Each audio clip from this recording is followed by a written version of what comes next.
Throughout the history of Clash Royale League, there have been so many legendary moments, but the only way to make those happen is to enter the arena and make your way all the way to Clash Royale League World Finals and show up on the big stage. And today we have 16 players looking to do just that. Hello, welcome. I'm Rich Slayton, joined by my longtime friend, Clash Royale League North American champion and great all-around guy, Joshua A.C. Sharon, for the fourth monthly final of our 2026 campaign. 3 players already have golden tickets. We have a lot more to go. And Josh, we have got a fun stacked lineup this weekend.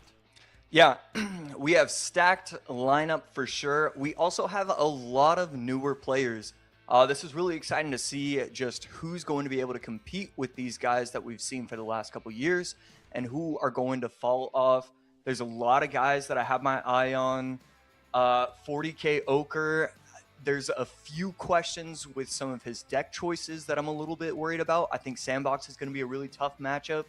And then I really like Jorzy. I watched a lot of his games. I looked through his battle log from last weekend, and I was just really impressed. I like some of these new guys that we're going to be seeing.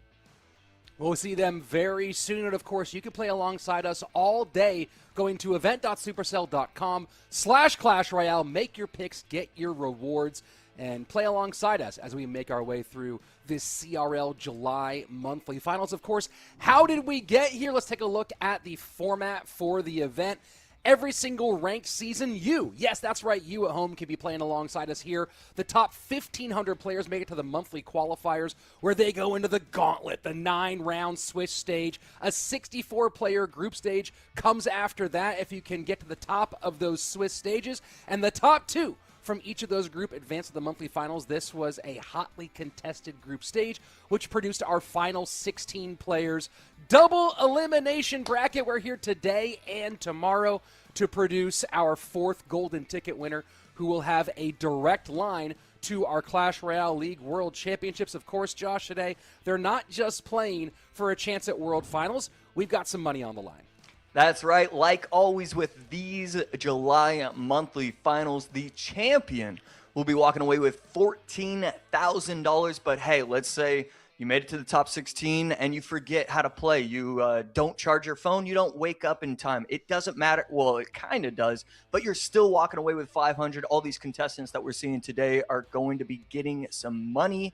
But once you hit that top 4, that's when it really matters. $4,000 for 4th place, $6,000 for 3rd place, $8,000 for 2nd, and again, $14,000 hit in the bank account if you win these monthly finals today and tomorrow. Of course, not only do you get your $14,000 for winning, but you get your prize money for qualifying for World Finals. And we already have 3 players who've locked in their trip to Clash Royale League World Finals in this fall/winter. Mohamed Light doing what he always does. Sandbox, who we'll be seeing here today as well. Both of those guys have punched their ticket. And, of course, Pedro. So lots of repeat world finalists already getting ready to make their next appearance. But it's not just the golden ticket winners, of course. 5 golden ticket winners, 1 Lance Chess qualifier winner, 2 from our Clash Royale Champions Cup in China, but the leaderboard, the top 8 players on the leaderboard outside of the golden ticket winners also get a trip to World Finals, gaining points for every single step they take, every win they get here in Clash Royale at all of their stages. And at the moment, you would have Sub, Riley, Adriel, Viper, Ta, Clown, Vitor, and Ruben as your 8 world finalists. Of course, plenty of room to move. These players, though, are running out of time, Josh. They have to make their pushes and start getting those points with only this month and 1 more month left. It is insane that we're already to these final months. We see a lot of these players on the brink. Morton at 13, Asaf at 14. These guys are incredible. To see them just in this position is so difficult to see. I mean, this leaderboard, all these players are just incredible. Niuzi has been a lot of fun. Let's take a look at what we have next with these group stages, because, I mean, just a lot. And here it was. These are the group stages from the July monthly qualifier. We can take a look at all the contestants that we saw in the round of 64. And Sandbox just has been on a tear recently. A lot of these players have actually went 7-0 this past weekend. So we're just seeing a lot of players that are just playing well and just playing at their absolute peak. Sandbox is one of those guys to watch. Adriel, Gariko, Mugi, Muhammad Light, and Pedro in Group D. Group D was the group of death. Ian, Pedro, Muhammad Light is just insane to look at. And you look at some of these groups, Josh, and as we think back to the previous graphic, looking at those point situations, you saw Ruben is currently the bubble guy. And Ruben missing the finals, missing our monthly finals by 1 spot here in Group F. Niuzi, who's right there on the other side of the bubble, missing by just a couple of spots as well. So we're getting down to the point where making that monthly final can be the make or break for your World Finals hopes. And a couple of guys who were just outside on that list, Asaf and Morton, who are just currently outside of that top 8, both of them here today, and even one win on today could be the difference maker for them going into our last push towards World Finals. And speaking of those wins, let's take a look at the bracket. Everyone starts in the upper bracket of our double elimination competition. You got to lose twice to be knocked out of this one. We already mentioned Sandbox and Ochre, one of our first matches. 2-time world champion Mugi facing off against Baton. 3-time world champion Mohamed Light will be, at least in the first round, in the way of the legendary Morton. Adriel and Pedro facing off, two guys who've been to World Finals a lot. Clown and Franco Medina. Medina, kind of an old school, long time, like back from before your era. Or I guess it's hard to be before your era, Josh. Back to the original, like 2016, 2017 era. Franco Medina up against Clown. Horth or Jors, depending on which pronunciation you want, for the matchup with Vitor. Asaf and Polaris. Greco and Sub. All our first round matches. Josh, is there any matchup here in the first round that you're particularly excited about? Yeah, I think it's pretty obvious what my answer is going to be. You take a look at set number 3, set number 4. We have Muhammad Light going against Morton. We have Adriel going against Pedro.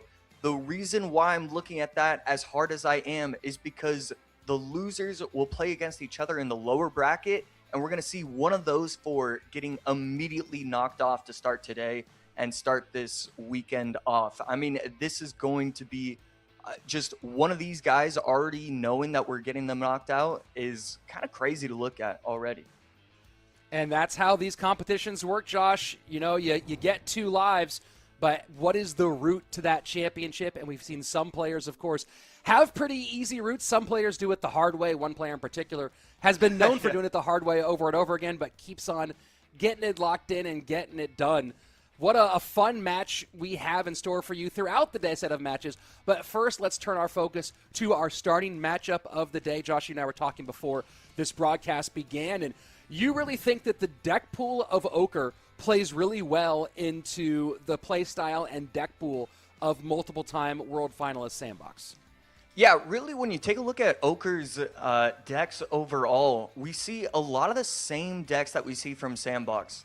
So you don't really know if this is going to be a great matchup or a terrible one. It just depends on the level of play and how he's feeling with the nerves, because Ochre is going to play a lot of very control-type decks. He's not going to play a lot of quick cycle. We're not going to see a lot of heavy from him, but it's going to be RG. We're going to see MK Hogs, Mortar, Graveyard, Lava, No Loon, and all of those are kind of similar to what Sandbox likes to do. He loves to control the arena. He loves to win those bridge battles that he knows all the micro interactions that he knows other players won't. So we're going to see if Ochre is just one of those players that will step up, and then we're not going to be sure if we're going to see him again. I think getting him matched up against Sandbox is incredible for the potential to start his career. If he can beat Sandbox and compete with the exact same type of deck, we're going to see big things from him in the future as well. Sandbox opening up with the wall breakers behind King Tower. Ochre responding with a little tombstone. Ochre won all but 2 of his matches in the group stage, losing to Aslan and Dark. Other than that, a nice clean performance. And looks like you're right on the money here, Josh, to start things off for Ochre. Yeah, so Ochre looking like he's going to be running RG. A couple different variations when you see the Skeleton Dragons and the Fishermen. Could be seeing Fireball, could be seeing Lightning. Sandbox, on the other hand, just running, the tried and true quick cycle bait, as many decisions as possible because he thinks that he's going to be the smarter and the better player. Ochre has been trying to make his push into Clash Royale League over and over again throughout the years. In 2023, made it to the top 37 position. And then it also made it into top 55. So 2 pushes in 2023, didn't make any appearances in 2024. Last season, made it to the group stage once. But now here he finds himself on the monthly finals. Go ahead, Josh. Yeah, we see Sandbox kind of shaking his head. He's appearing mostly off the screen, so kind of hard to get a real gauge on how he's feeling. But definitely interesting to look at that he seemed frustrated after what looked to be a pretty solid interaction for him.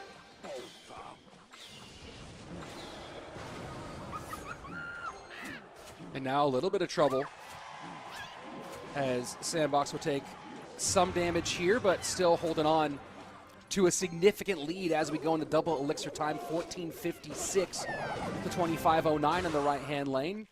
Barbara will handle, and we see a little Spirit action. Of course, Josh, we'll talk about this throughout the day, but some pretty significant changes announced to the game coming up pretty soon, including what might be one of the most meta-shifting adjustments in Clash Royale history with what might be, looks like it's happening to the Spirits. Yeah, it's certainly going to be super interesting to see what happens to the meta. I feel like we're going to see a lot of freshness occurring, and right there, Royal Delivery going to stop pretty much everything with the help of the Tesla. And Ochre doing well to control the battle a little bit. Sandbox got some early damage and hasn't really been able to do all that much to the towers since then. Well covered, but no!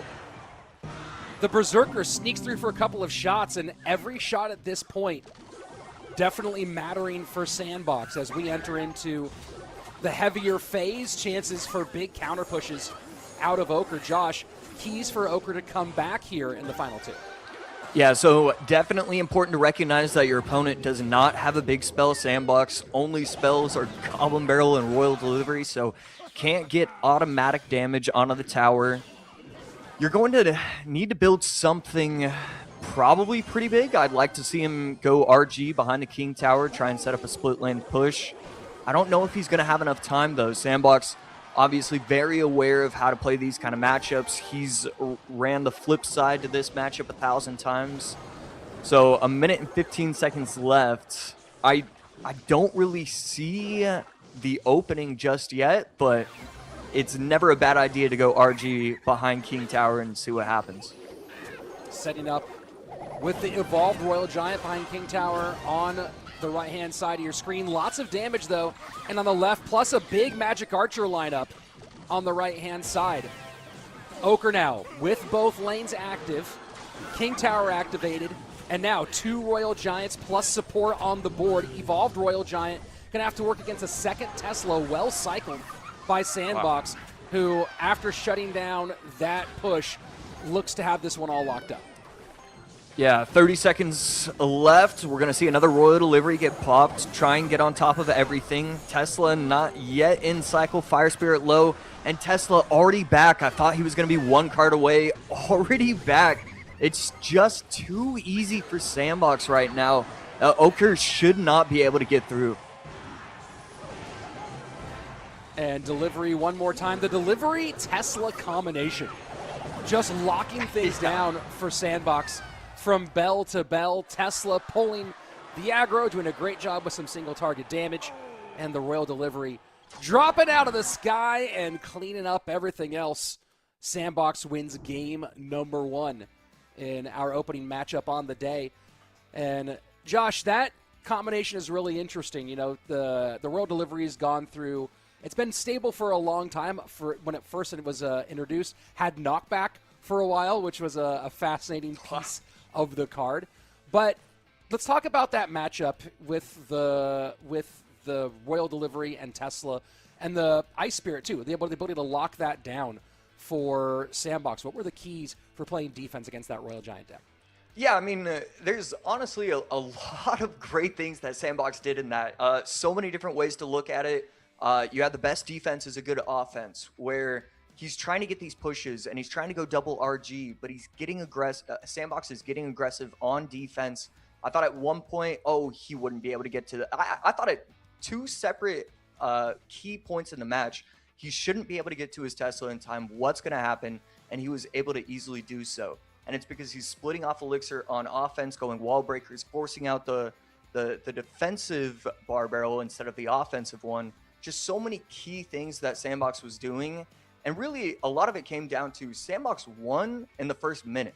He got too much damage. Ochre really couldn't keep up at that point. And then it was just a steady climb where eventually Sandbox would win. And that's just kind of what happened. Now, as we're talking about the upcoming balance changes, we mentioned during the matchup the change to spirits. This was a double spirit deck, right? This was both fire spirit and ice spirit. You talk about getting around quickly, getting back to that Tesla. Well, you have a lowest cycle of 6 elixir. You have the wall breakers, the berserker, and 2 spirits. Do you envision this deck in its current form being at all viable with the upcoming balance changes? Or is double spirits going to be killed by this change? Yeah, I think it's definitely going to get weaker, but I don't think we're ever going to see spell cycle, quick cycle die. I think it's just too strong overall as a general archetype, and we're going to be seeing it till we're going to be seeing it for the next 20 years. So can't get ready to not see it. Well, I mean, the archetype, of course, going to survive, but I guess the question is the rise of double spirits, which is some of the inspiration for this change. I think that's the more specific question, is these double spirit variations, will they have legs afterwards? Of course, the only way we'll know is if someone makes it work once we get into August. Right now we have a game number 2 as Ochre sets up going heavy here with the Giant Skeleton and Evo Executioner up against the Drill. And our first look in CRL at the newest edition of the Clash Royale family, the Ronin. Thoughts on the Ronin, Josh? Yeah, the Ronin's been a lot of fun to use myself and then even kind of go against. Doesn't seem too ridiculously powerful. There also seems like it's definitely pretty nice still as a card. Definitely an interesting one, and it always feels weird when the community doesn't have a strong visceral reaction to a card. And, you know, some players are absolutely going to still, but it feels like for the most part, even the community thinks that it's just a very reasonably strong, but nothing too crazy kind of card. And Ochre absolutely hated what he saw there. Dropped the loon on the right-hand side, and immediately the Archer Queen, in reply, shuts down the push. And I think Ochre is looking at the lay of the land and realizing he has a very tough battle over the next 3 minutes. Yeah, I think one thing to look at with Sandbox deck, I just feel like Ochre's deck pool is too constricted. I think it's too simple for Sandbox to figure out some specific variation that's going to help him out. The reason why he's using the Drill and the Evo Snowball and the Archer Queen is because he knows he's going up against control. He can keep everything in the middle, poison defensively, Evo Snowball defensively. It just feels like it's way too simple of a game plan for Sandbox right here. And you just saw Ochre try to pull out all the tricks, going with the Miner and the Evolved Zap, trying to stop the Archer Queen. But just as you said, a defensive Evo Snowball cleans up on the balloon. Sandbox firmly in control as we go into sudden death overtime, 17-37 on the right-hand tower of Ochre. Sandbox, just a bit of chip damage in both lanes.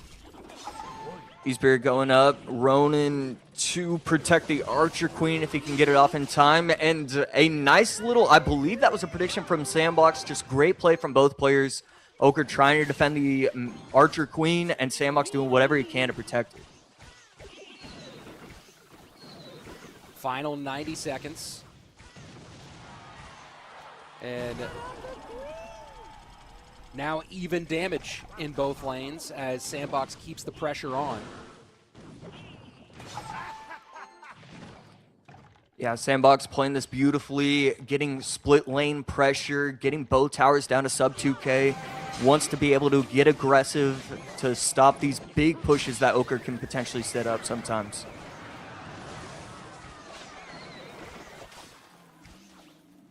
Zap trying to clear the way, doesn't quite get a drop on the tower. Death damage will be the first meaningful shot landed by Oker, but at the same time, full send from Sandbox with the Evo Snowball. Has to use the NATO to pull back the Ronin. And going from bad to worse for Oker as he faces off against the 3-time world finalist Sandbox. Yeah, I mean, we're just seeing it right here. He's going in with the defensive bomb towers early. He doesn't need to worry about these loons because he's going to have a second bomb tower ready. I mean, it's just side by side. You cannot get past this. Sandbox is too strong defensively. And the Evo drill on defense against the Loon doesn't matter. GG, well played. Sandbox starting off with a very clean and easy 2-0. Welcome to the big leagues, Oker. Yeah, I mean, Sandbox just dominated this entire set. I don't really even know how to analyze it besides the fact that it felt like Sandbox was one step ahead in every single facet. When it came to the deck picking, when it came to the actual gameplay, just Sandbox is so elite right now. You know a meta is healthy when Sandbox is elite. And that's what I just love what I'm seeing from him so far.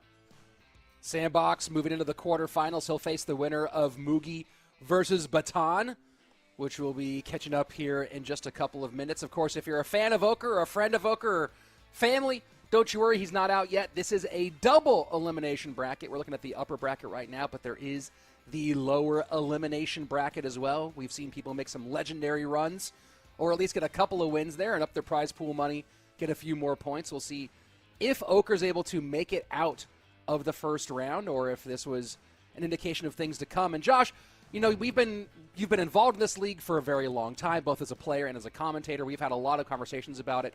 What I'm curious about, you know, looking at the history of Oker throughout this game, best finish on ranked, 127th, right? Has made top 200 a couple of times. Old school ladder, best finish was a few finishes in the top 500. I know that they are not always complete analogs, right? Because playing in duel mode is different. We even saw some players in Team CRL who weren't really ladder players. But how much stock do you put in predicting someone's success in CRL in the modern era on how they've been able to perform in ranked versus the rest of their career? Yeah, you know, for the first couple years, everybody competing in CRL said that ranked didn't really matter. You would be able to compete through tournaments, and that would be more than enough. And then it felt like Immortals kind of cracked the code when we picked up Labakati, and it was kind of understood these guys are incredible. If they're willing to put in the practice, put in the work, it's incredible. And it kind of stayed like that for several years. And I still think ladder is underrated. I still think that that's how you base players' skill. You know, dual format, there's always going to be changes to formats, and there's always going to be changes to this and how you prepare and how much sleep you get. But the one constant is where you can finish on ladder consistently on a month-to-month basis. And I just think ladder is more important than people even think even today. And not necessarily a predictor. You think all of it maybe more as a necessary condition rather than a sufficient condition, right? Being a great ladder player does not mean you're a good competitive player, but you need to be a pretty good ladder player in order, if you're going to be a good competitive player. Yeah, spot on. It's just absolutely necessary. You need that pressure work, and that's the reason why ladder is so good. Moving our focus now to our second matchup. There have been 5 solo CRL world champions, or championships. 3 of those belong to Mohamed Light. The other 2 belonging to the man on the bottom of your screen, Mugi, who consistently does just enough to make world finals and then shows up at the highest level. Never count out the pride of Japan. And Mugi's opponent here, Baton, another one of those guys who's kind of been on the outside looking in. And I'm curious, Josh, when you look at the deck pool of Baton, obviously we're seeing kind of a heavier MK Hog variant here. Do you think we're in a similar situation to what we saw in our previous matchup? Yeah, I could definitely see that being the case. Baton, he runs a lot of Spirit Empress. It's either Quick Cycle, and what we're seeing right here, Hog, MK, Quick Cycle, or the Spirit Empress control kind of decks. Not surprised to see that he's running Hog in his game number 1. Mugi on the other side, I was taking a look at a lot of his battle logs from day 2 with the group stages, and it's been a lot of 4.0 decks. So not surprised to see him start off with this in game number 1. It feels like when Mugi is running the 4.0 decks, he feels very comfortable in the meta. He's not going too fast, not going too slow, and I really like this deck choice from him in game number 1.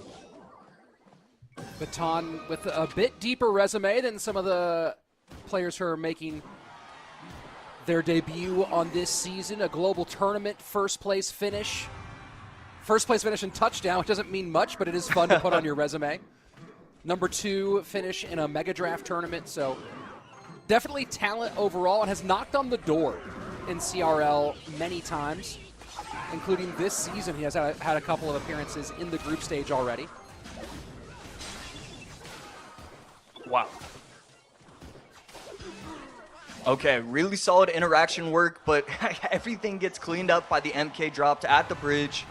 Really strong push for Baton right now. Can he get the MK timing correct? And he will. Evo MK just so strong, cleaning up everything so nicely, and still a little bit of a counter push until the Musketeer takes it almost all the way out.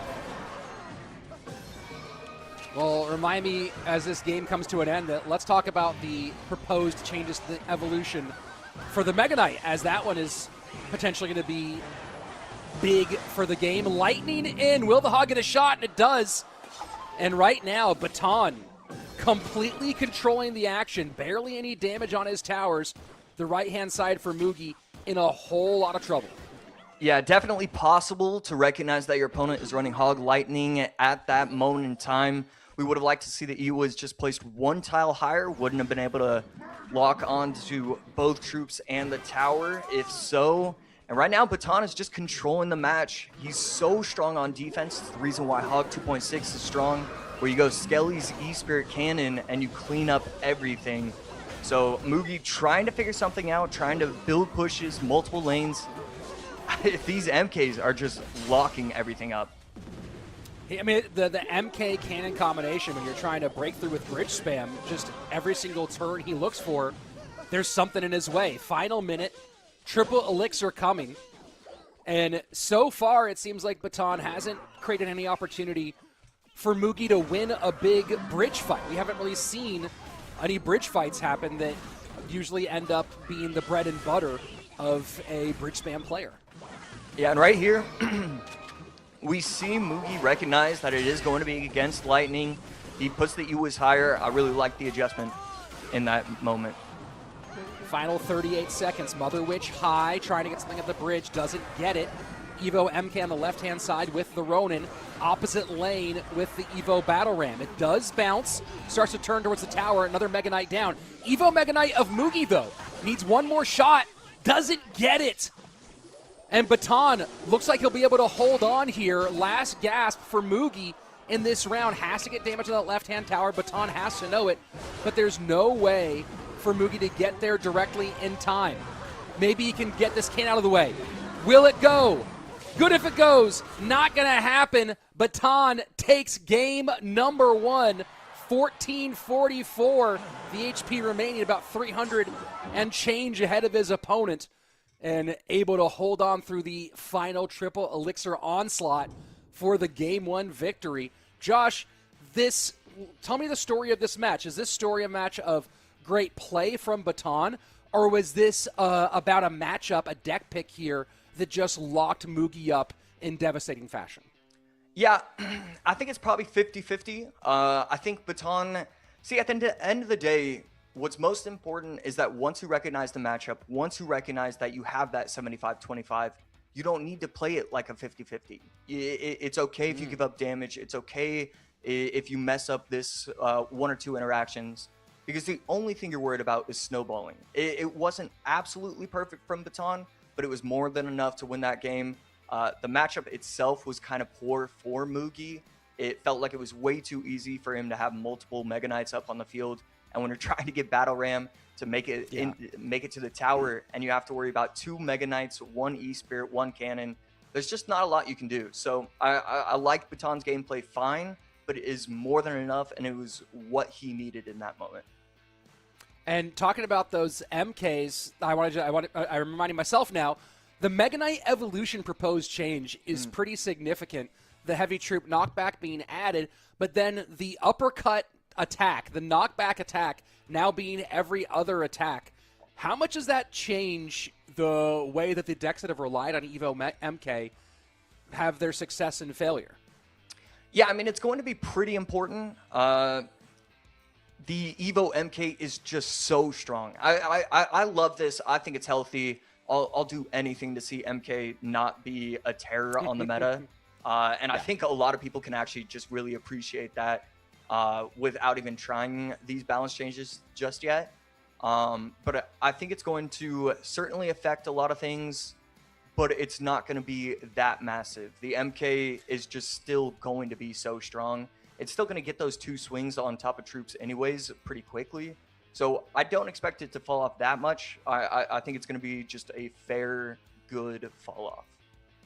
Do you think it has a greater impact on decks that are trying to break through against it when it's playing defense, or when you're trying to defend against the Evo MK, right? You defend against the Evo MK, the troops you have are getting knocked back away from it left and right, and it's hard to, you have to maybe overspend on it, versus certain decks. Let's talk about like Royal Giant, for example, continuing getting punched back over and over again. Which side of the board do you think this affects more for Evo MK players? Yeah, I think it overall affects the defensive capabilities a little bit more, but it can be pretty massive for offensive capabilities as well. Having it get paired up with the Ram Rider potentially, and having it slap away the troops and giving the Ram Rider free reign to make it to the tower, there's just a lot of things that are going to change with it, and we're going to have to see how the meta adjusts, and if we're going to go more small spells, potentially triple small spell with Zap, Rage, Log. There's a lot of things that can happen because of it, and excited to see what does actually occur. Here we go, game number 2. Baton with the lead over the Legend in the group stage. Baton had some pretty solid wins, lost to Sandbox and Blast from the Past. Benzer Rydell took a win off of Baton in that one.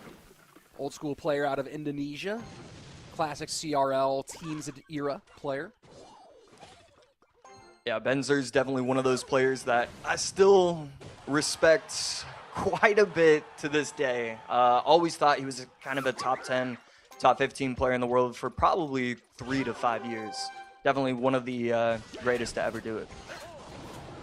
Fireball in onto the Archer Queen. Second match in a row, Josh, that we've seen the Archer Queen make an appearance. Yeah, it seems to be really strong. Really cool ability right there to take out the Archer Queen. And this Hog is starting to look a little bit scary. Bomb Tower forced out in response. And we're going to see how healthy this Bomb Tower is after this push is over. These Royal Hogs could be real scary for Mugi if he wants to get aggressive. Snowball to push back. Fire Spirit for the Ice Spirit. Fire Spirit does jump. And that's about as well as you could imagine doing in that situation, Josh. Mugi behind by about 5 elixir in that exchange and able to limit the damage significantly. Yeah, only a couple hundred damage, and you have the counter push with the Knight. It's not going to do a lot of damage to the tower, but it will force out these archers.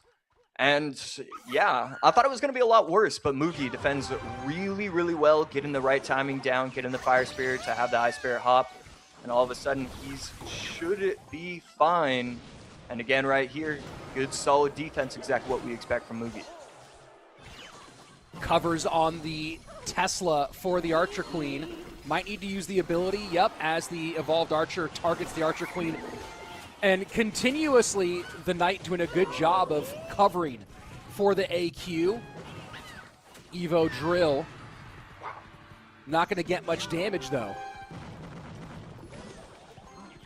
And we will see another high bomb tower. Fireball going to come out, and some of these Royal Hogs are going to make it to the tower, getting it down to 2066.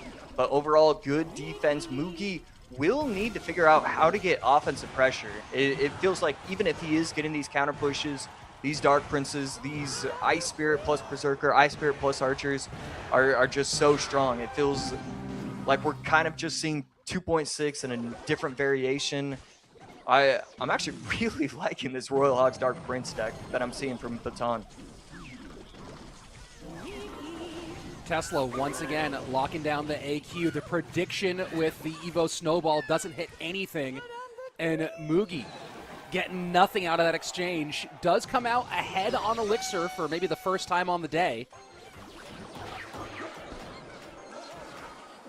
And now does he go into this lane, supporting behind the Knight? Yeah, these Teslas are just getting so much value on defense. Mugi not really able to figure out how to get past it. Just forces out so much, and there's just no momentum when it comes to Mugi's game so far. Mugi, though, beginning to chip his way back into this one, 2103 to 2166 as we go into sudden death overtime. Certainly the possibility remains to send us to a game 3 as he goes full drill poison push and takes the lead for the first time with under a minute left. Yeah, those small interactions are going to add up incredibly quickly. Not getting the Dark Prince to get the value that it needed was pretty massive. And now all of a sudden Mugi in total control, not total control, in control of his own destiny. Evo Snowball for the defense. Fire Spirit back to Bomb Tower. Damage on the right-hand side for Mugi, but things are tight. One pig does escape. Fireball in. 25 seconds left. Lead changes back to Baton. Getting aggressive right here with the drill. Going to place it. Correct tile placement. Poison plus drill. All he needs is a little bit of chip. Just one thing to make it. Forces out the defensive lock, and that's going to get the tower low all the way. The Goblins untouched. Going to town on the tower, and that's going to be Mugi taking game number 2 all of a sudden. And you talked about it, Josh. The best defense sometimes is a good offense. Mugi putting tons of pressure. And you saw these moments from Baton. You saw getting off the mount on the Dark Prince, making a connection. Fireballs getting on tower consistently. Little touches here, but Mugi seeing that it was a foot race first and winning that foot race sending us to our first game 3 of the day. Yeah, it felt like Mugi kind of figured something out near the end of that game number 2. I really expect to see him go total control. I think there is definitely a slight skill difference between these two players. Obviously, Mugi has all the experience in the world, world champion. It just feels like he's allowing his opponent to win based off decks, and I think he needs to recognize if this matchup is even 40-60, I win this. I want to see a little bit stronger of decks coming in from Mugi for this game 3. And we get into our first game 3. You talk about that idea where Mugi has been here hundreds and hundreds of times. He's done it under the bright lights on the big stage for not 1 but 2 world titles, whereas Baton doesn't have that same experience. And we get to take a look at the stress moment for Baton as we talk about the cards they have available. And not a ton of overlap between these two in the first round, Josh. A lot of people, a lot of stuff played. I'm trying to see how many cards they've both played. Both have played the MK. That one's grayed out. But really, both have played Skeletons. Yeah, These Skeletons. two have been completely passing by each other. Wow. Yeah, that's pretty incredible, and not something we often see whatsoever. Definitely something that's pretty funny to look at, the difference between the drill and the battle ram going against the hog and the royal hogs. Pretty obvious to see that these are two similar but different kind of play styles between these two players. And You know, you take a look at what's been played on the control. You mentioned control maybe for Mugi in the final game. Cannon and Tesla both out for Baton, but both of those still available for Mugi. When you talk about Mugi maybe playing for control here in game number 3, do you imagine that one of those two is going to make an appearance? Yeah, I could expect to see Giant Skeleton Loon coming in for Mugi. I think that's the deck I'd be recommending him. Definitely a really strong player with that. And I feel like it should match up relatively well going against Baton. Baton with the Hog and the Royal Hogs already out so that he can't use it in game 3. Makes it a little bit easier to feel comfortable with Giant Skeleton defending and kind of just destroying any potential counter pushes. I think I'd recommend that for Mugi. Mugi has not played Giant Skeleton Loon yet in this competition. Actually, no, he has played it a couple of times. Never mind, excuse me on that one. Did play Giant Skeleton Loon a couple of times, so we'll see if he goes that direction. I think he has all the cards for it open as I'm looking through everything that's available.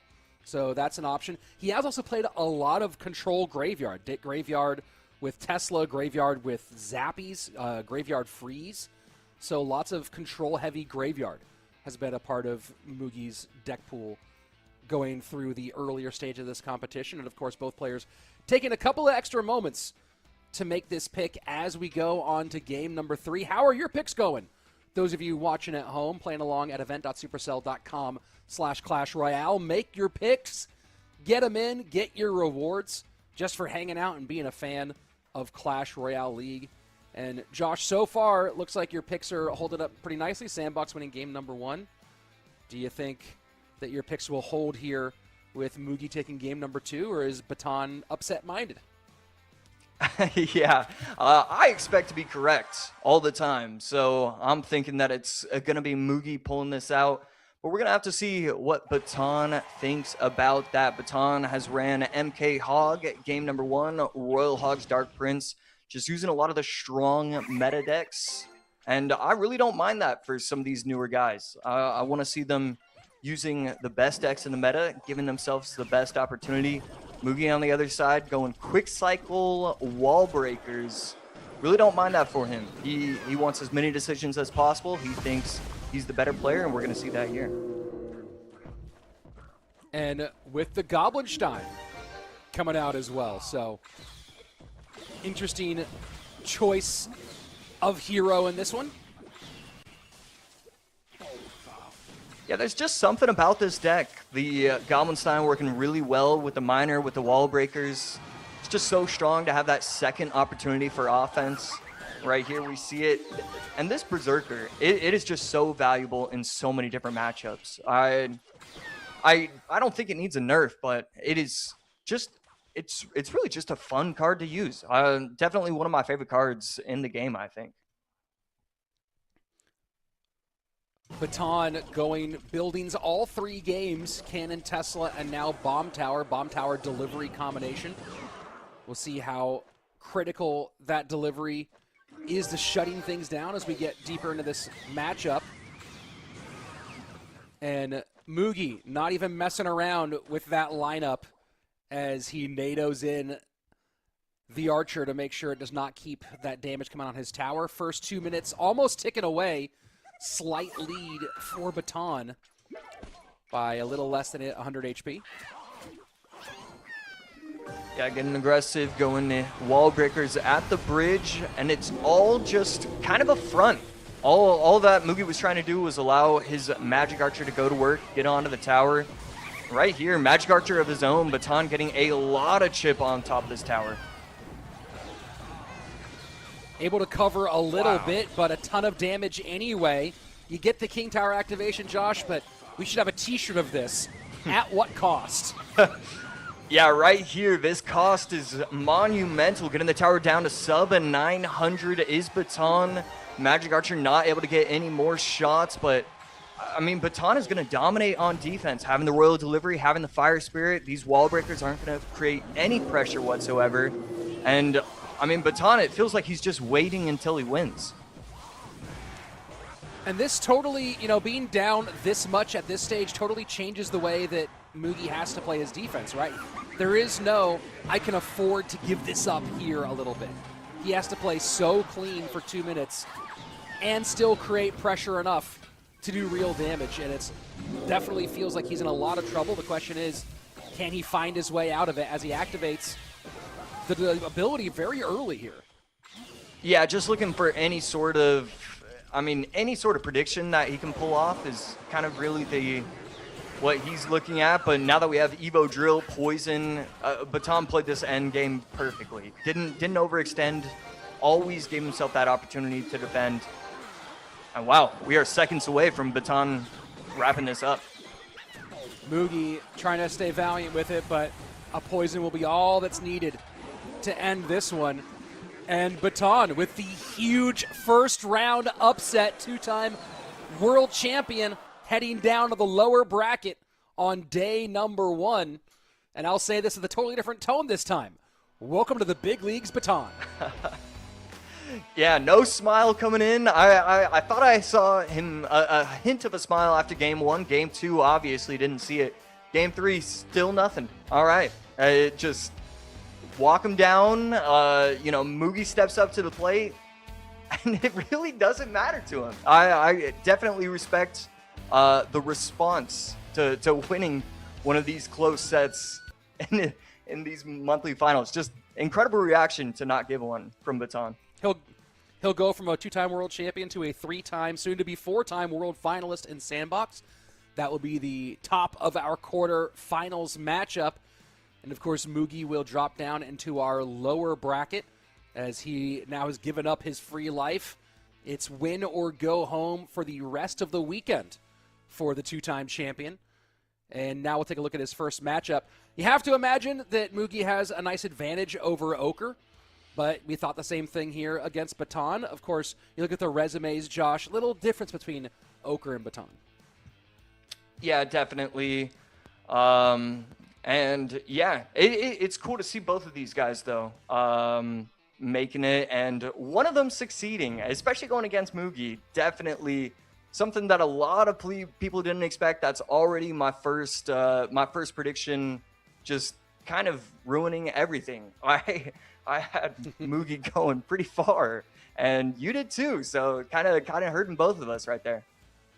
Yeah, well, we'll of course have some lower bracket action to watch, but we're still here in the upper bracket, and we're getting one of the best matchups that you can get in Clash Royale. You talk about star power, you talk about success in Clash Royale League. You have the 3-time world champion, the winningest player in Clash Royale history.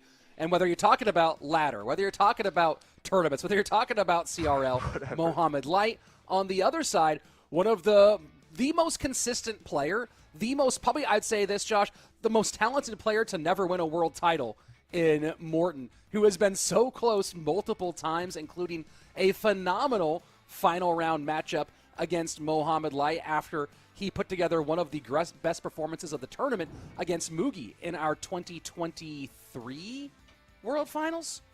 Was it 23 or 22? It's the first one that we had in Finland. Yeah, I want to say it was 2022. Okay, yeah, I was just about to say I think it's 2023. So it's somebody's got to be correct.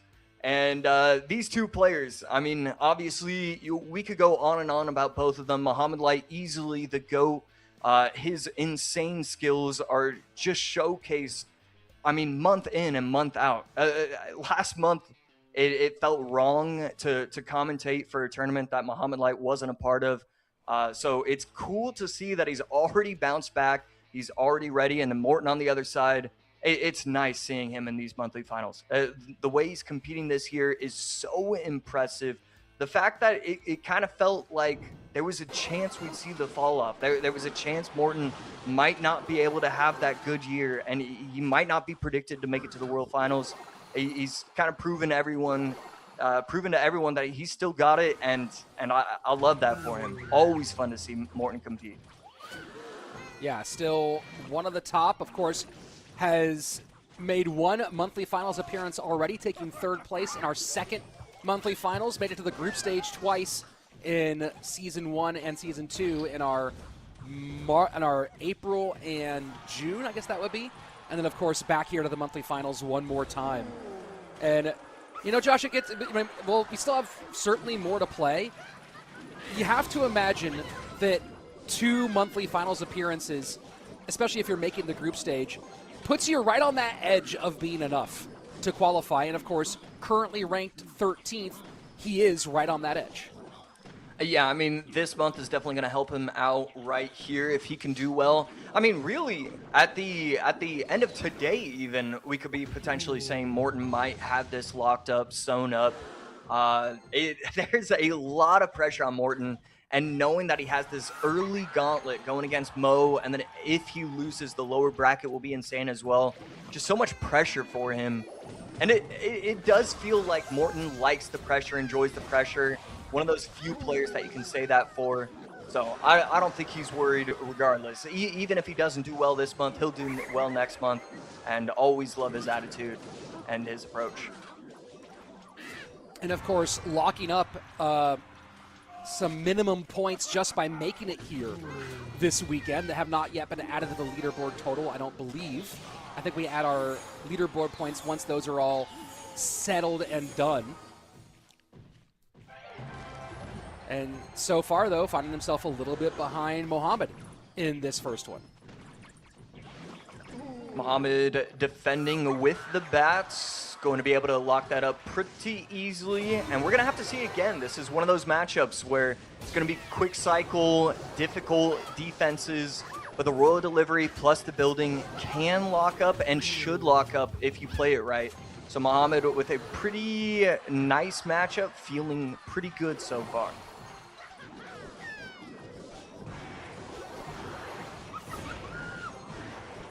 And Morten starting to stack some piggies with the Mother Witch. How much of a factor, Josh, do you envision that Mother Witch being as we continue on in here? Obviously, there are some targets for her, and there's no direct spell to get her off the board. You have to deal with her on the defensive side for Mo. Yeah, I think it's going to be... I mean, I definitely think it's the difference in the game. If Mohamed Light can figure out the best, or if Morten can figure out the best way to use it, I wouldn't be shocked if we start to see him really start to do well. Right now, Mohamed Light's doing a good job of forcing out weird ability usage from the Monk. It's not allowing the Monk to get the value he wants on offense. But right here, we're finally seeing it, finally reflecting these bomb tower bombs. Double wall breaker in. Morten gonna opt to eat those as he feels like he has to push through. Not gonna get anything from it. What do you think about that decision, Josh? This went from a very close game to one where he is firmly behind. Yeah, I think just a little bit too much of an overextension, didn't have the proper elixir, and because of that, I mean, it's just devastating for him. I mean, Mohamed Light finally getting that to work out for him, and now Morten's going to have to figure something out. Does not take those ones this time. Fisherman, though, going to have to go work on some defense. Magic Archer for the lineup. And the prediction with the Fire Spirit to block the Mother Witch. And that has all but locked this one up for Mohamed Light. And there he goes with the ability. GG, well played. Mohamed Light, once again, putting on a masterclass. I mean, the way Mohamed Light can figure out a way to finish a game, to win a game, is incredible. I mean, I thought we had 4 or 5 more possessions from each player, 3 or 4 more like serious opportunities with double RGs, and all of a sudden the game's over. I wasn't mentally prepared to be done with this game for at least another 45 seconds. Well, it ended very quickly, and you know, you talk about that finishing ability, the prediction Fire Spirit, stopping the Mother Witch, just creating more room to get those last few shots, and then the activation of the Magic Archer ability to get the finish. Very, very pretty stuff all the way around from Mohamed Light. Exactly what you expect from his style of gameplay. Royal Giant is having a little bit of difficulty in today's competition so far, Josh. I feel like I've noticed that over the course of years. I don't understand why RG is as popular. It feels like RG is also prepared for way more than it should be. All the decks that get created are using the process of, okay, against RG, I need this card, or I need this card. And it feels like it's just not strong enough. Not surprised to see it not work out. And I expect that players might even swap those RG decks for the Lava No Loon or Lava Loon, or even Golem. We're seeing an uptick in Golem recently over the last couple monthly finals. And I feel like we're just going to see that more and more. I think RG might need a buff, might need something before we start to see it do better in tournament play. Royal Giant, game one in both of the games we've seen it so far. You talk about the counters. Is Royal Giant potentially moving into a position where you're moving it later in your deck pool to avoid counters? Or is this what you're talking about, just that the support around it isn't sufficient to make it viable at this stage? Yeah, I just don't think it's viable in tournament play. I don't know what it is, what the biggest difference is between ladder and tournament play when it comes to RG, but seeing it on ladder is a lot more intimidating than it is seeing it in person. I think maybe with ladder, you don't have that ultra focus for every single competitive game, and maybe that's the difference where it does better. But when these pros are playing at their absolute peaks, RG can certainly struggle. And you look at the cards in that deck, nothing that's support for Royal Giant is getting any sort of significant buff in these proposed balance changes for August. So Mohamed trying to contend with a slight distraction under his playing hand. And I saw a look from Morton as we started. I mean, this is just high level stuff with the cat as Mohamed tries to figure out what to do as he turns and goes into Royal Giant. Didn't look like Morton was very happy when this game started. Josh, thoughts on why that was? Yeah, the Demolisher, I mean, it looks to be pretty clear that Morton's last card is going to be Drill. And then Mohamed Light is taking everything I just said and kind of ignoring it completely by running RG himself. But I don't know. Mohamed Light feeling comfortable using that variation right there. Another really solid defense, great timing.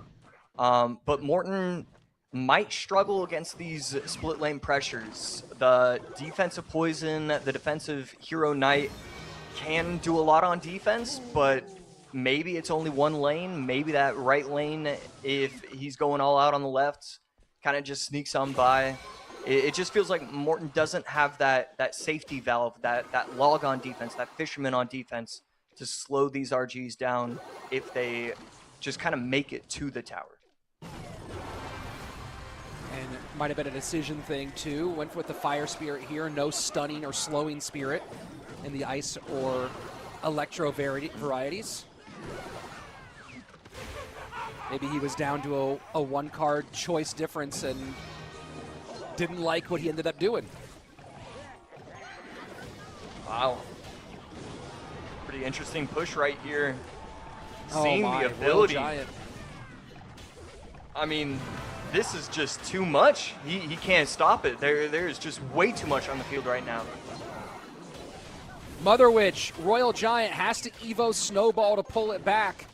But now Skelly Drag's right on top of it. And even with this Knight going to help, Tesla going to shut things down. But damage done. Fire Spirit to cover, Knight to hold. Fireball in, Mohamed Light getting closer and closer to a 2-0 sweep. I mean, we're seeing it right here. Morton's going to try and get aggressive. And Mohamed Light, great understanding of the situation, allows the Fire Spirit to make it to the tower. He's okay with giving up that chip damage. Bar Barrel to protect, and we're going to need to see something. That's exactly what we're going to see. Tombstone on top, RG at bridge. And, you talk about in there that he knows the Fireball going to clear things out. GG, well played. And you talk about some of these interactions, Josh. Fire Spirit in here for Morton. You understand why you want the damage, but there are a couple of moments here where a little bit of slow from an Ice Spirit might have been the difference in the defense. Yeah, I mean, that's the thing. He didn't have anything to do that. He didn't have log for the pushback. He didn't have Tesla is strong on defense, but it's strong aggressively. It's strong because it's so powerful as a building. And if you don't have the proper defenses surrounding it, and the RGs are taking out the Teslas, the Skeleton Dragons are forcing out the weird Teslas where you can go opposite lane. Just too much to deal with, and it made it pretty easy for Mohamed Light to clean up game number 2. Game number 1, Mohamed Light, quick cycle. We've seen it time and time again from him and all these other players. Miner, Wall Breakers, Magic Archer, one of the strongest decks in the game, and one of the strongest lineups I've ever seen. The fact that he was able to win that at the end just still blows my mind, Rich. Yeah, absolutely devastating for him in this one. Let's take a look at our bracket as Mohamed Light will move on and await the winner of Adriel and Pedro. So that will be a fun matchup either way. Lots of history with both of those players throughout his Clash Royale League career. And, of course, Morton will drop down into our lower bracket where he will play the opposite. He'll play either the Adriel or Pedro on the losing side of this one. And as we have said many times before, I don't know what's scarier, Josh, Mohamed Light continuing to have a life to give or Mohamed Light in the lower bracket. Either way, it does make everyone's road to a golden ticket all that much more fraught. Yeah, I mean, and now we have the additional one where Mohamed Light not making last month's monthly finals. We could see a tear like we've never seen before. It could be 2-0, 2-0, 2-0, 3-0. I'm willing to go 4-0 if I need to. Mohamed Light gameplay, so certainly could be real interesting to see what he's going to pull off this month. Well, speaking of interesting, 2 players, as I mentioned, have a lot of history in both Clash Royale League and with Mohamed Light, specifically the man who knocked him out in the 2023 World Finals, a.k.a. the Goblin Giant Final, and that would be Adriel. And then on the other side of things, a runner-up at World Finals, and a guy who has often gotten his golden ticket by losing to Mohamed in the Grand Final here in Pedro. Lots of talent between these 2 guys, both of them certainly very dangerous, multiple-time World Finalists for both. Josh, do you have a pick between Pedro and Adriel, or is this just too close to call? I mean, the thing about this is that either answer is a good answer. Both of these players are obviously so talented, so skilled. I think if I had to choose one, it would probably have me lean towards Pedro. We're seeing just month after month Pedro be one of these competitors. Pedro playing to the best of his abilities. Sometimes the meta isn't great for him, but sometimes it is, and he does well. I think Pedro's shown a little bit too much this year to lean any other way. Yeah, Pedro certainly top-tier world-class player, and as you look at the overall lineup today, filled with those, and I know we're making our prognostications here. You can follow along as well, event.supercell.com/Clash Royale. Make your picks, get your wins. And one thing that I do enjoy seeing with both these players, Josh, as their careers evolve, is the level of comfort continue to grow. As you talk about having been there. It wasn't long ago when these 2 guys were both rookies. They were both first-timers. They were both guys who were getting their opportunity. Now they're both guys who know they belong. Yeah, and belong they do. Some of my favorite players to watch right here, and Adriel coming out with a very aggressive, very early lightning. Dark Prince going to get cleaned up just in time for the Dark Goblin to stay alive, and Pedro going to use this opportunity to get aggressive with the Goblin Barrel as well. Clean defense from Adriel with the E-Spirit and Archers.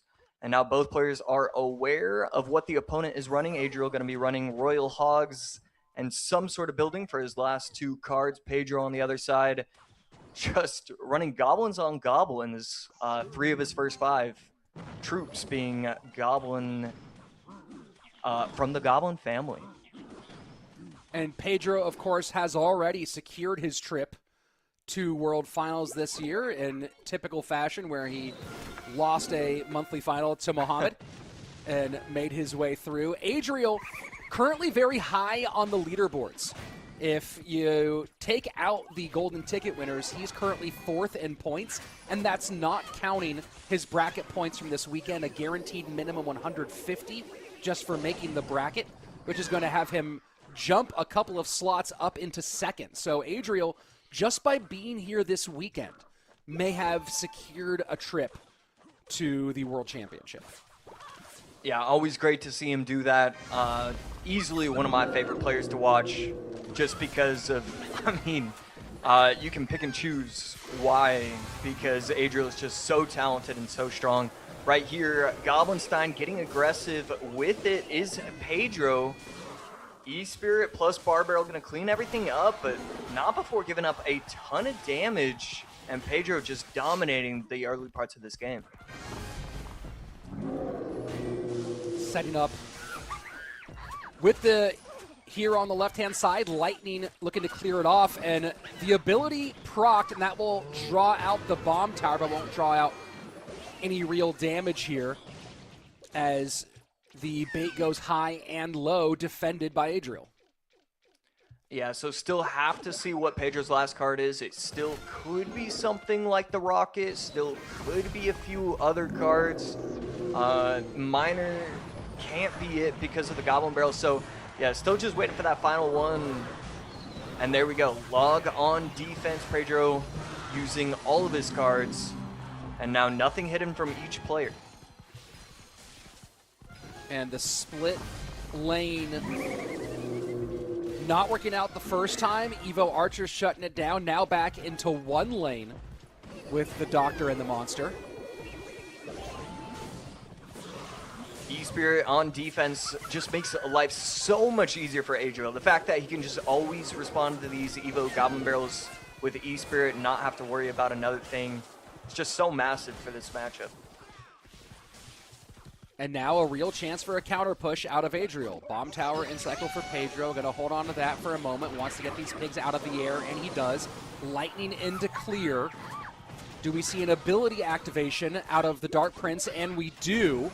And that's going to get some good contact. And now Adriel pulls away with the lead as we go into our final minute, ahead by over 300 HP.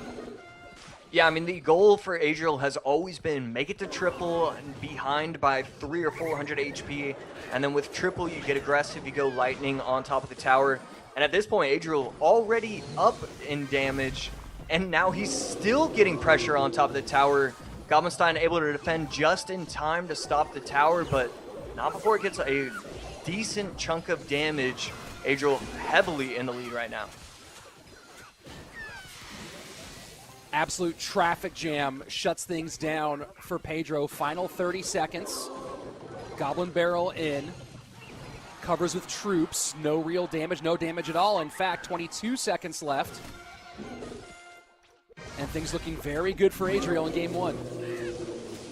Yeah, defensive Lightning coming in from Adriel, also getting a little bit of chip damage on top of the tower.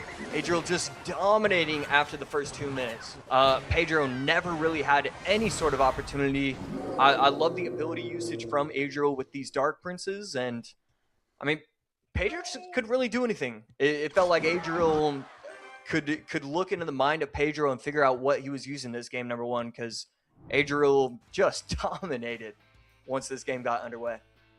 Yeah, absolute bell-to-bell domination, as you mentioned.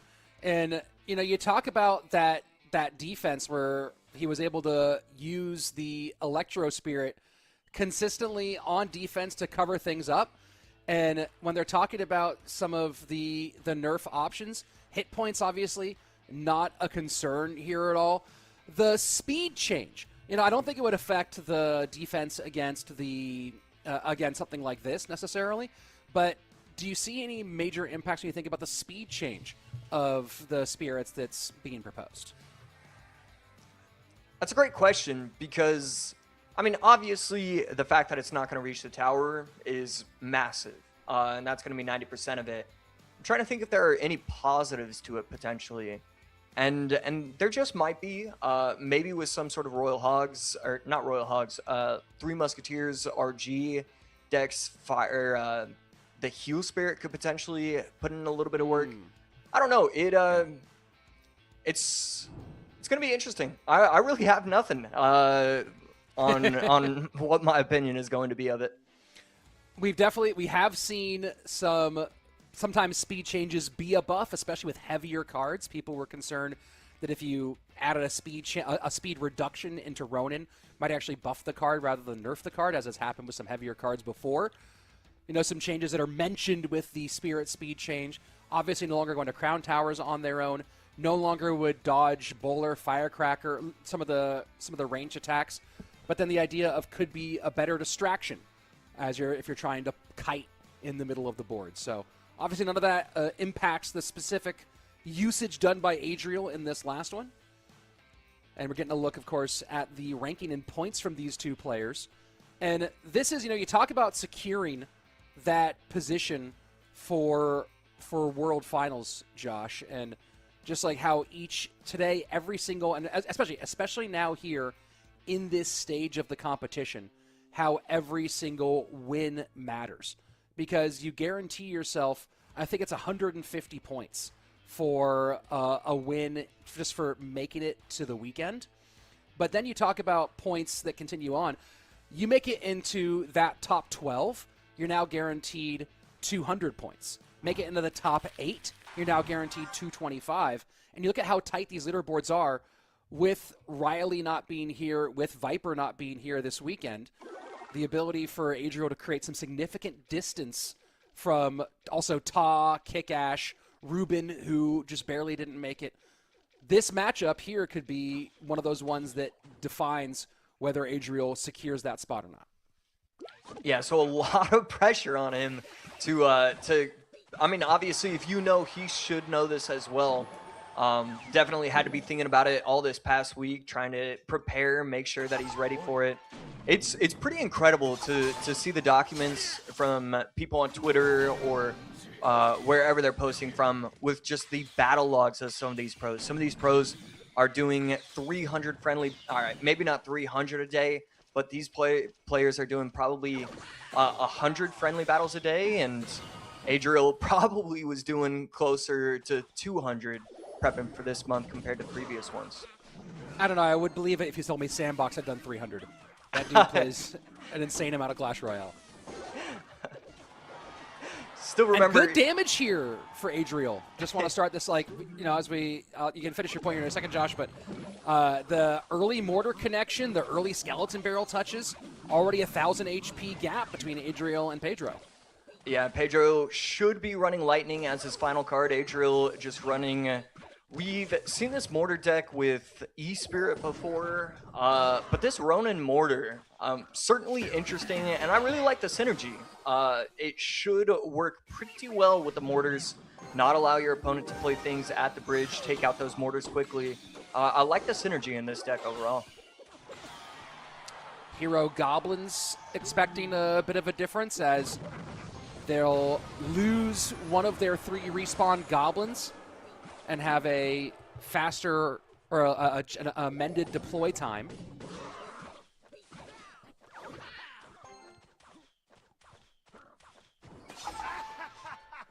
Just waiting right now. Rascal's going to go to the left, and Adriel just going to be splitting lanes. And right there, nice little prediction coming in from Adriel, trying to protect his tower, not allow those magic archers to be placed at the bridge and to go ham.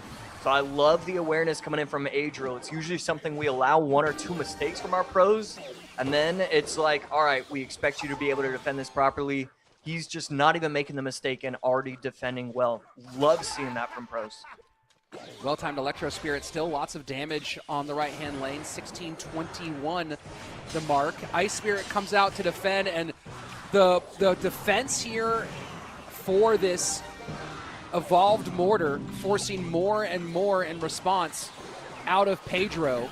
Adriel now gets the connection for the last shot. Huge connection for Adriel as he continues to add to his lead while we move into sudden death.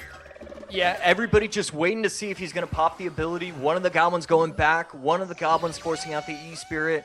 And here we go. Offensive mortar, Fireball on defense does miss 2 of the Hogs.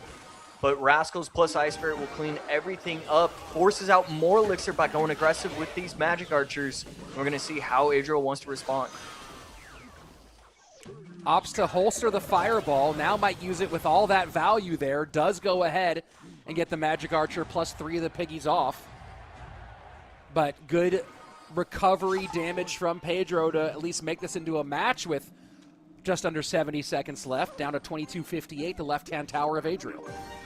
Usually we're telling pros, all right, you know, if you can't get any sort of chip damage, you can't figure it out, well, try something new, try something different. Right here, Adriel getting all the damage in the world, getting this huge lead, and he's still recognizing, okay, at this moment in time, now that we're hitting triple elixir, I have to switch it up.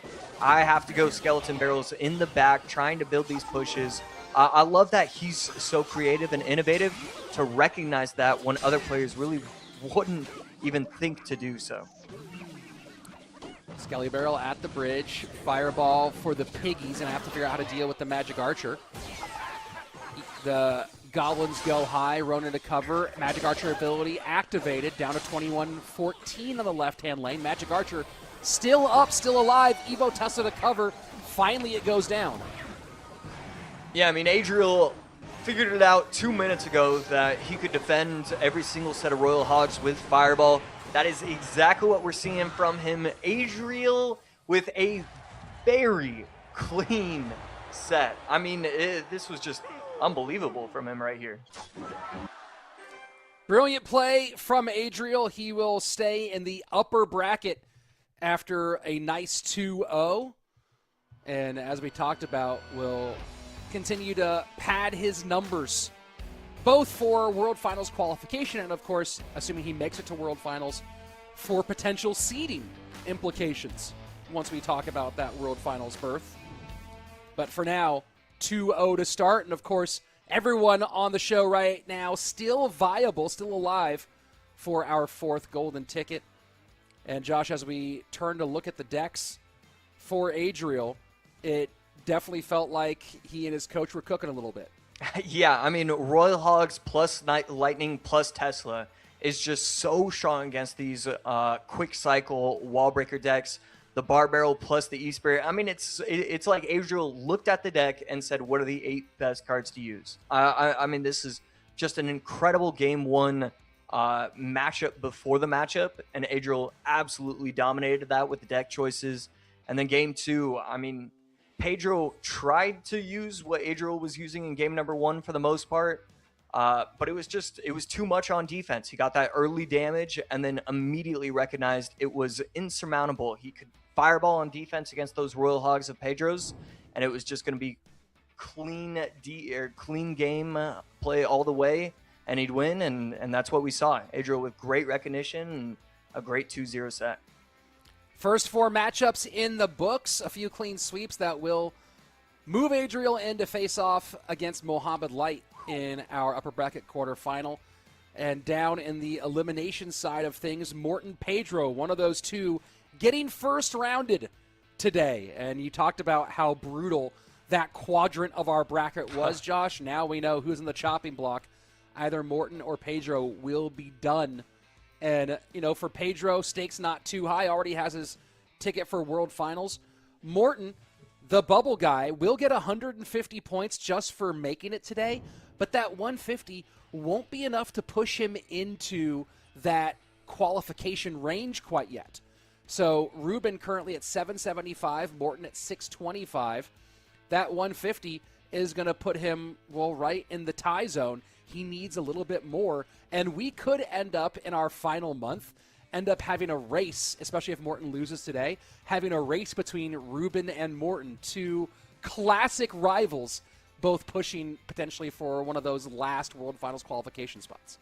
Yeah, I mean, it's going to be pretty insane to see. The end of a CRL monthly final season is always my favorite time of the year. It's trying to follow everything.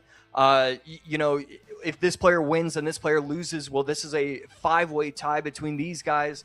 It is always so fun to be creative, try and guess, try and predict who's going to make it.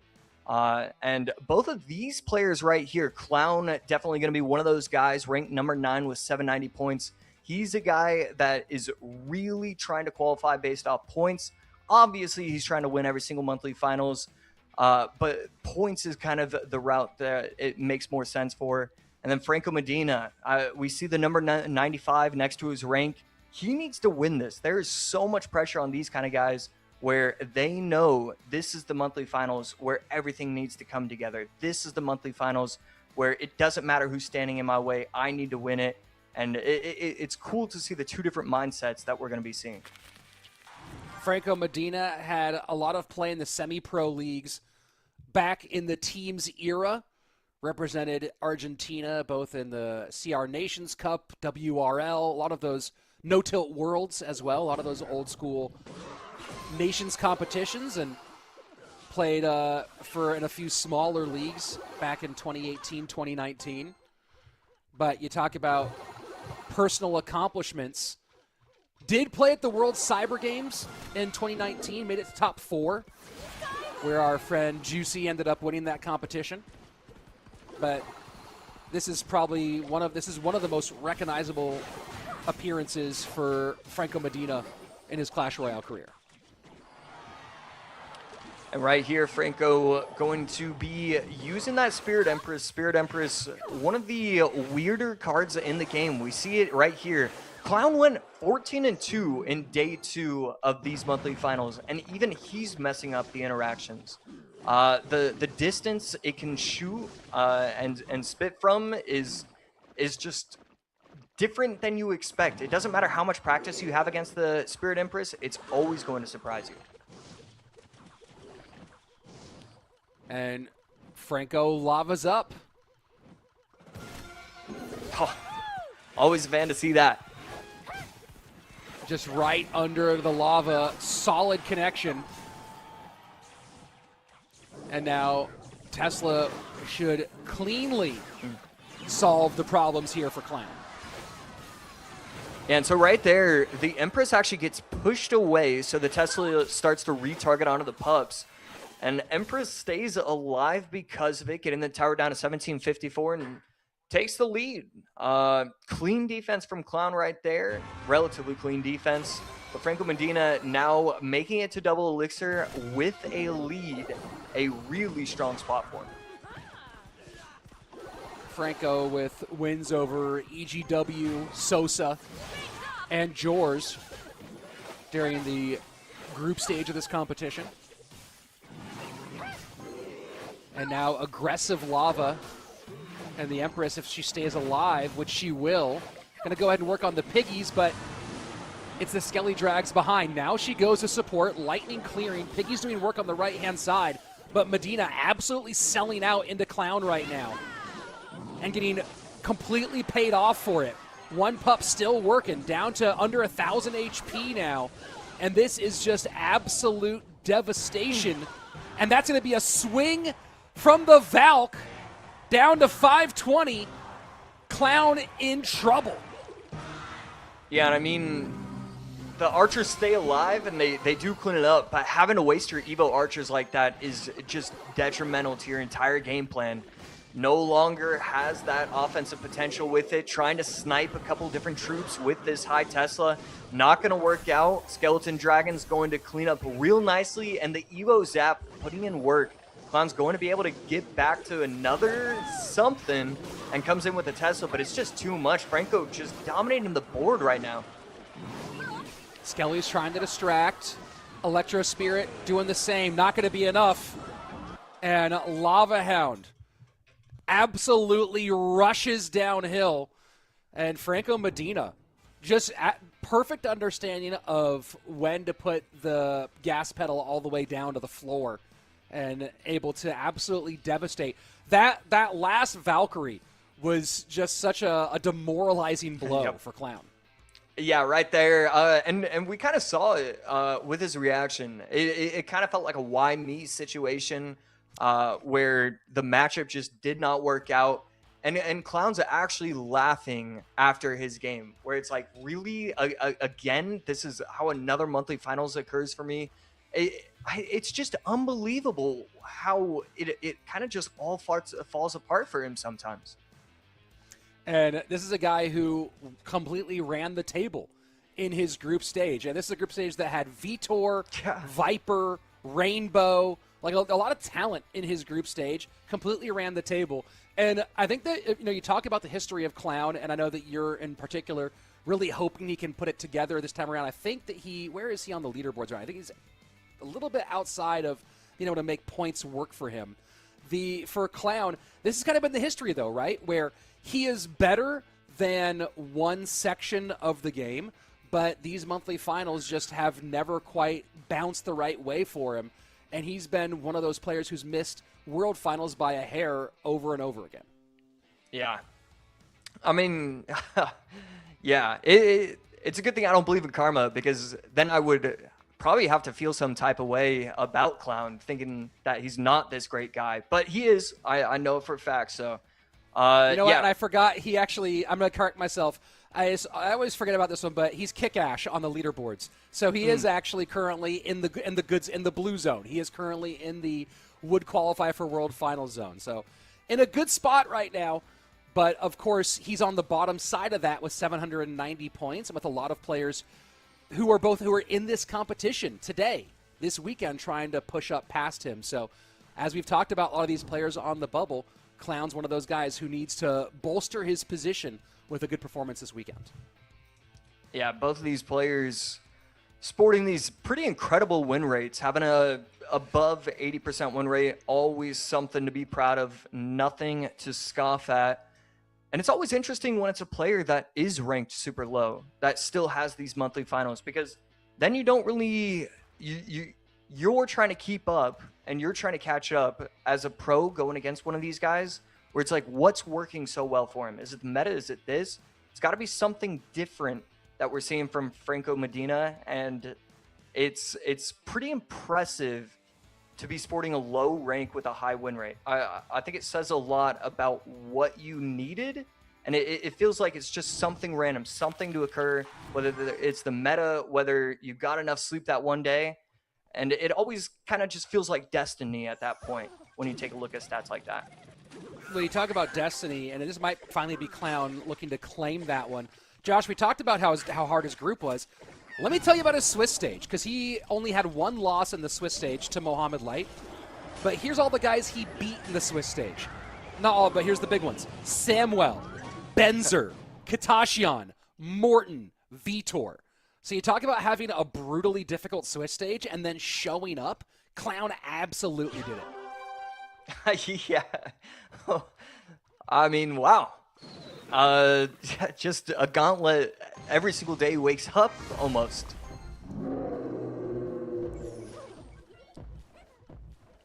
And Josh, we're seeing a ton of the Goblinstein today.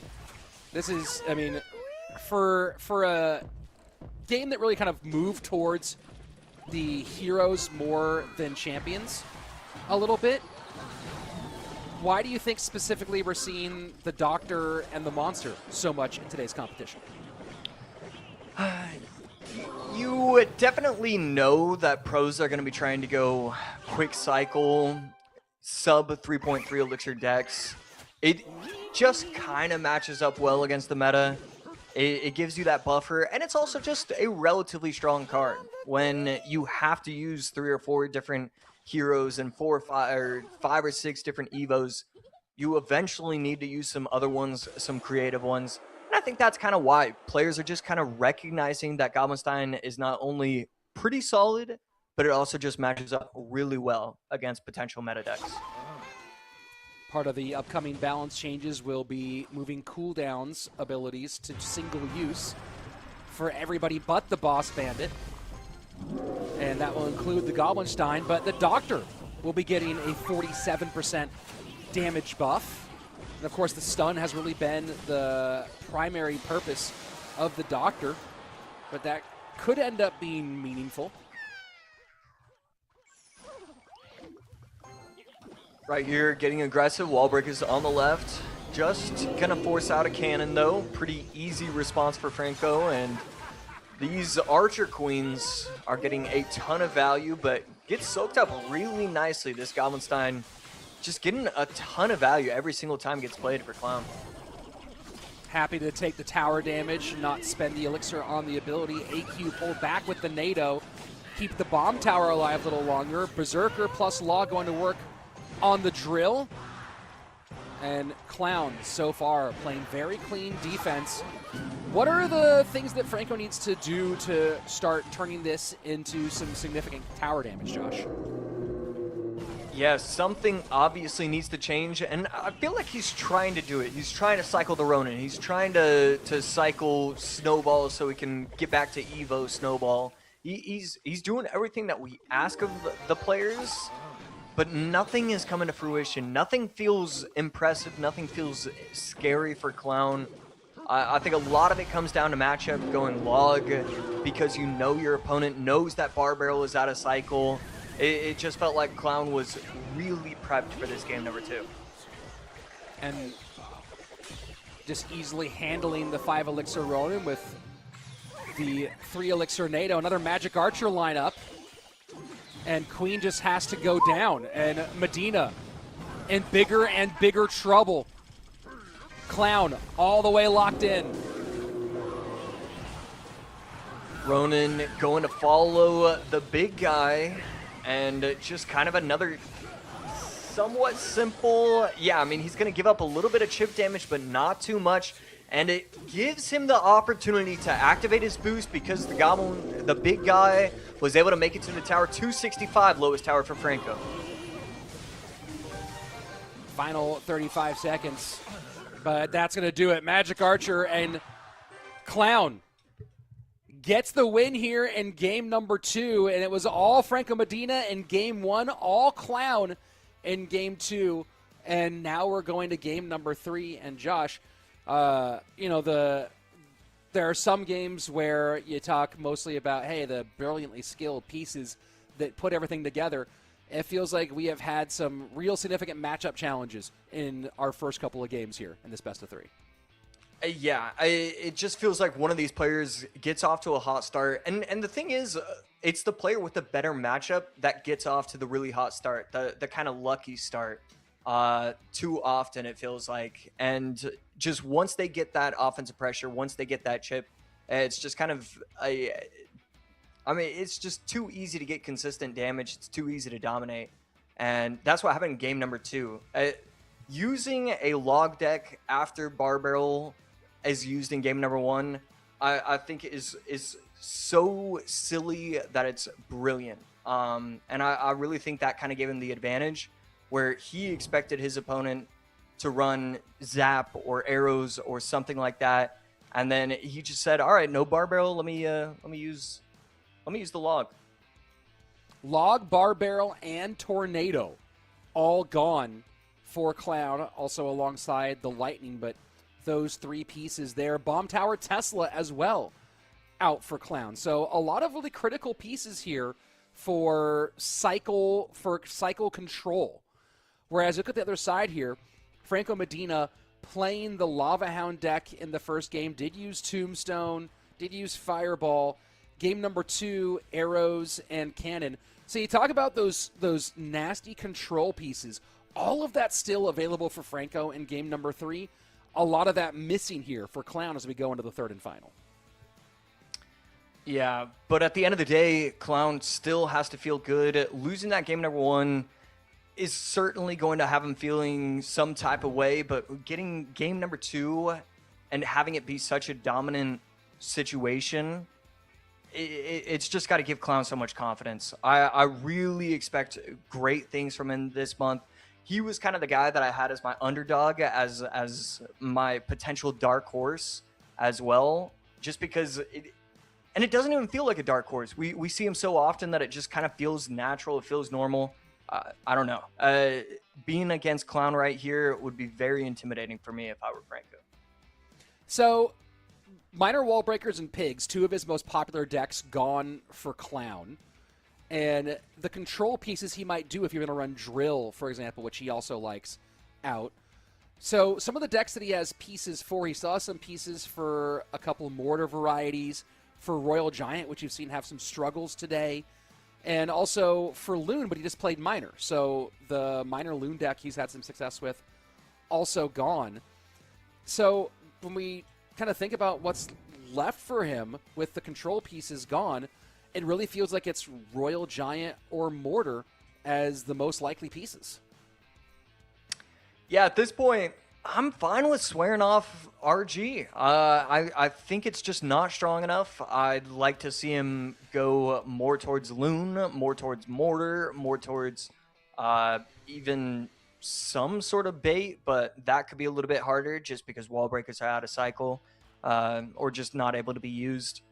I don't know. I just really hope that we're not seeing RG coming in from Clown. It definitely feels like a deck that I've seen him use in Game 3 before, seeing him in all these monthly finals, and I want to see something different today. So we'll see what Clown goes with and if Franco has similar thoughts. And it's going to be Hog for Clown, maybe Hog MK. Yeah, definitely going to be Hog MK Lightning, Hog MK Earthquake potentially. And right here, we might be seeing Hog Boss Bandit Freeze. We could be seeing that Executioner Freeze deck that pops up randomly on ladder. Nice little ability to protect himself from traveling across the world to follow those wall breakers. And no surprises here. Lots of control elements for Franco Medina. Tesla delivery. Julesy was having a conversation on Twitter about the balance changes, and someone had mentioned they wanted some adjustments to Royal recruits. And Jules asked what he was looking for, and I replied, I think you should reduce the count from 6 down to 1, and then maybe have it spawn with an ability like some area damage. I think that's a great concept. Only you could have thought of. Yeah. Put me on the balance team. And Clown right here, not appreciating the jokes that he is hearing, but definitely appreciating the matchup, appreciating what he's seen so far. The Boss Bandit put in a ton of work, and we're going to see if that's more just due to mistakes from Franco Medina, or if this Boss Bandit is going to get value every time it gets placed on this map. Definitely one of those cards that just completely flips matchup percentages just all the way around. It's due to its strength. When you talk about Boss Bandit targets, Josh, and correct me if I'm wrong here, but it really feels like this deck that Franco is playing is almost built to give Boss Bandit a lot of success. So many low HP cards that it can bop and get off the board quickly and then respawn the ability. Yeah, I mean, even when it's struggling, even when it's not going to the correct card, like the Magic Archer activates its ability, it's still getting a ton of chip, it's still getting a ton of value. So definitely feels like it just matches up incredibly well against Franco. Delivery to cover on the left-hand side, 1599 on Franco's, his right hand, our top left view tower. Clown hold on to the lead, but Franco doing a good job of putting damage in both lanes, making it a multi-syllabic conversation. Right here, Boss Bandit going pretty crazy. Ability use might not have been the greatest. And I feel like this is something that I've seen in pretty much several tournaments where the Boss Bandit just kind of gets spammed a little bit too much for my liking.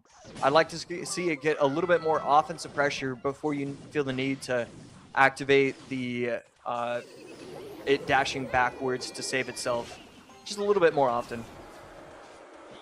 Wallbreakers should get one, and they do. And just like that, Franco's back in the conversation. 1619 to 1599. 20 HP separating these two. Magic Archer will now take the lead for Medina with 80 seconds left.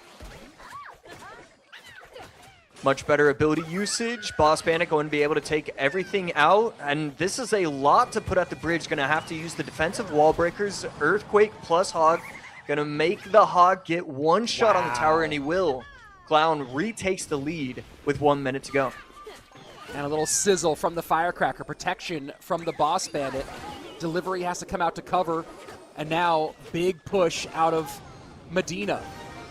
Held mostly by Clown. Boss Bandit going to create a little bit of offensive pressure, and we have another offensive Boss Bandit coming down. Lot of action going on in this game. Boss Bandit on the right, Hog on the left, forcing Franco to get worried, misplace his Tesla placement. Earthquake maintains the lead. A lot in now. Franco Medina, clock ticking down, keeping it close. No spell damage direct on tower available for Medina. Keep that in mind. He has to connect. It looks like he can. Magic Archer looking for a connection. Can't get it. And that's going to be it. Clown, game number 3, wipes the brow and takes one step closer to our July golden ticket after a tight one against Franco Medina. Yeah, I mean, I loved how he approached this game. I think this was a phenomenal deck choice from Clown. I really am just a fan of any deck that runs Boss Bandit. I think I've come to the realization in this match where if I see you running Boss Bandit, I like you, I like your style, I like the deck choices that you're making. I thought it got so much value every time it was placed on the map. And it didn't matter if he activated the abilities. If he didn't, it was getting 6+ worth of elixir value every time it got placed on the map. Yeah, I mean, that is a dramatically fun version of Hog Rider to play. And you talk about the value is getting this is, I mean, you mentioned, you talked about it earlier, Josh, a lot of targets that the Boss Bandit could take advantage of on the board. And it almost sounded like he heard you when you talked about Boss Bandit being spammed a little bit too much. We saw kind of an immediate shift to more Hog Rider pressure, more pressure from the Earthquakes, and then more getting the Firecracker out and then keeping her on the board out of Clown, kind of right at the moment you made that observation. Yeah, I loved it. We both made the same observation at the same time, really. As we take a look at some of these decks, Franco was able to win with Lava No Loon. We're seeing the Tombstone get used as the hero quite a bit more, which is pretty interesting to see. But then it just completely flipped. Clown went to his bread and butter. He went with the quick cycle miner deck in game number 2. Just dominated that throughout the entire time. Goblinstein just a menace so far this weekend. And game 3 was all about the Boss Bandit and Hog pressure. We saw him get early chip damage. He chilled out a little bit, and then he got it all the way at the end. Franco couldn't keep up near the end. I liked what he was doing. I thought he was defending properly and making moves. Just Clown is too skilled a player to lose that matchup in that moment.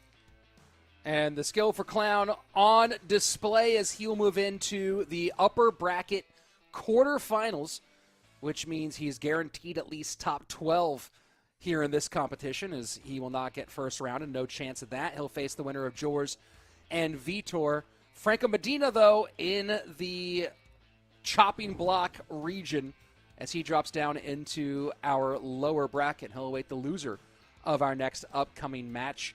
And as we turn our focus to the upcoming match, Josh, one of your favorites, one of my favorites, multiple-time world finalist, one of the most seasoned world finalists, who is one of the few people left who did it on both the Teams Edition and the solo version in Vitor 75, up against Jors, who I am trying to remember if I've seen him. I've seen him in some smaller competitions, but I don't think I've seen him in a monthly final before. Yeah, I did. What I like most about this matchup overall is that these two guys are actually kind of similar in how they approach life, it feels like. I was looking at the interview from Jors that I believe Clash Royale Esports EM was posting on their Twitter, and he just comes across as this great and humble dude that wants to do well and expects him to do well, but has a lot of respect for his opponents. And it's cool to see these two get matched up. I thought it was so funny that these guys both have that humbleness about them and that respectfulness about them. So it's kind of cool to see at least one of these guys will make it to the next round. And I think that's good for the world that we're seeing that. And Vitor getting aggressive. Mortar at the bridge to open. Bomb tower to reply right out the gate. Vitor in his group stage lost twice, once to Viper, once to Clown, but was still able to make it all the way to the end. Swiss stage, a little bit less harrowing. A couple losses there. One of those a clown, but able to take out Betfis in that run. Go ahead, Josh. Yeah, I mean, just crazy to see Goblinstein once again. Jor's not able to defend this properly, and so right lane going to get taken down to 25-17, left lane down to 26-68, and a quick bar barrel in response. But these bats are about to put in a lot of work if he can't defend in time, and he won't. Tower down to 24-55. Jors takes the lead. And just a quiet repose as Jors waits to respond to the Royal Ghost. Royal Ghost has seen a pretty significant drop in use rate after the nerf to its Evo. There was a moment where it was devastating and played all over. Yeah, I gotta say I'm happy they nerfed the Ghost. It was so dominant for that first 3-month period, or whatever it was when it got released. Magic Archer plus Bomb Tower going to work on defense. And kind of a heavier variant of Mortar here out of Vitor, Josh. You know, we've seen a lot of the faster cycle versions, but Cannon Cart, Goblinstein, Royal Ghost, Minions. Yeah, and the final card should be Lightning as well. So just one more card to be looking at. And right here, incredible ability use from both players. Nice activated ability with the Goblinstein, but also just good recognition from George. George trying to get away from it, trying to protect himself. But here we go. Big push on the right side. And George is going to need to figure something out. That's a mortar on top of the tower right there. Evo Mortar as well, gets 2 shots, and just like that, the tone of this match has changed. Vitor, aggressive with Mortar, and it's interesting, Josh, you talk about being aggressive with Mortar. That's something we typically see with a lot of the lighter weight Mortar decks, opened up Mortar at the bridge and kind of gave an opportunity to Jors. And here with this heavier Mortar deck, aggression paying off. And I'm curious from your perspective, why does one favor, in this situation, this heavier, that's a lot of damage coming in for Jors. Hold on here. And Jors absolutely responds. Vitor, slight discomfort adjustment as he realizes that was a lot to give up. Josh, back to the question I was posing. Why favor a heavier Mortar deck over a lighter Mortar deck, and what are you looking for that matchup? Yeah, I mean, crazy enough, I believe he's looking for a matchup something similar to this. I think his final card, again, is going to be Lightning. So I think that's going to be something that he's really looking out for, trying to get that aggression that people wouldn't really expect near the end of this game. Right here, again, the mortar's locking on, and you just have so many different ways to win interactions. That's the reason why you run these kind of decks. The Lightning is so powerful. The Cannon Cart, the Mortar is so powerful. And he's got this tower low. He's got this tower all the way down to 467. And the monster dies just inches out of range. Jors with a little bit of life potentially on the board. Magic Archer does get 1 shot. Lightning in, that'll do it. And Vitor, it got a little hairy there at the end, Josh, but Vitor able to shut the door. Yeah, I loved his confidence throughout the entire game.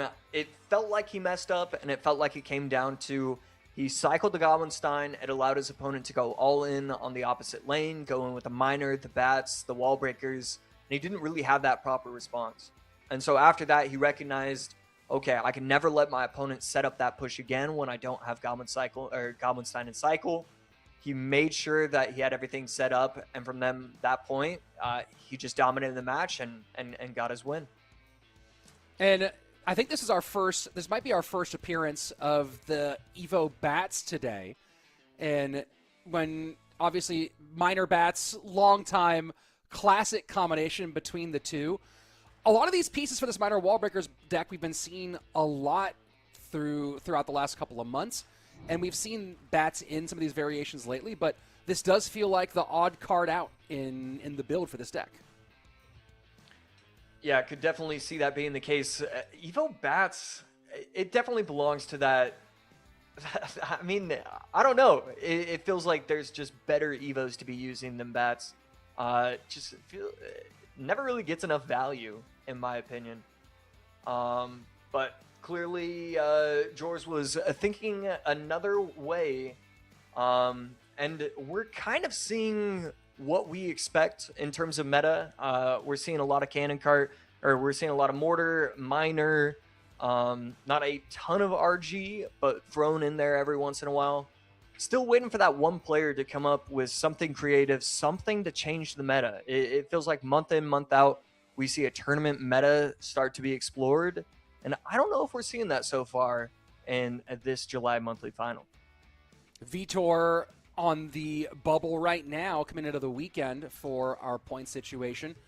Currently ranked 10th overall. That puts him in the bottom 2 of points qualifiers for World Finals. Of course, that's not counting the guaranteed 150 he gets, but add another 50 if he can close out this one here in game number 2.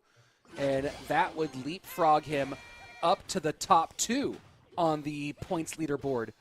Or actually behind, up there in the mix with Adriel and Kickash, Clown, given their spots. So yeah, definitely a lot on the line. Here we go, game number 2. Furnace Skelly's Ice Spirit could be looking at Graveyard, could be looking at Royal Hogs. On the flip side, Vitor he saw that it didn't work in game number 1, but doesn't really matter. Still one of the strongest decks in the game. Minor wall breakers, these pros love to play it because of the allowance of showcasing that skill. And Vitor feeling pretty confident to be using this in game number 2. Evo Furnace, Ice Spirit, Evo Tesla.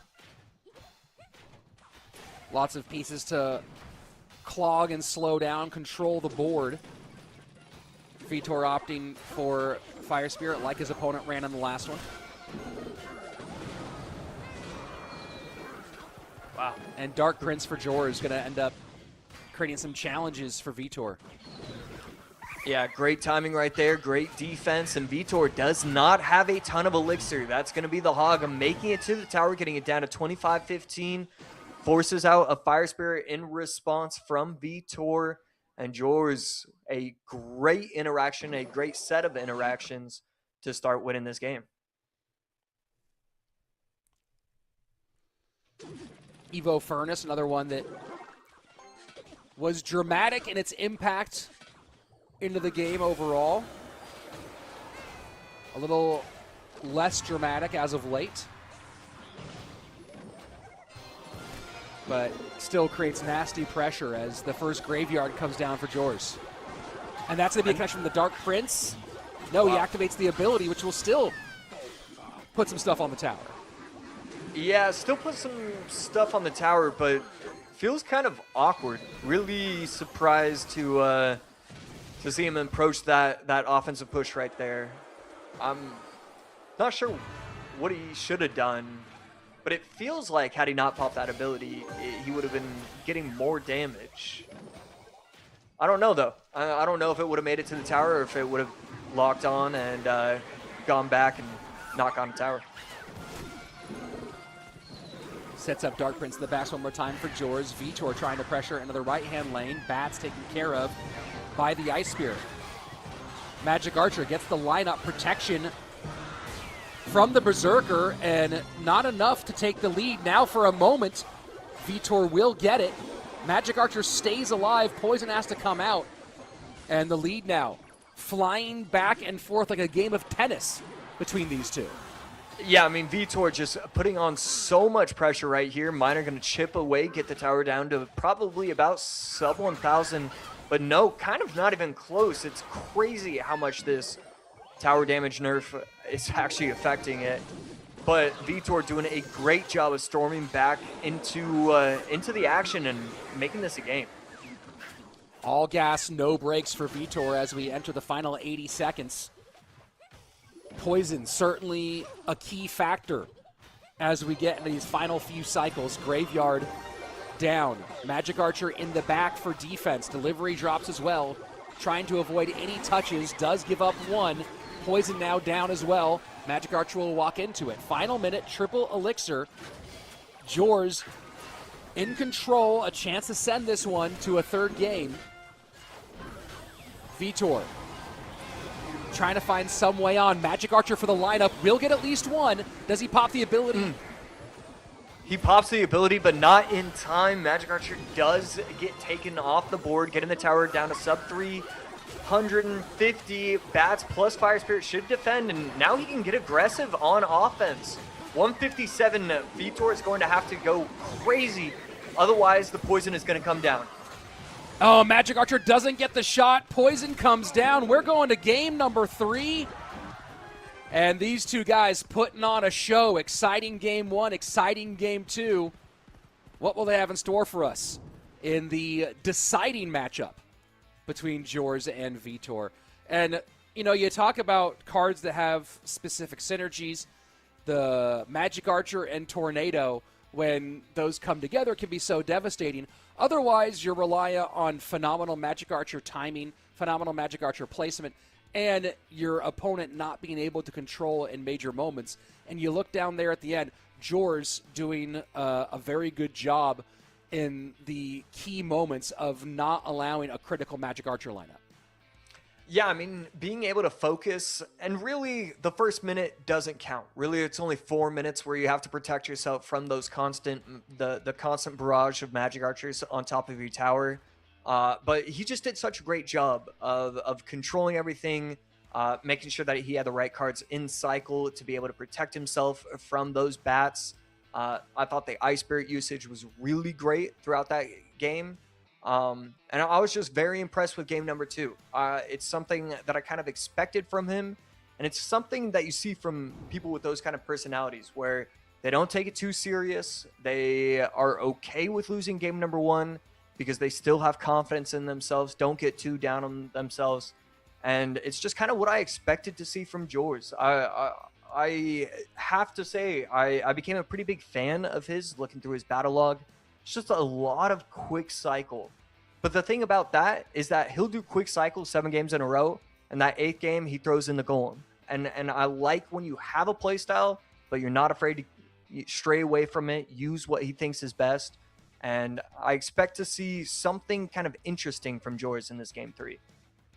And Jors going with Graveyard in game number 2, but one that can cycle relatively quickly for a Graveyard deck with Skelly's Ice Spirit and the Barb Barrel all in the mix. And we saw the value of that with keeping the Graveyard and Poison pressure on at the end. And now we turn our focus to our third and final game.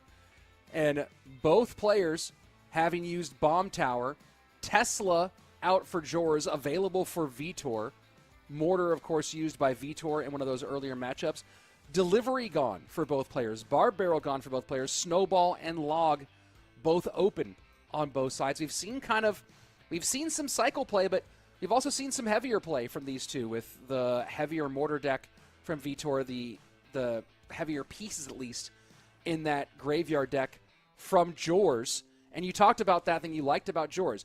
From these first two decks, do you think this is the kind of moment where, hey, NATO's open, Golem's open? Do you see something big and heavy and beatdown direction coming from Jors in game 3? I think it wouldn't be a terrible idea, but at the same time, I don't really think so. I think Jors is the kind of player that wants to do his best, wants to use his best, and I really expect to see just more quick cycle coming from him. I expect to see Hog, maybe a little bit of MK action to help it out, but I expect to see Hog quick cycle coming in game number 3 from Jors.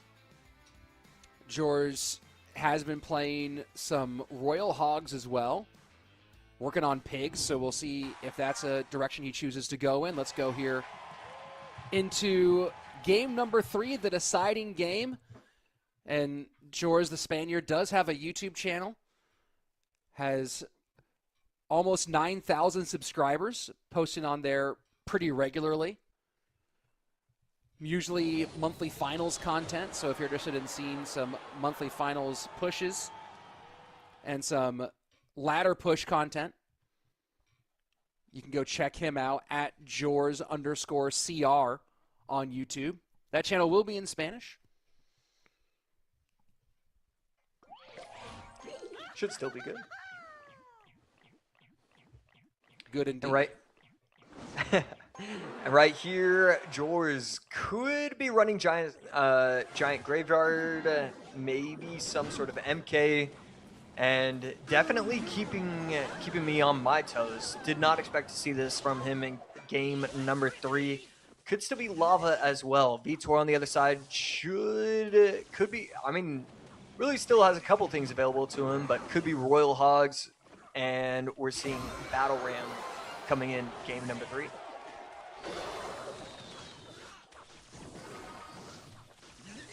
So both guys opting for more of the mid-weight stuff. And Jors, this is interesting, right? You see the Electro Wizard, you see the Evo Inferno Dragon, and lots of good targets for that Inferno Dragon in either form. So we'll see how that dance goes between the... And this is the first exchange between the Electro Wizard and the Inferno Dragon. Can Jors find ways to get efficacy out of this heavy card killer? And there we go. Getting pretty aggressive, going a little bit higher with his lava placement to protect his tower from that E-Wiz. Skeleton Dragons on the right to stop this Battle Ram, but will need something else, and Tombstone is going to come down, protect. And nothing made it to the Tombstone, so still have that defensive potential ready to go. Forces out the arrows from Vitor, but Vitor is showing a lot of really strong responses on defense. The Golden Knight to get aggressive, and then the Mother Witch plus E-Wiz plus arrows. Jors is going to have to figure out something real nice real soon. Otherwise, Vitor will just overwhelm eventually. And the Golden Knight to kite here, as opposed to countering with an Electro Wizard. It's a little creativity out of Vitor, letting the tower do its work instead. Maybe saving the E-Wiz for the next push. Right here, Valk going to defend pretty nicely, but the Ronin gets a ton of value, and it's allowing the Mother Witch to get even more value as well. Should see a snowball as well, is going to be what happens, and Skeleton Dragons plus the Bomber shooting one last long shot, one last three-pointer will clean up the Battle Ram.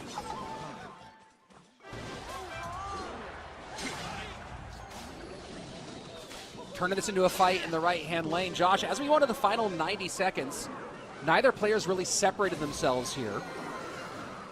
When you think about the Evo MK being in cycle, looking like we're going to get a big Evo MK Battle Ram situation potentially coming out of Vitor in one of our next pushes. What does Jors need to do to defend that effectively?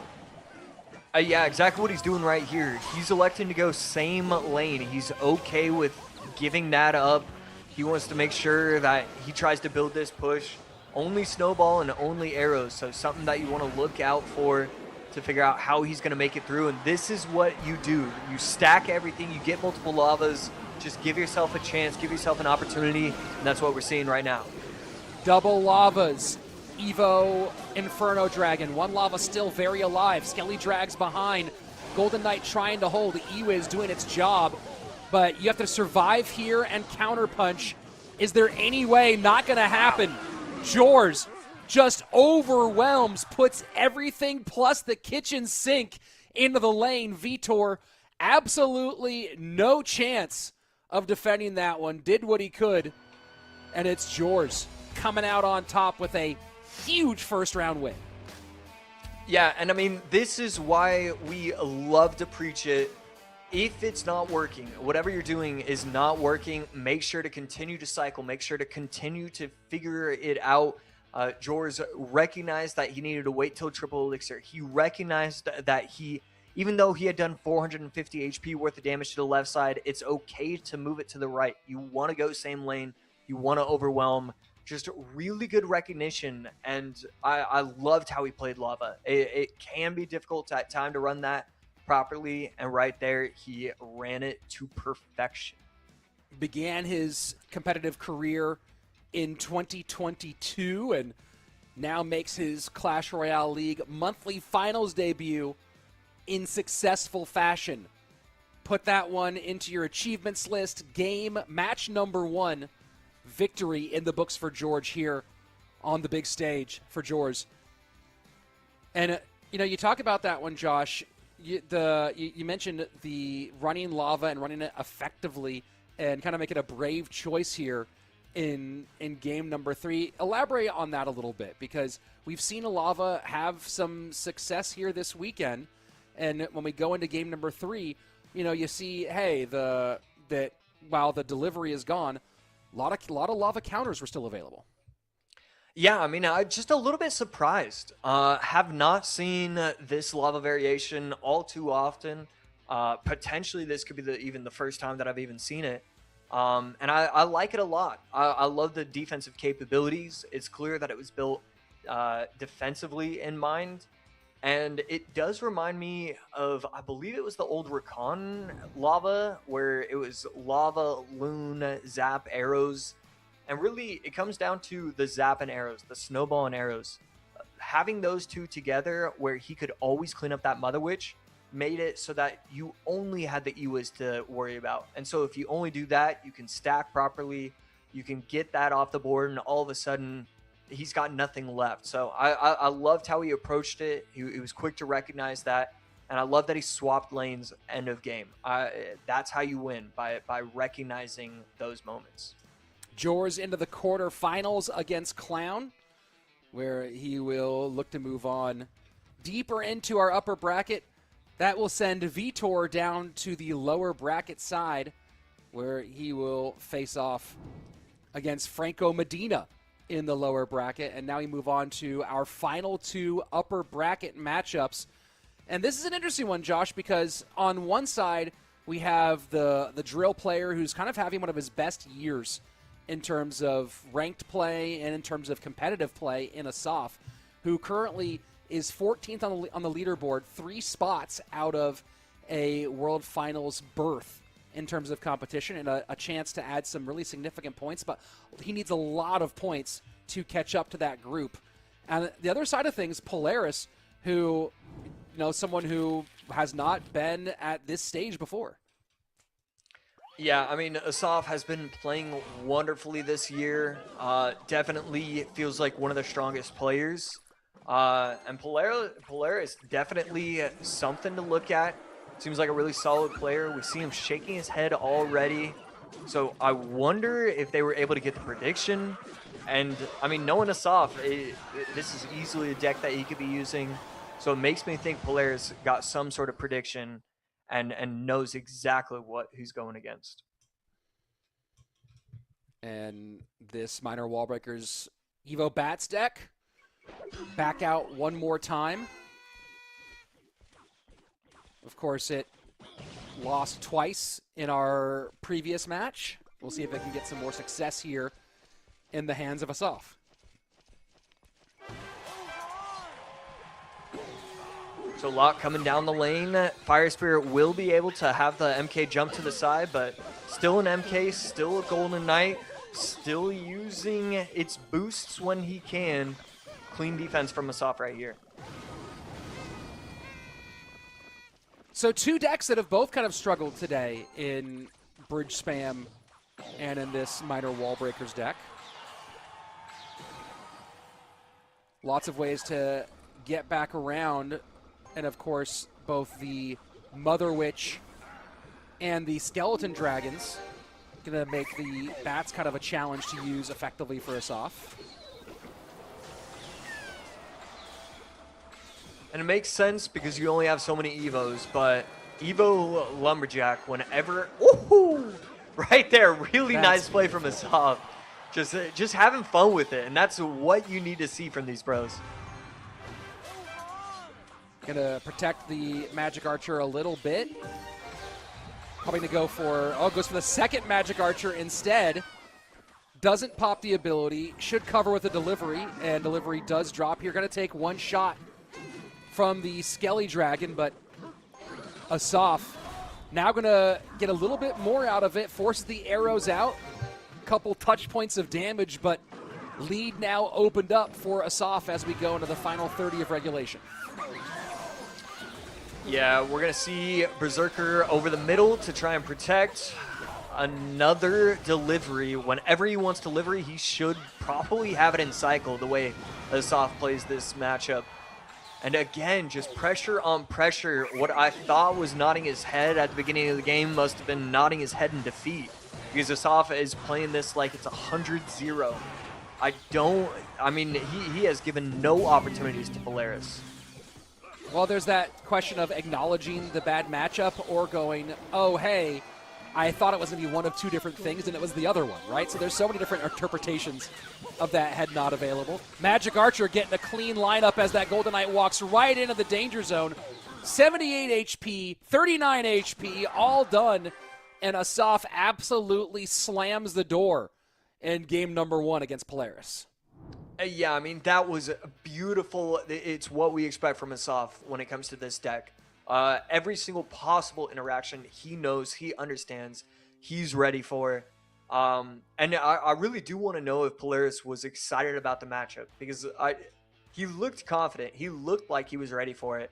But Asaf, when he's running any sort of minor variant, any sort of drill variant, he is fun to watch. It is pretty gameplay. Polaris with 2 top 10 finishes on ranked, both of those coming last year in the early half of the 2025 ranked campaign, a 2nd place finish and a 6th place finish. You know, when you looked at the end of the deck pool of Polaris going into this one, we know what Asaf has built, right? We know the kind of things that Asaf brings, certainly known as a top tier, one of the all-time great drill players in the game. We've seen his cycle ability. Look at the deck pool of Polaris. What did you see coming into this weekend? Yeah, I mean, it was it was 2 things. One, it was quick cycle. It's all sorts of quick cycle decks. I saw Hog, I saw Miner, I saw all of that. But then the other 40%, when he wasn't running that, it was a lot of MK decks. So again, you know, MK Hog, but also MK Royal Hogs, MK Control. So it's either quick cycle or something built around the MK. And honestly, that's not the end of the world for Asaf. He can beat the MK deck, as we just saw in game number 1. And then he can beat just any sort of quick cycle as well. I think it's just a really strong player matchup for Asaf, and it gives him a pretty huge advantage. It's interesting because you look at Polaris and 2 things come stand out, right? In a 2nd place global tournament finish, in a Mega Draft tournament, and Season 2 Mega Draft when we had that Mega Draft competition, number 8 finish, right? So this is a guy who can get top finishes in Mega Draft, which might partially tell you that he's good at drafting, but also tell you that the expertise goes beyond a very limited deck pool. And that's one of those things you look for when you think about someone who's going to be competitive at this stage, right? Is the ability for the deck pool to have some breadth and depth. And so I'm very curious to see if we get any surprises out of Polaris, maybe in Game 2 or if we make it there to Game 3. Yeah, I mean, I'd love any sort of surprise. I think you have to, and I think you have to switch it up quite a bit. It feels like Asaf was really... I mean, it just felt like the dominance was at a level that's just a little bit too high. Sure. And there wasn't the competition that we expect to see, just because Asaf dominated early on. And yeah, I don't know. It feels like something needs to change. And if it comes down to decks and creating something new, I'd like to see him try it for this game number 2. Well, definitely taking a little extra time with the deck selection before game number 2 is Asaf and Polaris. And just a review of the decks they did in game number 1. Game number 1, Asaf finally giving this minor Magic Archer Bats Wallbreakers deck its first win, shutting it down very nicely. It was the MK Bridge Spam deck of Polaris that could not find any way to break through the defensive combinations that Asaf was able to put up.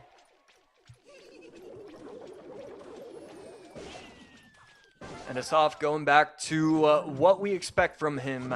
Ultra quick cycle, Dark Goblin plus Cannon plus E-Spirit. I mean, he does not believe in 3.0 deck whatsoever. It is, he just wants to play, and I got to respect. Piggies for Polaris so far, no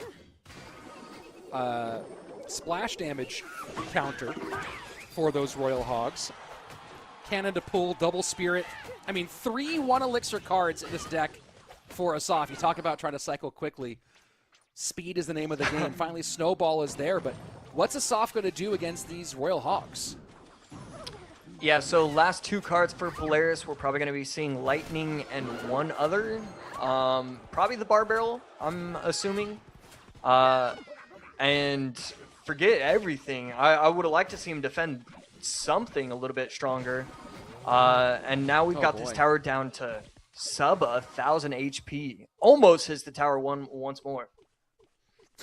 And maybe just going a little bit too crazy with it.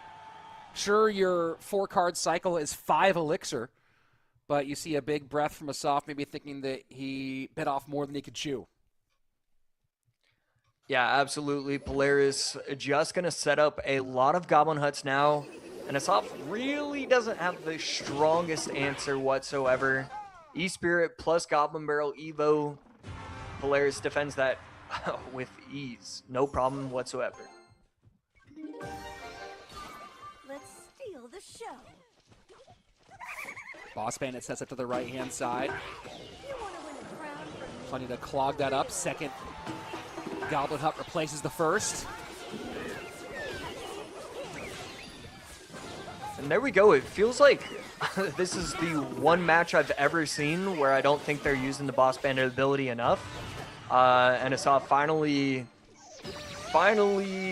it feels like he was listening to me and what I was saying, and starts to use it once more. Well, it feels like the Goblin Hut in that situation made it kind of complicated, right? Are you going to spend your Boss Bandit ability to go get onto a spawned Goblin from the hut? Right, doesn't seem like the greatest Elixir spend. So Polaris clogging the lane up pretty nasty. 6:20 left on the right-hand tower, and you know you gotta wonder if Asaf has a game plan to try to come back. Yeah, right there. Some of the game plan shown already. E-Spirit to nudge the final pig, get it to go to the correct lane. Nice little interaction knowledge right there. And we see it. I mean, it is so hard for Asaf to get damage. These Boss Bandits are somehow, some way not having ease of access that we're used to seeing. But this is a good, strong defense. Cannon needs to come and get a little bit more value. Tower down to 207. Oh, boy. And Magic Archer hits it. 1-2. GG, well played. And as soon as that Dark Prince connected, it felt like that was already writing on the wall for Asaf in Game 2. Yeah, I mean, at that point, the game was just over. Asaf was doing what he could at that. And, you know, it felt like there were 30-second periods where Asaf was dominating, but it was just too much. Polaris played a complete game rather than just 30 seconds at a time, and that was kind of the difference. There were no actual mistakes, no overall mistakes, and he was just aware of what he was doing.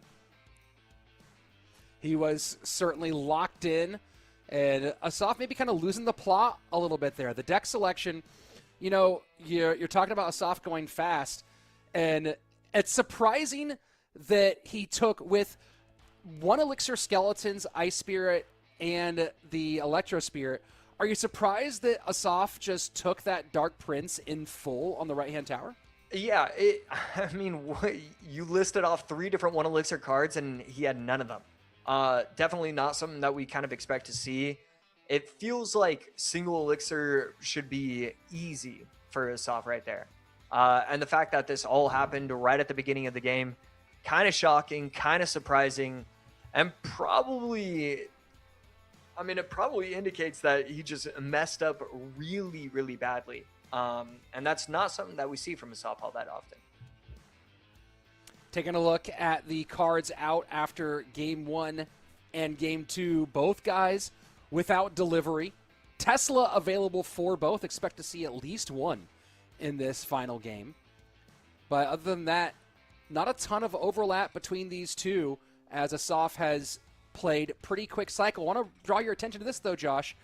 Look at the cycle cards all gone for Asaf right now. All 3 primary spirits still has Heal Spirit available. Skeleton's gone, so only one elixir card available for Asaf. Bat's gone. Berserker gone. Still has 4 2 elixir cards available, which I don't expect to be seeing a lot of those making an appearance. Maybe one of them, depending on where Asaf goes. And now you start thinking, is there a drill variation for Asaf that makes sense here in this game? Magic Archer, which is a key part of a lot of drill decks, gone.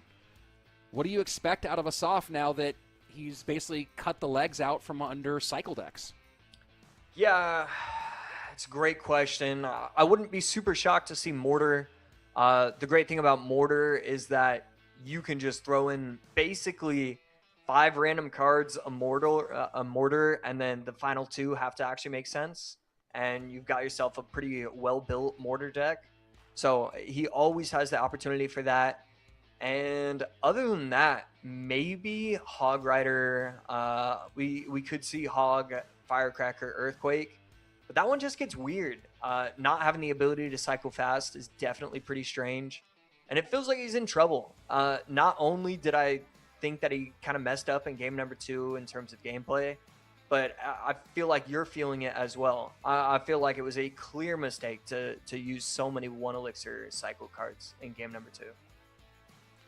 On the other side of things, Polaris plays a lot of Hog Cycle, plays a lot of Wall Breakers, like a lot of double bait decks, and almost all of that available for Polaris. He's been playing a bunch of the Evo Wall Breakers, Evo Goblin Barrel with double spirits. That deck is still open for him, minus the delivery. We'll have to make a change there. But Hog EQ, open for Polaris, and that's one of those decks that he's leaned on heavily throughout his normal career. And you know, when you look at what Asaf has open, has NATO open, has Tesla open, but Hog EQ, if you know your opponent's going to likely run a building, pretty solid choice. Yeah, absolutely. Something that I'll never get over the mind games that come with Clash Royale and just competition in general, but specifically Clash Royale. It is so fun to think about, and you know these players are just going all in with their coaches. And right here, Polaris already running the Hog in this game number 3. And Asaf running Tesla, so right on the money for those calls. And Asaf finding a way to have cycle cards. Does get the goblins in. We'll see if he goes to more than one. Again, the 1 elixir cards other than Heal Spirit, all cooked for him in this one. And the Evo Wizard thrown out as well should actually match up pretty well against the Ronin. And we are going to see Heal Spirit plus Royal Hogs. So a lot of different things that the Heal Spirit can jump on and protect. The Wizard is definitely going to be one of them. And the Royal Hogs are obviously one of those cards that get helped out by the Heal Spirit quite a bit. So are you surprised or unsurprised to see Asaf say, where there's a will, there's a cycle deck? Definitely surprised, and definitely, I mean, it is just incredible. Some players just have to use what they want to use. Heal Spirit, funny enough, just I feel like it always does well in these monthly finals. So I don't hate this choice whatsoever for Asaf. And interesting to note here, Polaris running double heroes rather than double evos. And we've talked about it a bit before, but that puts a lot of extra elixir expenditure on the board to run 2 heroes rather than 2 evos. Thoughts on the deck selection from Polaris? Yeah, it's certainly interesting and certainly something to look at. Not something that I think about all the time, but I feel like in this case, it just might be really strong. You still have the opportunity to use your activate your ability, activate your goblins for 1 elixir. And so I like this coming in from Polaris. I think it's a very strong deck and what we should be seeing from him. Monk kiting the Ronin. Tesla takes care of the Hog. So here we go. Final 30 seconds of regulation. Pretty close between these two. 17 HP, the difference. Lightning finding a target on that Musketeer pretty consistently early on. Hog does finally connect for Polaris.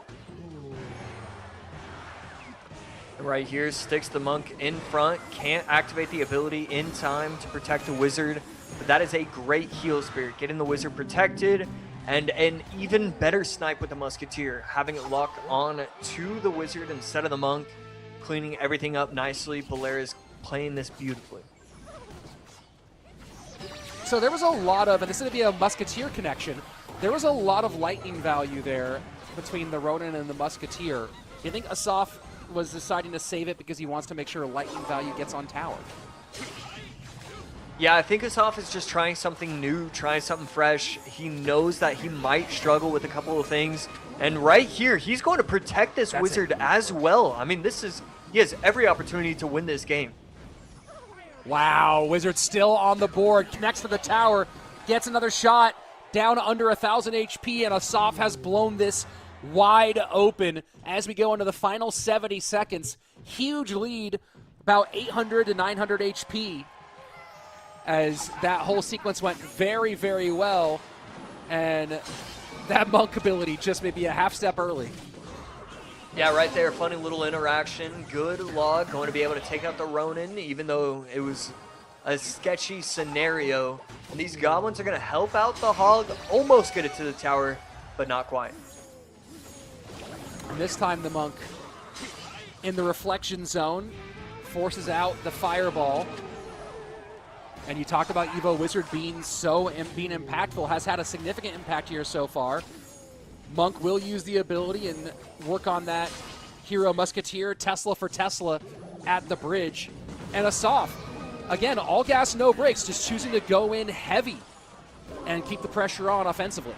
Yeah, I mean, I didn't even look at the time. I thought we still had 2 minutes left. Instead, 10 seconds. Wizard on defense should be able to clean up everything nicely with the help of the Lightning. Asaf wins game 1, loses game 2, wins game 3, and wins the set overall. I mean, just pure brilliance from him in that game 3. It felt like he was forcing Polaris on the back foot for the last 2.5 minutes of that game. He provided no opportunity for Polaris to just even go on offense, and Asaf a well-deserved game 3 victory.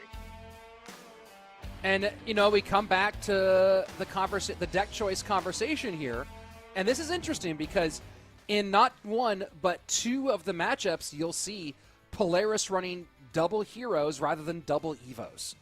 And we saw both of the hero abilities used in that game 2 where Polaris won, but that was still almost an unnecessarily, that was a game where he really won that based off of the mistake with Asaf early. But game number 3, I don't think I saw that Hero Musketeer ability pop once, Josh. Yeah, Hero Musketeer is certainly one of the more interesting ones. It feels like you're only activating that ability once every 2 or 3 games, and then probably 50% of the time you activate the ability, you just win the game outright. It's just hard to get value with it. It's hard to get the machine onto the tower.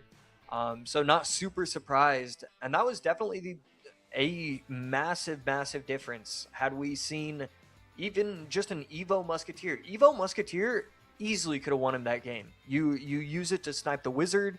You no longer have to worry about the Monk protecting it away from the fireball chip damage. There were so many interactions that would have changed.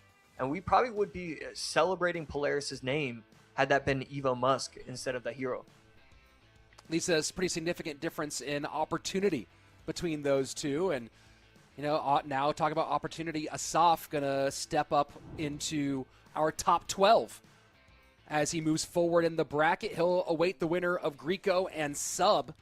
So a tough matchup for him in our quarterfinals upper bracket. That's going to drop Polaris down into the chopping block. And we've had a lot of our newer players making their debut in the monthly finals. 3 of those debuting players, you find them down here in the elimination side of things with Oker, Franco Medina, and now our last member in the lower bracket side, Polaris, waiting to see who he'll be facing up against. And either way, Josh, he's going to have a tough customer because on one side, he has Grieco, who is a top-tier player, nasty, nasty skill set. On the other side, a World Finals runner-up, multiple World Finals appearances for sub. And we say this often, but Polaris might find himself going out of the frying pan and into the fire. Yeah, definitely a tough matchup for Polaris, whoever he's going to get matched up against. And both these players are just so talented. I mean, I have so much that I want to say about both of these guys. Grieco, I mean, I was looking through his battle log, and what I have written down is, had I looked at his battle log with one of those blind name tests, so I can't see the characters attached to his name, I think it would have taken me at most 2 attempts. He is so clever and so creative with his deck choices. There's a reason why I'm such a big fan. It's always 1 or 2 different things that nobody else has thought of, and it makes Grieco such an interesting watch in my eyes. You see Grieco currently 23rd on the leaderboards with 475 points. You add that 150 to his 475, and that one's going to take him up right on knocking on the door. He's going to be in sort of that top 15, top 16 range when you add that 150. But with other players still moving up, Mugi is ahead of him currently on the points leaderboard. Asaf, Morton, guys who are in here this weekend, currently ahead of him on that leaderboard. This weekend specifically feels like one where he needs to have a push that goes fairly deep into the monthly final to set himself up for success when we turn into August. 1 sec. And sounds like there's a smoke alarm popping off in Josh's place, so we'll give him a few minutes to figure that out. If you've ever had to deal with a smoke alarm, hopefully it's not an emergency and it's just maybe a roommate was cooking something. Either way, we'll have Josh back in just a couple of minutes.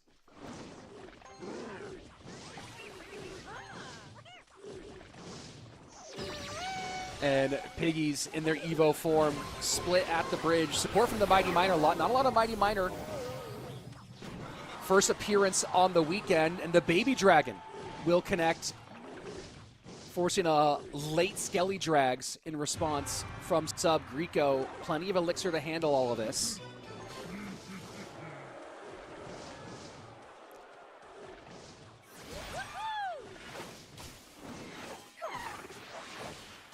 And Baby Dragon now will put the roller skates onto the Royal Hogs as they split. Split Royal Hog pushes primarily from Grieco. You understand the idea with the Valkyrie, the Evo Valkyrie in particular, able to really do some damage when they come down all one lane.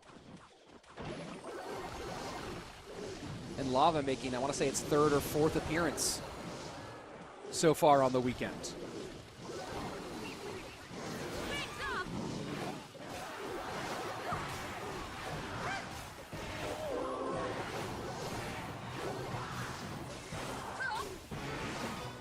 Grieco going to reset here after losing the bridge fight, knowing that a Lava Hound's about to come down. Baby Dragon going to get splash onto the Empress. Fireball trying to get the Baby Dragon out of the way. Not going to be enough to make room for any real damage. The Zap going to be ineffective. As Sub Lava's up one more time. 90 seconds left. Split lane. 2 Piggies will go towards tower. Evil Valk trying to clean up, but not doing enough. Big damage on the left-hand lane. 1380 done. And now it's Sub's turn to split lanes. Pulls the Mighty Miner out of the way, forces the Baby Dragon down. Fireball. Not enough. As the Spirit Empress forces the response out, and that's the most meaningful damage for Sub through 3 minutes of gameplay, or 4 minutes of gameplay. Final minute, triple elixir. And this is where Sub really starts to shine. I mean, his lava gameplay is just so elite. One of my favorite players to watch with it, and we're seeing why. He spreads out all his troops. He does not give the lightning value, the fireball value that other players do. And this is when he creates opportunities that other players don't. Fireball, trying to open a pathway for the Lava Hound on the left-hand side. Sub has to watch that Baby Dragon, opts to use the Mighty Miner ability for a little help in both lanes. Or Rico opts to use it. Yeah, and this should be enough right here. The lightning will come down. Greco will win this game. I mean, Sub did everything he could. He went right. He went left. He went troops behind. He went solo lava. It was just too much. Greco was able to do it.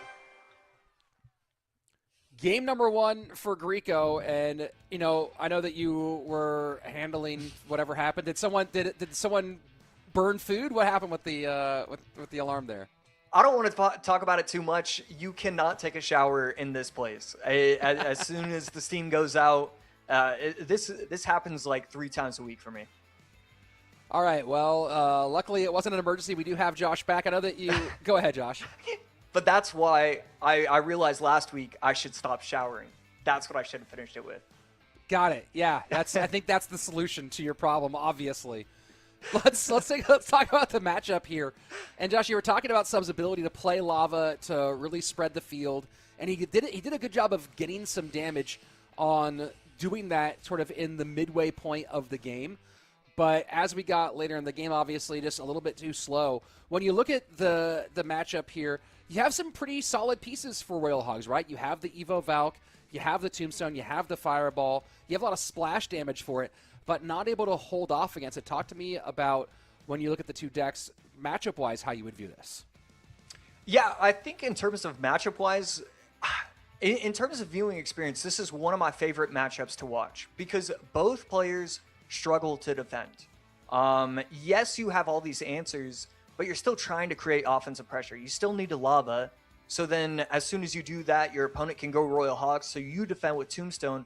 But all of a sudden, no Tombstone, you only have Valk. Now you have to worry about the Mighty Miner. So it's just this constant pressure while also remaining with enough elixir that you have to worry about. That makes that matchup just a true joy to watch from both sides, both players. I think it was just, from what I saw, great gameplay throughout. Yeah, of what you saw, it was pretty fun to watch. Now, as we turn our focus to game number 2, Sub typically has been someone who leans more on the cycle side of gameplay, and he opens up really heavy with this Lava Hound. When obviously you want to go into game number 2 with the victory rather than the defeat, but it does feel like he puts Greco into, I don't know, actually a quick question for you, Josh. Knowing that you probably expect a more cycle style of deck out of Sub here in game number 2, does that make it easier for Greco because he can cover that conceptually on a broader base, or make it harder because there's just so many cycle variants in different directions to go that having burned almost nothing that would support it, it makes it harder to game plan? Yeah, I mean, Sub is so talented and so consistent that things that apply to other players don't really apply to him. And I think that would be one of those things where it's not easier, it's not more difficult, it's just Sub. So the fact that you're up 1-0 against Sub is all that matters. It doesn't matter what deck he played, it doesn't matter what deck he will play. He's going to come in with something clever. He's got a great coach behind him. You are just happy and content so far to start this best of 3 off up 1-0. So looking more cycle out of Sub, could be that Minor Wall Breakers deck with the Tesla Fire Spirit to open. And the cool thing with Greco is that I was looking through his battle log from day 2 last weekend, and he used I don't know. He probably played 13 or 14 different games with quick cycle type decks. And I believe, I could be wrong, there could have been one or two where he copied over, but I believe every single cycle deck was just a different deck than he had used before. He's always coming in with something new. So, Drill for sub, is he running this with Magic Archer, do you think? Yeah, it should be Poison as the final card. Still a little bit to watch out for, and this delivery is going to come in very late. Delivery instead of any other troop was an absolute must, because otherwise that knight could have provided so much value. But instead, a 5 HP difference between these two players as we head to the 130 mark.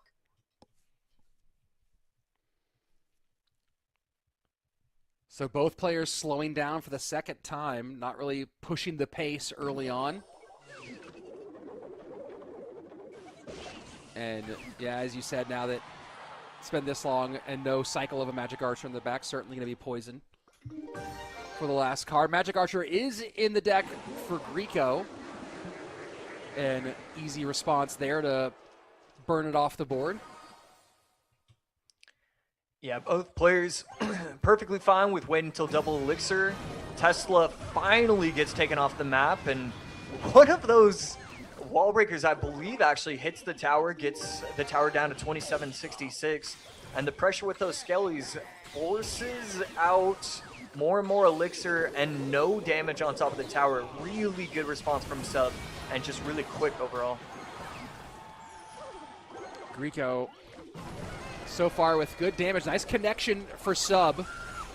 Grieco currently with the lead, 1804. Snowball trying to make some room for the Goblins to get on tower, and they will. Ice Spirit going to slow him down a little bit, but this is a lot of damage coming in for Sub on the left-hand side. Devastating blast, and down to 946 is Grieco's left-hand tower. The lead has swung his direction dramatically as the Magic Archer finally gets a lineup on the right-hand lane. Yeah, right there, just more Goblins galore on top of the tower, getting it down to 395. A huge interaction for Sub. He's going to cycle 2 more poisons, cycle the drill on top of the tower, and he should be fine. I mean, he has just played this matchup so well, and we see Grieco look frustrated beyond belief. It doesn't matter what he's doing, and his opponent is doing all sorts of things. The Skellies plus Fire Spirit to push the Fire Spirit up and take care of every single Goblin from the barrel. I mean, Sub is putting on an absolute clinic right there. The Hero Knight ability dragging some focus. Goblins get 1, Goblins get 2, and that's it. Sub locks it down in game number 2, sends us to game 3 as he turns back towards Cycle after the difficult Lava Hound experience of game number 1. So here we go. Down to game number 3, and we'll get our full deck situation up on screen in just a little bit.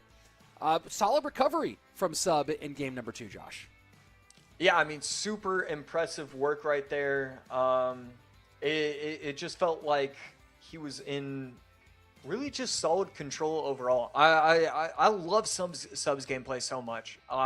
He's never really all that worried about the moment. He's not worried about anything, but he just focuses on that game and that game alone. He focuses on the game 2 after losing game 1.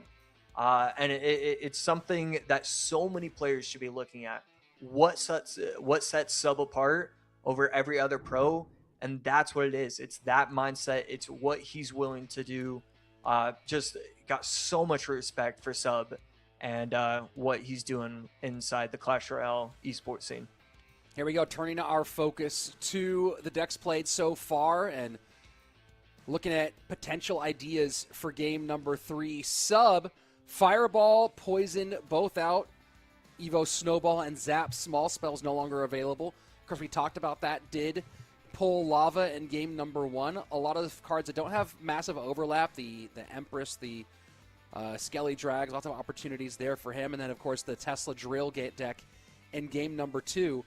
Cannon and Tesla out for Grieco after games 1 and 2. And again, back to a situation where Grieco has burned most of the cycle cards, right? At least the 1 elixir cards. The Ice Spirit, Fire Spirit, Electro Spira all gone, as well as the Skeleton. And Grieco has been cycle heavy. Do you imagine we see him repeats kind of like what a soft did and use some of the less popular modern cycle cards? We saw Goblin's Heal Spirit work out for a soft last time. Yeah, I think it's a little too dangerous to kind of go the exact same method. So I assume it's going to be similar but different.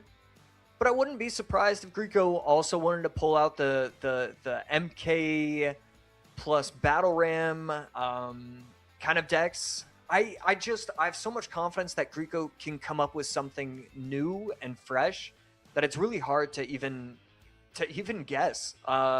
Even MK Balloon would be something that's possible for somebody for a player like Grieco.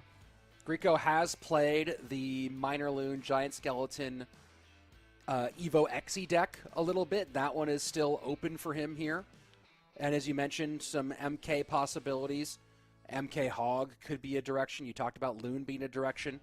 Bridge spam he's used a little bit in some of the other stages. So that's the big question, right? Is if you're on the side of sub and you're trying to do this deck preparation, you have to imagine, Josh, that there's at least one or two cards in there looking for something heavy like an Executioner or a Giant Skeleton or a Mega Knight.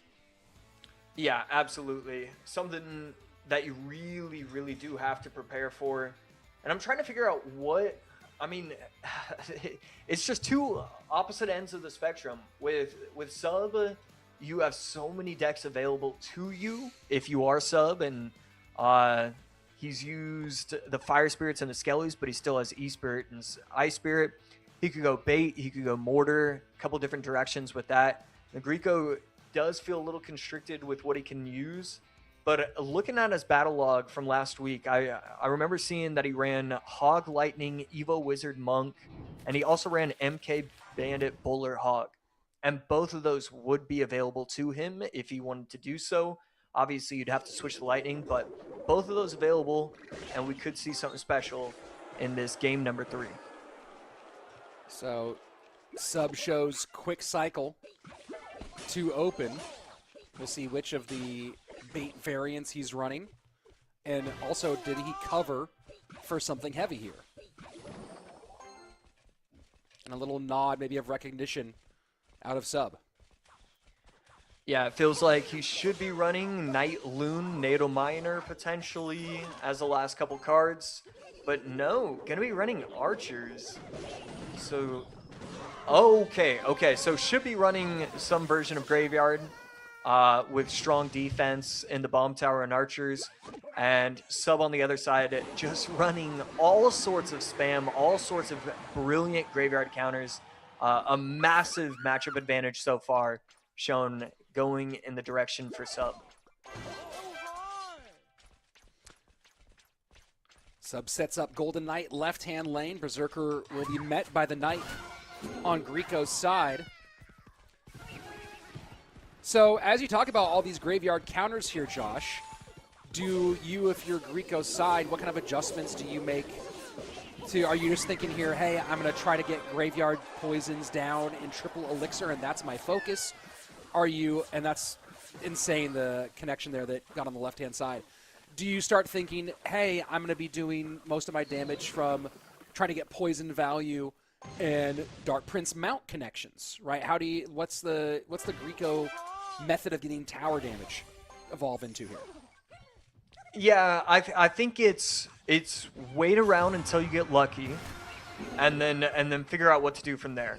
And so a lot of that is just going to be even something like cycling the Dark Prince at the right time to be able to have it charge on top of the barrel and take it all out. Like, there are a lot of different opportunities to get lucky, but if he can't find it, if he can't manage to do that, it is just so simple for him to just constantly cycle these Dark Goblins in the back, and then the poison will do a little bit, but it just cannot do enough. Sub just has such a huge advantage.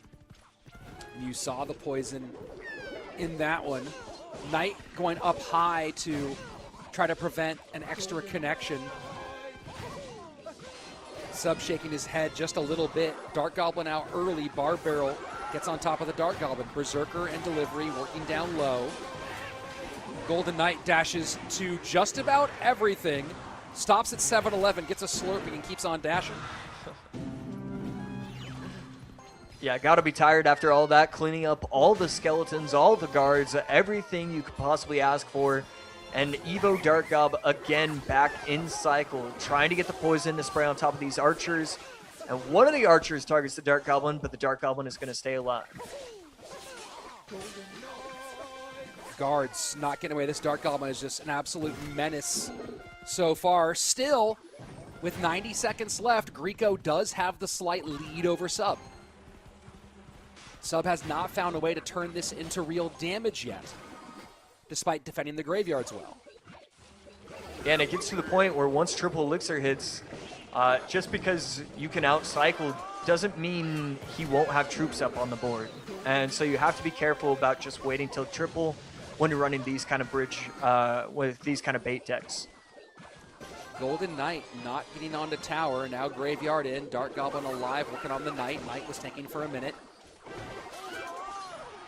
And Skellies do get a little bit of damage on there, and Sub not liking it. Yeah, I mean, just getting chip damage after chip damage, not a ton, and really it's just by way of the poison. Every once in a while Skellies are getting there, and every once in a while has been enough. I like this constant pressure from Greco, and it's putting Sub in a rougher spot than pretty much anybody could have imagined. Golden Knight at the bridge for Sub. Knight picks it up. Evo barrel in. Bar barrel takes care of business. 2298 on the left-hand tower. Finally, a Golden Knight connects for Sub, but already preparing for the Goblin barrel. 10 seconds left. 1686 to 1864. Golden Knight connects. Oh my word! Poison trying to tick. Will Poison go enough? No, it won't. Oh my! No, it won't. Oh my word! Can you believe it? Sub with the Golden Knight dash to end all dashes and steals this one from Greco in dramatic fashion. I mean, what do you even tell Greco? I mean, the only thing I'm thinking is defensive graveyard, try and get Skellies up, try and make it so the dash doesn't make it to the tower. I saw it in slow motion. I knew it was happening. Sub knew it was happening. Greco knew it was happening. And nobody could have stopped that. It just went one at a time, made it to the tower. And just like that, I knew Sub would easily win in the final 1.2 seconds with his Golden Knight dash. I called it from the beginning. That's a clippable right there. Sub just absolutely sneaking by, and we say it a lot here on the show, Josh. It's better to be lucky than good. It's best to be both. And Sub doing just enough to keep himself in the mix. And, you know, you were talking about the other direction, right? You're talking about Greco trying to find that lucky moment. He had really taken over the game. And it was Sub who needed that lucky moment to get the win in game number 3. And both of these guys still alive, of course, but it's Sub with a life to give and Greco on that last life. Yeah, I'm not exactly sure what happened to have the game go that way. It could have been a combination of a lot of different things, but Sub might not have been aggressive, opposite lane enough. But whatever it was, Greco was just controlling the battle so well. I loved what he was doing throughout the game. And even at the end, I mean, this is a difficult matchup. Your opponent has Golden Knight, your opponent has Dark Goblin, E-Spirit, I-Spirit. It doesn't matter how well you play. This is going to be tough. So definite props to Greco. This is what we like to see from him in these monthly finals. But obviously, major props to Sub. To come back from an 0-1 start, get that reverse sweep, and get that 2-1 victory, just very impressive coming in from Sub. And now we have our upper bracket quarterfinals all set. Sandbox and Baton, Mohamed Light and Adriel, Clown and Jors, Asaf and Sub. Those will be the 4 matchups up top.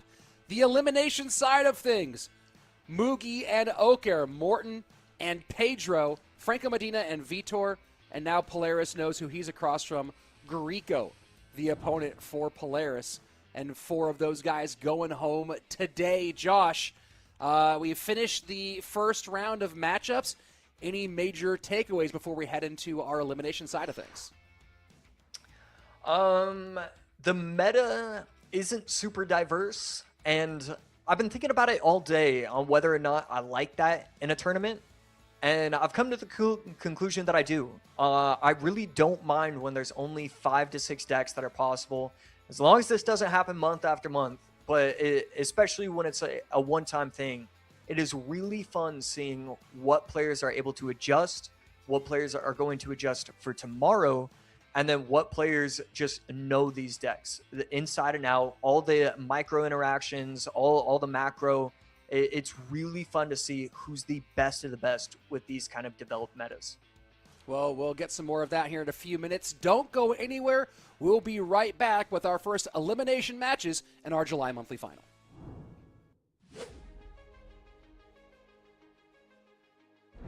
A ver, la verdad es que el primer día se me complicó un poco porque no me salió como esperaba, que 6-3 y clasifiqué pues por nada.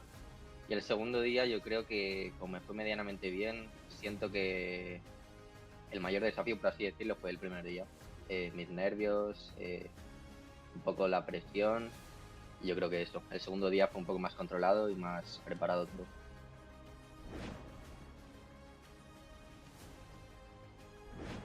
A ver, yo empecé más o menos en 2024, cuando ya cumplí 16 años, entonces ahí vicié un poco el ladder, empecé a entrar un poco más en la comunidad y ahí fue cuando me di cuenta, cuando iba consiguiendo buenos tops y iba conociendo a nueva gente, iba intentando jugar algunos torneos, que podía hacer algo, podía pues llegar a hacer algo si seguía trabajando y seguía intentándolo, así que ahí fue cuando me di más o menos cuenta que podía hacer algo en el juego. Yo los últimos años, desde que empecé básicamente, siempre he creído que podría llegar muy lejos, incluso clasificar a los mundiales. Y este año siento que podría haber clasificado mucho antes, pero por una cosa o por la otra, pues este ha sido el primer mes. Así que, bueno, yo creo que esto solo es el comienzo y puedo llegar a hacer muchas más cosas e incluso clasificar, si no es este año, pues alguno de los siguientes.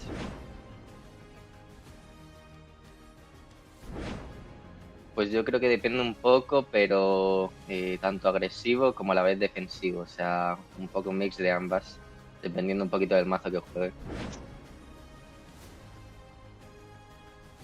Pero yo siento que no tengo nada así muy diferente a los otros jugadores, pero yo creo que si trabajo mucho, puedo llegar a, pues ya sea gameplay o otras cosas, puedo llegar un poco a destacar más que otros.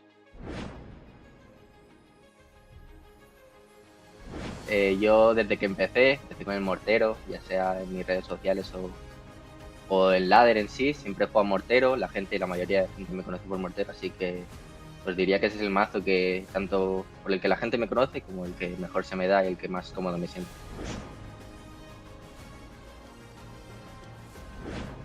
Tampoco tengo mucha ilusión por ninguno, pero me gustaría enfrentarme a alguno de los grandes, ya sea pues, Pedro, Mohamed. Hay muchos buenos, Adriel, Pedro, Mohamed, Sandbox, que lo lleven haciendo muy bien, Sub. Entonces me gustaría enfrentarme a alguno de ellos y si Dios quiere, pues poder ganarles y pues me llevo la alegría, ¿no? A ver, evitar como tal, yo creo que ninguno, porque siento que pues en este juego cualquier cosa puede pasar, entonces tampoco le tengo miedo a ninguno. Pero bueno, ya que estamos, a ver, Mohamed obviamente es el que todo el mundo intenta evitar, ¿no? Pero yo diría que ninguno. En este juego, como he dicho, cualquier cosa puede pasar y se puede robar a cualquiera. And welcome back. Of course, George has some big work ahead of him as we move into the second chunk. But he's still up in that upper bracket. We'll be facing Clown in our quarterfinals. Josh, now we start getting into the real meat and potatoes here, though, where, hey, everyone's having fun in round number 1. You made the top 16. You made it onto broadcast. You got some extra money in your pocket. But now's when the stress really starts to kick up as we get ready to start sending some people home here very soon. Yeah, I mean, the difference between round 1 and round 2, the smiles you'll see, it goes from round 1, you'll see players celebrate and smile, to round 2, players are already just relieved. There's no celebration. There's no spectacular moment for them. It's just, okay, I made it to day 2. I have to prepare tonight. I have to get ready for this. And I love seeing that. I love seeing that switch just happen in general. And the second part of the day for day one is kind of my favorite part of the weekend. It is so cool to see which players are ready for it. Well, we'll see if Oker is ready to get back in the ring. As you know, we say that same phrase again, out of the frying pan into the fire. Oker goes from Sandbox, who's a 3-time world finalist, to now he faces off against a 2-time world champion. And I know that you have long been a big fan of Mugi. And it's interesting, right? Mugi's one of those guys who the talent to effort graph makes absolutely no sense. You know, he's a guy who he's probably the least amount of, we talk about how much Sandbox, Oker's first opponent, plays this game, absolutely grinds to an insane level. I'm not sure that Clash Royale is even installed on Mugi's phone full time with how much he plays. Yeah, I mean, there's certainly a shot of that. Mugi is absolutely, in terms of raw talent, in terms of just raw intelligence, he is second to none. It is unbelievable, the creativity. I like talking about creativity in decks and creativity with all the before the match kind of situations. But Mugi is one of those select few, one of those brilliant players that you see the creativity in his true gameplay.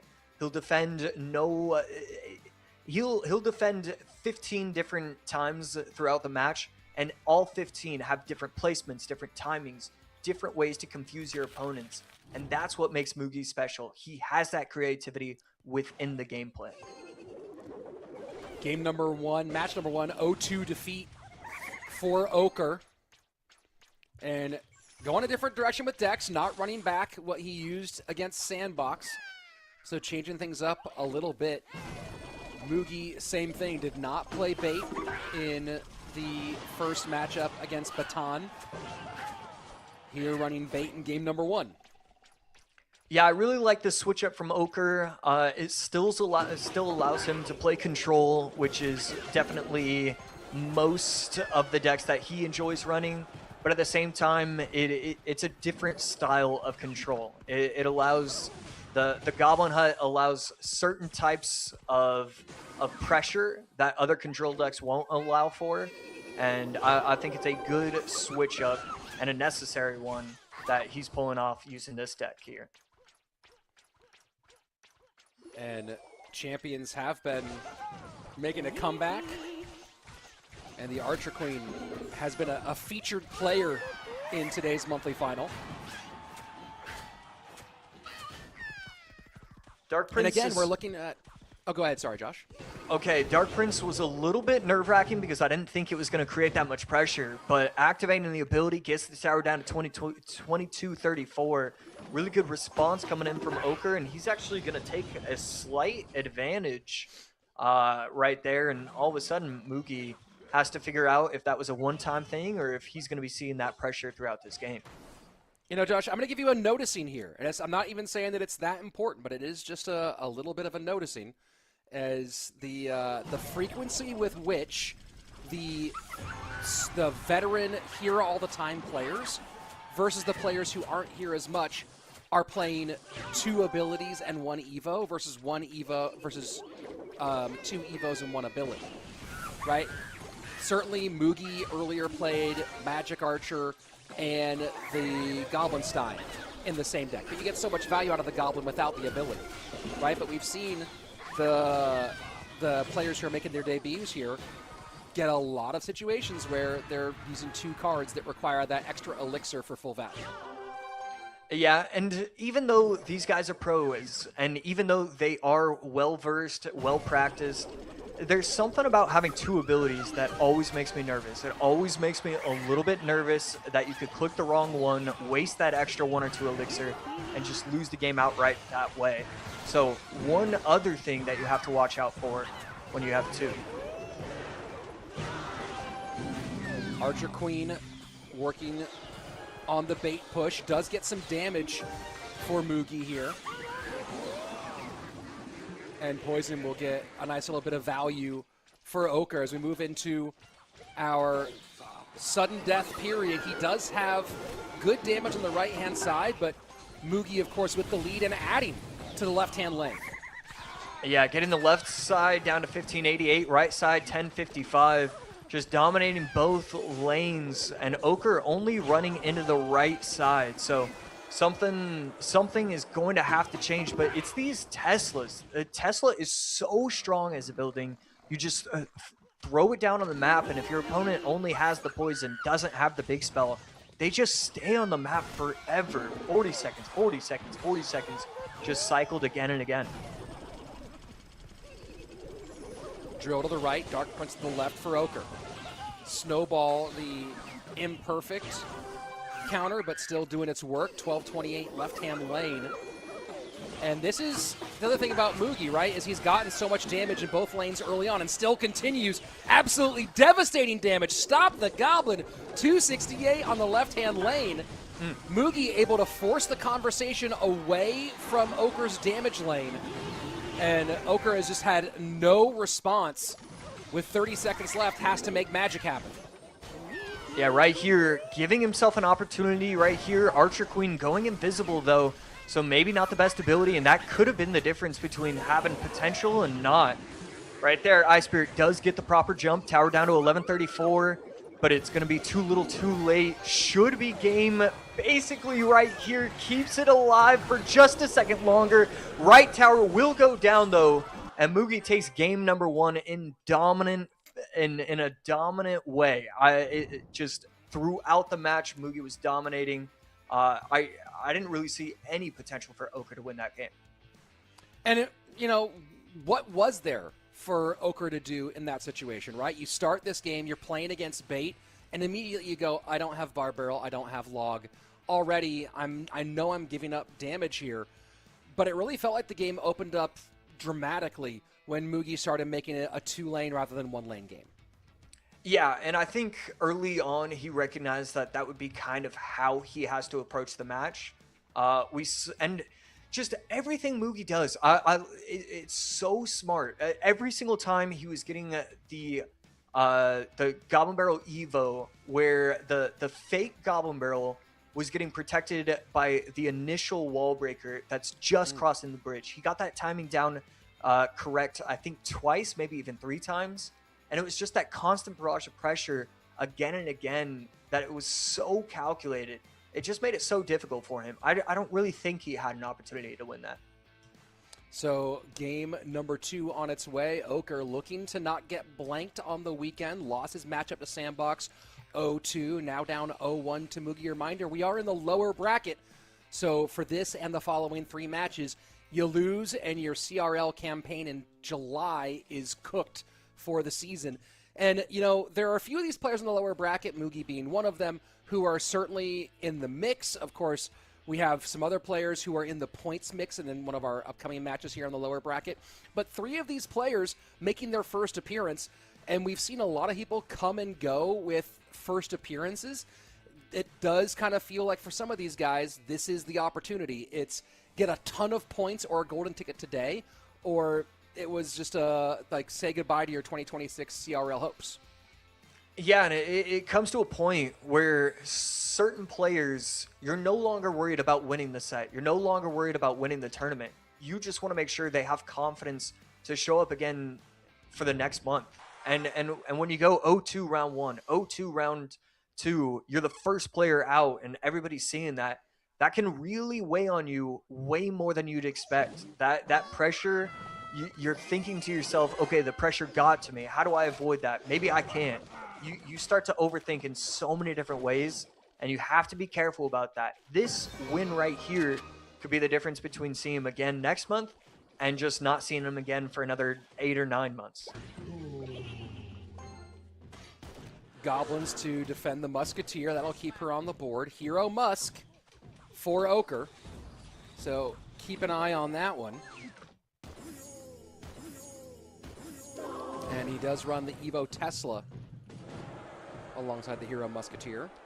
Royal Giant shown for Mugi. No ability that can be popped in that moment. Monk does get taken out by the Tesla. Oker's last 2 cards, you have to assume it could be MK and Lightning maybe. Those would be 2 options. On the flip side, Mugi's definitely one of those guys where it doesn't really matter what I say about a certain archetype. I kind of don't care when it comes to Mugi. I expect him to find something new, find something different. And so it's okay that he's running RG, but he's the only one that gets a pass in my eyes. Hog in, and let's see if he goes for a Fisherman combo here. Instead, just opts to defend with the Monk and not worry about it. Give it a little damage and set up for maybe the first real offensive push of the game for Mugi. And he goes opposite lane with the RG. Yeah, we don't see a Fisherman to yank up top. Instead, just RG at the bridge plus log. Get that one last shot. And I think it did. Fisherman yanks the MK and should win this interaction right here. Hog down. Tombstone high. Musketeer goes to work. Zappy's trying to slow things down. Hog does not get the touch. 45 seconds left in regulation. Lead for Mugi by a little under 300 HP as he sets up his final card, the Evo Wizard, into that left-hand lane. Yeah, got to be careful about going RG at the bridge right here just because you know your opponent does want to go in with the MK on top. Right there, no MK necessary, goes in with the Lightning to win that interaction. Solid Lightning, 6 for 8 on the trade. Are you surprised at all that Mugi, maybe it's just because he's already given up enough damage on that right-hand side, that he hasn't gone for the King Tower activation with the Fisherman on the Hawk? Yeah, I am a little bit surprised, but it probably gets chalked up as Oker doing a good job on his timings. Even on that last one, he probably could have activated King Tower, but there still was that opportunity where the Monk takes it out in time, doesn't activate King, puts you in a really tough spot. So I think it's more just that Oker's doing a good job of giving himself opportunities to protect that King Tower from getting activated.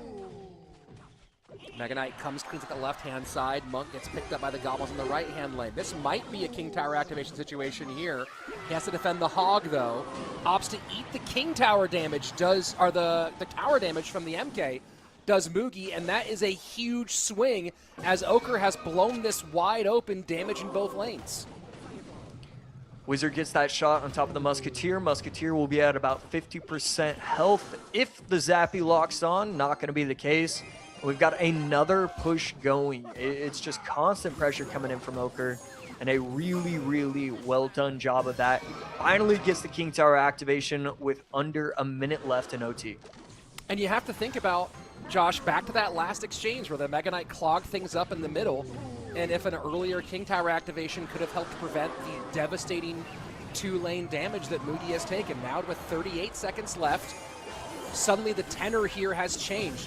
Needs to get some real damage on the left-hand side. Second Tesla should be there, and it is in the Evo form. Fireball in the left-hand lane. We're 2 HP separated between these two. Does Mugi have a way to stop this Hog Rider? Has to go Tesla plus Fishboy. Lightning clears and gets the Hog hit. 10:62, 15 seconds left. Evo RG of the left-hand lane. Fireball looking to make some room. RG needs to connect, or this is going to be it for Mugi in this game. RG gets one, does Look not at the right get a side. second. Look at the right side. Does it do it? Does it? Lightning doesn't Lightning hit. doesn't get down. Oh my word. The veterans today getting that combination of skill and luck to push him over the finish line. And Mugi putting Oker down in absolutely thrilling fashion. I mean, just truly heartbreaking if you're Oker. You think you have the game wrapped up. You defend the left side. You know he's going to fireball. You know he's going to log. You have to get it down in time. All of a sudden, you have to worry about the right side. The skellies start to stack up quickly. And I just couldn't believe it. It's those darn skellies. It's the 1 or 2 skellies that stay alive when it was locked on to the Hog. And I mean, just a heartbreaking way to lose that. Yeah, absolutely. Just a devastating moment for Oker. Thinking that maybe, just maybe, he'll get a win on the big broadcast. Friends, people he plays with, all watching, and just stolen from him in those final moments. And you saw the lightning almost got it back for him. We almost had the craziest ending. But instead, the Lightning, you saw it begin to gather, doesn't hit, and that ends Oker's July campaign. Yeah, I mean, a phenomenal attempt right there. And even though it did lose, at least you can feel proud of the product that you put out. It felt like that game 2 was really well done. It just was not enough in those final moments. I felt like there was definitely a chance that he played better than Mugi did in that game number 2. And it's definitely something that you can look back on and say, all right, well, obviously I didn't come away with the win, but obviously I can feel good about specific moments, and then I can build on that. So I liked seeing all that happen. And Josh, let's take a look at the final moments here. That right-hand tower was totally healthy. Talk me through how this one ended up going towards Mugi. Yeah, so obviously a lot of elixir spent on offense, getting that tower down to 1062, and you know you're going to have to defend with a lot on this left side. You know the fireball is coming to take out that Tesla. You're going to have to spend everything that you can.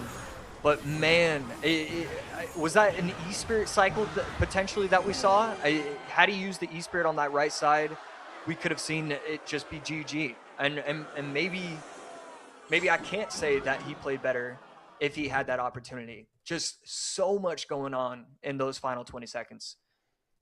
And taking a look at the heat map for the Fishermen, you see a couple of placements here for Mugi in front of the tower. One of them, early attempt at a King Tower activation, later a successful King Tower activation. This might not have been as close had that first one gotten off earlier on, but it didn't. And this ended up being crazy, crazy close. And man, you saw that Lightning. Josh, when we looked at that replay, I think he might have played that Lightning a half second late, because when he played it, and I don't know, you can tell me if it was a half second late or not, that Lightning would have won him the game. I think it was 2:45 or 2:54 left on the tower. Lightning does 2:86 at 11, would have killed the tower. Was that a half step late with the Lightning play from Oker? It's pretty close. My automatic assumption is that it's like a visual error or visual glitch. It can be pretty easy to let go of the Lightning on top. So I'm always going to assume it's just visual rather than in that moment he took too long. Well, either way, the result is the same. We are now down to 15. Oker, first man out on our July competition. Mugi will move into the second round and stay alive a little bit longer. Also get himself up to a guaranteed 200 points for his CRL points leaderboard. That takes him up to 730, which would put him just above Niuzi. So he is now one of those players on the bubble towards making it in by points, chasing behind Ruben at 775, who did not make it to our monthly final. So I'm sure that a lot of players will be closely watching what Mugi does this week and this whole weekend. Looking back up at the upper bracket side, Sandbox, Baton, Mohamed Light, Adriel, who is still in the points hunt. Sandbox and Mo already have their golden tickets. Clown way up there on the hunt. He'll face off against Jors and Asaf and Sub. Of course, Sub currently the points leader amongst players who don't already have golden tickets. And Asaf, one of those players in the hunt, comes into the weekend 3 positions out of a golden ticket berth. But one of those guys, the guy, in fact, right above him on points, Morton, facing off against Pedro, an elimination matchup that is far more important for the longtime pro than it is for our golden ticket holder. Yeah, Pedro just going to start off with just Mortar. Not going to get anything, nothing too crazy coming out from him. Exactly what we expect. Morton on the other side, kind of more the same. We expect quick cycle from him, and that's what we're seeing so far. It looks like it could still be Graveyard, but nothing locked up as of now. RG to the right-hand side, or Royal Ghost. I just said it to Andrew right there, calling the Royal Ghost at RG. First minute away. Still everyone pitching a clean sheet, Mortar high in the middle. Yeah, is that a little surprising, Morton going so high with the skeletons there when the King Tower activation was open? Yeah, I think it came down to more just surprised his opponent would even give him that opportunity. Not something we expect from somebody as talented with Mortar as Pedro is. So I think just it was such a shocking moment that he didn't know how to react to. Because, yeah, should have attempted. Yeah. Cannon cart to the right-hand lane. Easy does it on the Evo Skeletons. A lot for Morton to deal with here. He is very, very low on Elixir. Very low on Elixir and just messing up a couple different interactions. No bomb tower in time, so gonna have to wait. Good game coming out from him, and for good reason. That's going to be a ton of chip damage on the left and the right, and he still has to worry about another offensive push coming down. And Lightning just clears that off, and Morton going from bad to worse in game number 1. Yeah, I mean, he still hasn't even touched either of these towers. Pedro just dominating. And that is going to be what happens in this matchup. Any sort of Goblinstein Lightning going against any sort of Goblinstein Poison, the Goblinstein Lightning will always have that major, major advantage because you can take out the doctors.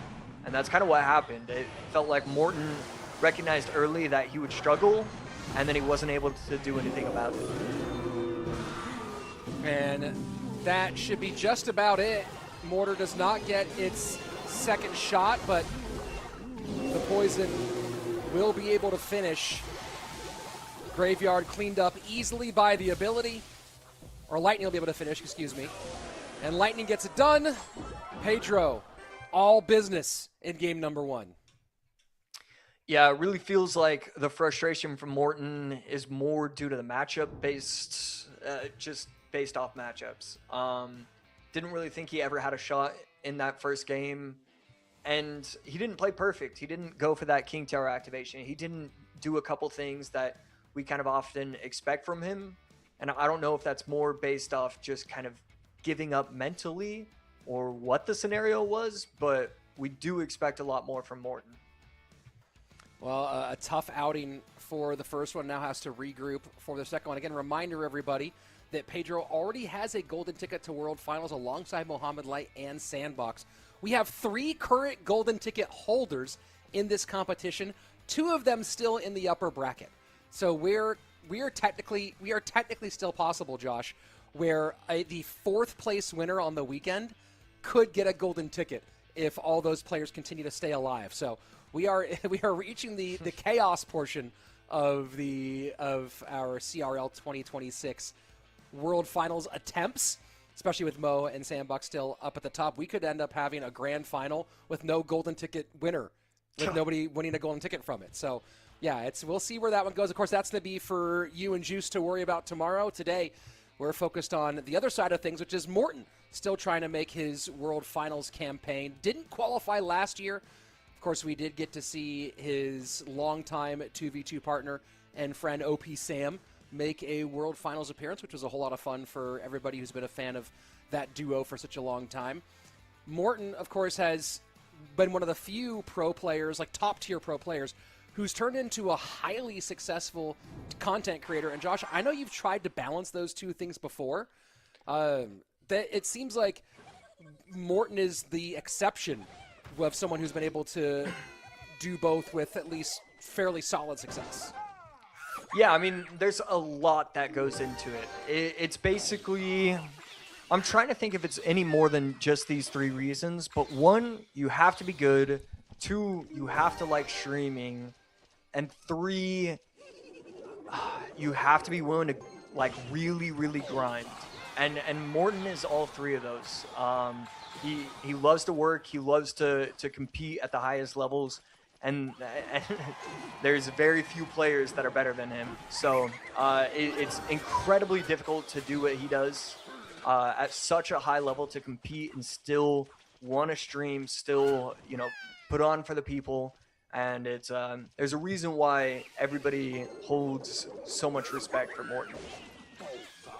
Goblin Barrel left-hand side. Drill takes care of it. Or not Drill, Delivery. So Pedro back to this fast cycle Minor Wall Breakers deck, which lost a couple times early, has gotten back in the win column. And Morton seems pretty frustrated right now. Yeah, really not liking what he's seeing so far. And it can make sense, but at the same time, he does have the Evo Goblin Barrel. He will have potential to get onto tower pretty much with guaranteed chip damage. So a little bit confused as to why we're seeing that.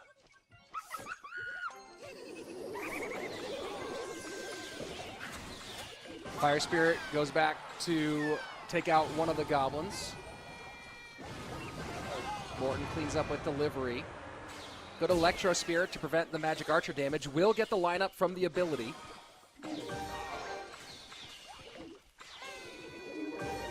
Well, only, I believe, 48 damage, so not a ton right here. Finally gets some offensive pressure. And when I say that, I forgot that nobody has received any offensive pressure. So just a huge momentum-changing situation. And all of a sudden, Morton's got more than a chance. He's in the lead. Good coverage for the Magic Archer by Pedro. Delivery takes care of it. Minor plus Bats right-hand side. E-Spirit plus High Tesla. And just off the line for the Magic Archer of Pedro. Morton playing it razor thin, but currently ahead and a little extra from the Berserker. Yeah, really solid gameplay from Morton. Both of these wall breakers are going to connect if he does nothing about it, and that's exactly what happens. Morton just dominating right now, and Pedro trying to switch it up, trying to figure something out, something different than what he's been doing. Because if he continues down the same path, it'll be no opportunity for him to win this game. It feels like the Electro Spirit, I mean, the two, obviously the Goblin Barrel, one big difference. The Electro Spirit feels like it's playing a big role in the difference in success between these two. Yeah, absolutely. The Electro Spirit, one of the strongest cards, 2099, 18, 1752. Really good situation for Pedro, but that one wall breaker connecting, getting it down to 825, does have to make Morton feel pretty good. Magic Archer for the lineup will get a good one. And a little late with the Berserker out of Morton, so a bit of a mistake opens the door for Pedro. Wall breakers getting tanked for opposite side. Great damage in both lanes. Morton gives some and gets some. Should be a connection here. Yeah, coming down the left. One of the bats is going to stay alive, gets the tower down to 1025. Defends right side, left side still defended as well. Needs to protect this, but because there's so much DPS going down, the Magic Archers don't stay with that lineup that we're used to seeing. Final 30 seconds. Are there more late game heroics here? Can Pedro get this one back? Trying to defend with whatever he can. Fire Spirit going to come down, saves that right tower, but the Tesla being built by Morton should be enough to protect him unless something goes crazily wrong. Wall breakers not quite getting through. Magic Archers can't line up. And Morton just able to continuously connect with his wall breakers, get a lot of damage, and sends us to game number 3, keeping his hopes alive in July. Yeah, super well done by Morton, getting constant pressure, defending super well. And I really love the battle between both of these players in the final minute and a half when it came down to those Magic Archers. It was just Magic Archer against Magic Archer. Magic Archer predicting the ability from the opposing one, and then getting the lineup with the tree stump instead of the Magic Archer itself. I thought it was so brilliant what both of these guys were doing. And there's a reason why these guys are both top 10 players in the world.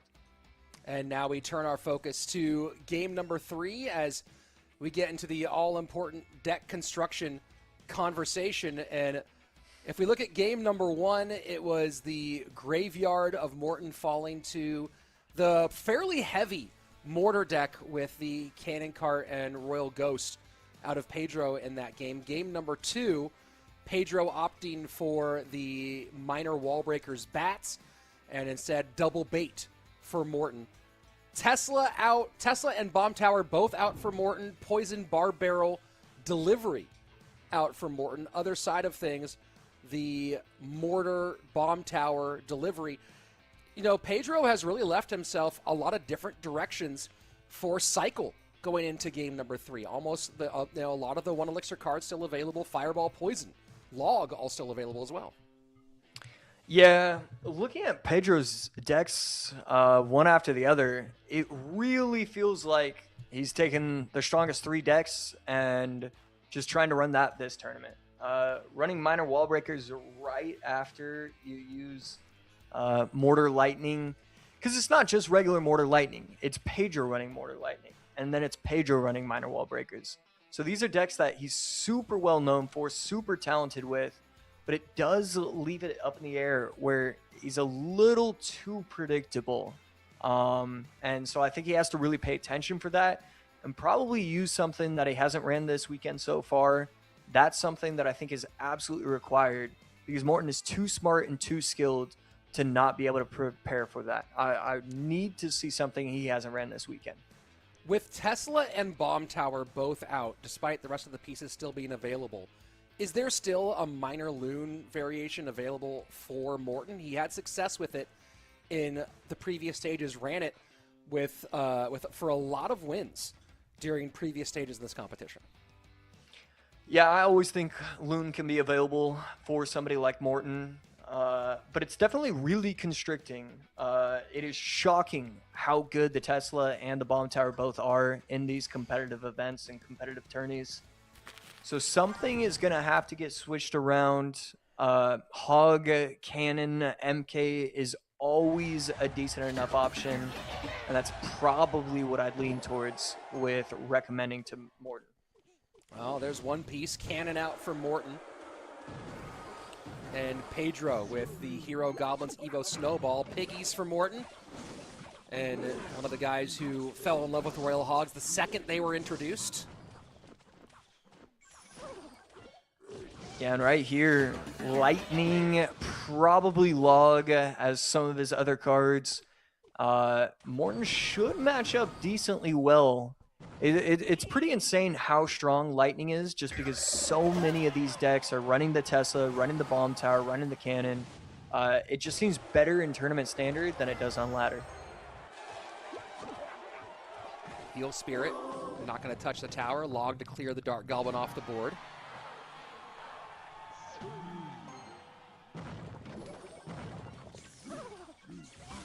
Getting aggressive with these Royal Hogs, but Morton's not really looking for real pressure. He's just looking to force his opponent to defend, waste some elixir, see what's up with that. Probably has the Log ready to get used, but no, instead elects to defend with the Dark Prince. Create some nice counter pressure out of here. Knows he has to deal with the Dark Goblin, so Log gonna hold.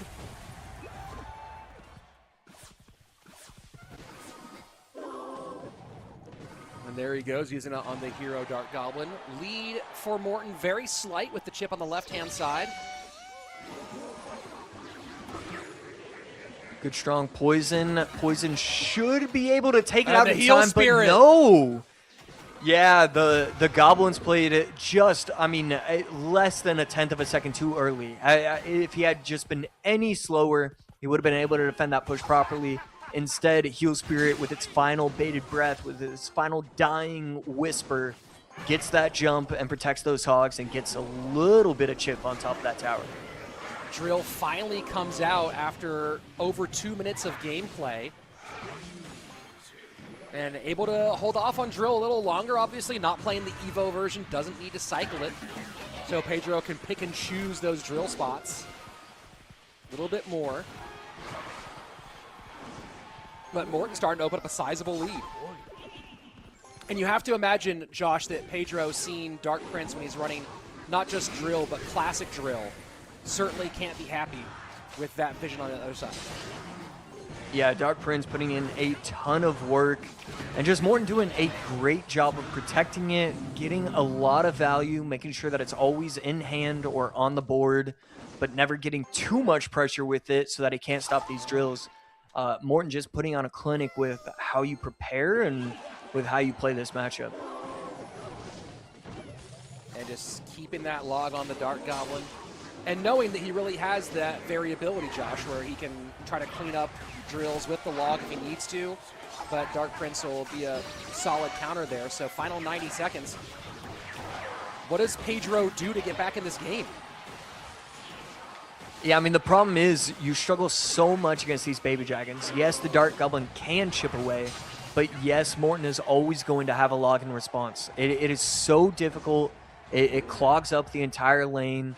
And especially once you hit triple elixir, he's always going to have a baby dragon getting cycled. He's always going to have it up, protecting those royal hogs, giving the heal spirit more to jump upon and more to get value from. So I don't know. He needs to figure out a way to take out these dark goblins, or to take out these baby dragons and protect the dark goblins. So far, Dark Goblins have not been long for this world. Perfectly cycled Dark Prince for the drill. The Evo Snowball does push it back, but coverage anyway. Poison starting to chip, and Pedro is getting it back into at least a conversation with 35 seconds left. Well, lots of ground to make up. No Evo Snowball this time. Poison down, Dark Prince easily catches. Heal Spirit to give it a little more oomph. Yeah, just really, I mean, just perfect gameplay from Morton. Gets the hogs onto the tower, gets it down to 717, 452. Might be a baby dragon winning this if he can't activate the ability in time, and he won't. GG. Morton gets the reverse sweep and survives till day 2. Big win for Morton as he will up his point total to a minimum of 200 from this monthly final, which would take him up to 825, put him firmly in the middle of the blue zone of the passing along to our world finals. Of course, August is going to be insane. And I imagine that not just the monthly final, but the Swiss and group stage in August is going to be absolutely fraught and tense. We might see a lot of Twitter posts kind of going wild as we get closer towards the end. And let's take a look at the decks as they progress through 3 games here, Josh. Yeah, so we take a look at game number 1. Pedro was able to walk away with a pretty simple victory overall. Key differences between the 2 decks: you have Mortar Lightning Goblinstein versus Goblinstein Graveyard Poison. So the Lightning can always take out the Doctor. The minions and Skellies are going to do wonders against the big guy, and then also the Graveyard itself. So just a really strong matchup advantage. Pedro was able to easily win that. But that's when it flipped somehow, some way. Morton able to get the reverse comeback. Double bait. Quick cycle going against minor wall breakers. It was that extra E-Spirit. You were talking about it throughout the match. The E-Spirit got so much value. It felt like it was taking out evolved bats at certain points just because it was so strong and getting so much value. Game 3, on the other hand, that Heal Spirit is putting in work. We're seeing it pop up quite a bit, and you can get away with it because of how strong the Baby Dragon, because of how strong the Royal Hogs are. This deck is actually proving to be something you have to watch out for, not just a deck that's used because you only have Heal Spirit left. And taking a look at our upper bracket, quarterfinal matchups, and you see a couple of golden ticket holders already up there in Sandbox Muhammad Light, some golden ticket hopefuls, including Clown, who's in the points mix, but also trying to make his push, and we are jumping right into our next lower bracket elimination matchup here as Vitor and Franco Medina are going head-to-head. Loser leaves town. Vitor running at Royal Hogs plus Berserker so far. Franco running the Evo Wizard, and I swear this is the 3rd Evo Wizard we've been seeing. I mean, it is... it is pretty shocking to me to see this wizard get played so consistently.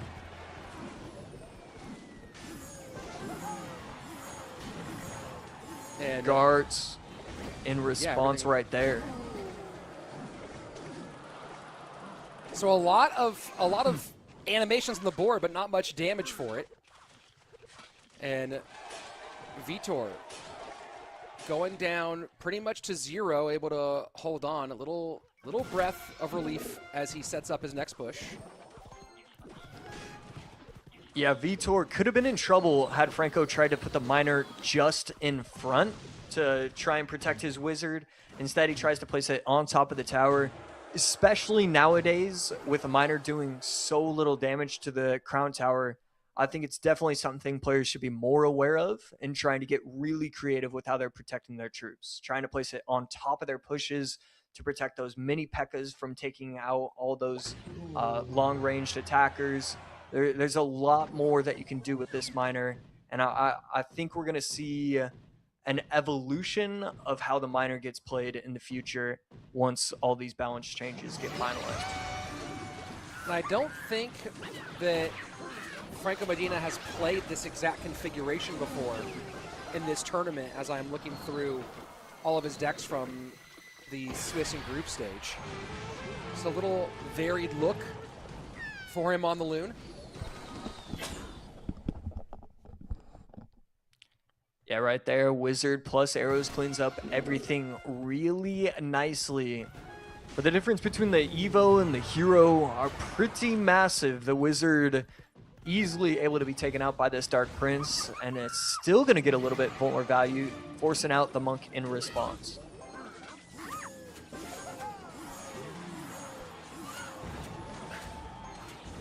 And Loon easily handled.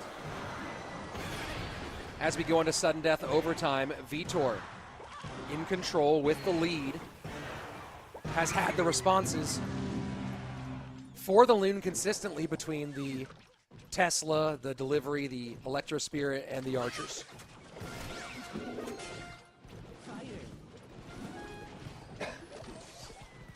And right here, these monks, they're getting value. They're protecting for a little bit, but it's not really strong whatsoever. There's no offensive pressure with these pushes. It always feels like Franco is on the back foot.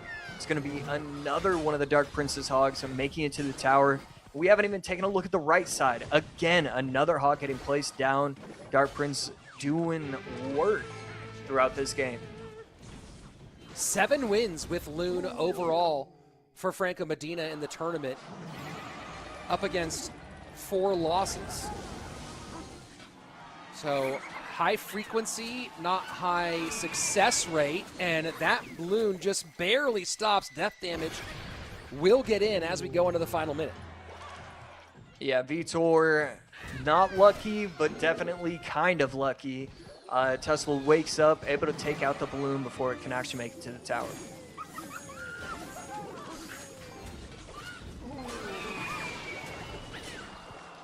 Got to be a little bit careful about cycling your archers in the middle without trying to protect it. Could have activated that balloon ability and taken out those archers. Instead, it locks onto the wrong troop. So, well done by Vitor, but definitely a scary situation. Final 23 seconds. Balloon can change anything in a heartbeat. Franco has to get creative if he's going to find success. No creativity here. Loon handled with no trouble, and he waves the white flag. And first white flag we've seen today out of a player. Franco just knowing it was over. And Vitor with the first win, and one more will get him survive to tomorrow. Yeah, I would have liked to see him switch something up. With Loon, you always have the potential to put your first Loon behind the crown tower and then go second Loon opposite lane, same lane, all sorts of different things. Especially when you have the arrows that you can take out the archers and make the Teslas one-shot by the balloons. I think there's a ton of opportunity for him to just build that random crazy push. And so a little bit disappointed that we didn't see that. Definitely doesn't fall all on him. His opponent was really strong, and I thought Vitor himself played really well that first opening game.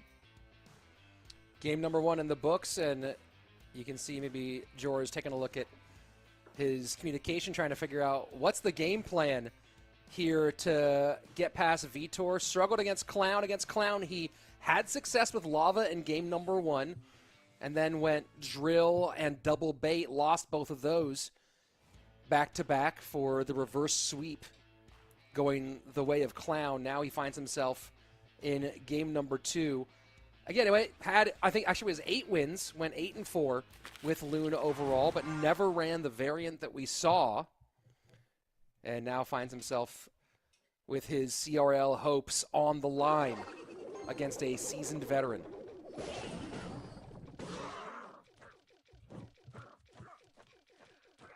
This bait deck has become more and more popular as these monthly finals go on. Just feels like all these players are just... It's an easy deck to feel confident with, I think. And while it does take a large amount of skill, a lot of that skill is stuff you learn over the years, so it doesn't feel as skilled. It doesn't feel like as crazy to be using it. Definitely surprising to see this bait deck getting as much use as it actually is, though. And also a little surprising to see Franco Medina coming to Mortar here. Only ran it once in the group stage, hasn't run it once yet at all here. But maybe deciding to be a little less predictable, going off of what he tends to run. Ran it, yeah, I think just one time in the Swiss brackets. So just trying to find something maybe that's on game plan. And Rocket, which that's definitely our first Rocket of the day. I don't know how many Rockets we've seen in the 2026 CRL overall. Yeah. Definitely can count that on my hands, how often we've been seeing that. Especially now that Minor Rocket is no longer going to be something that we expect to see all that often. Vitor, what did he even switch? I guess no small spell. Forget the Royal Delivery, forget the log, forget the snowball. Let me run Rocket. I gotta say, that's an impressive difference to the deck that I'm definitely not used to it. An interesting choice from Vitor to eat one mortar shot and instead opt for a damage opportunity here early. And he gets it. Pressure upon pressure. Evo Ghost, though, will create some pressure the opposite direction. Wow. What do you think of that, Josh, trading the one mortar shot for the Dart Goblin connection? Yeah, I really liked it. I thought it was a great job. Speaking of great jobs, incredible Rocket right there.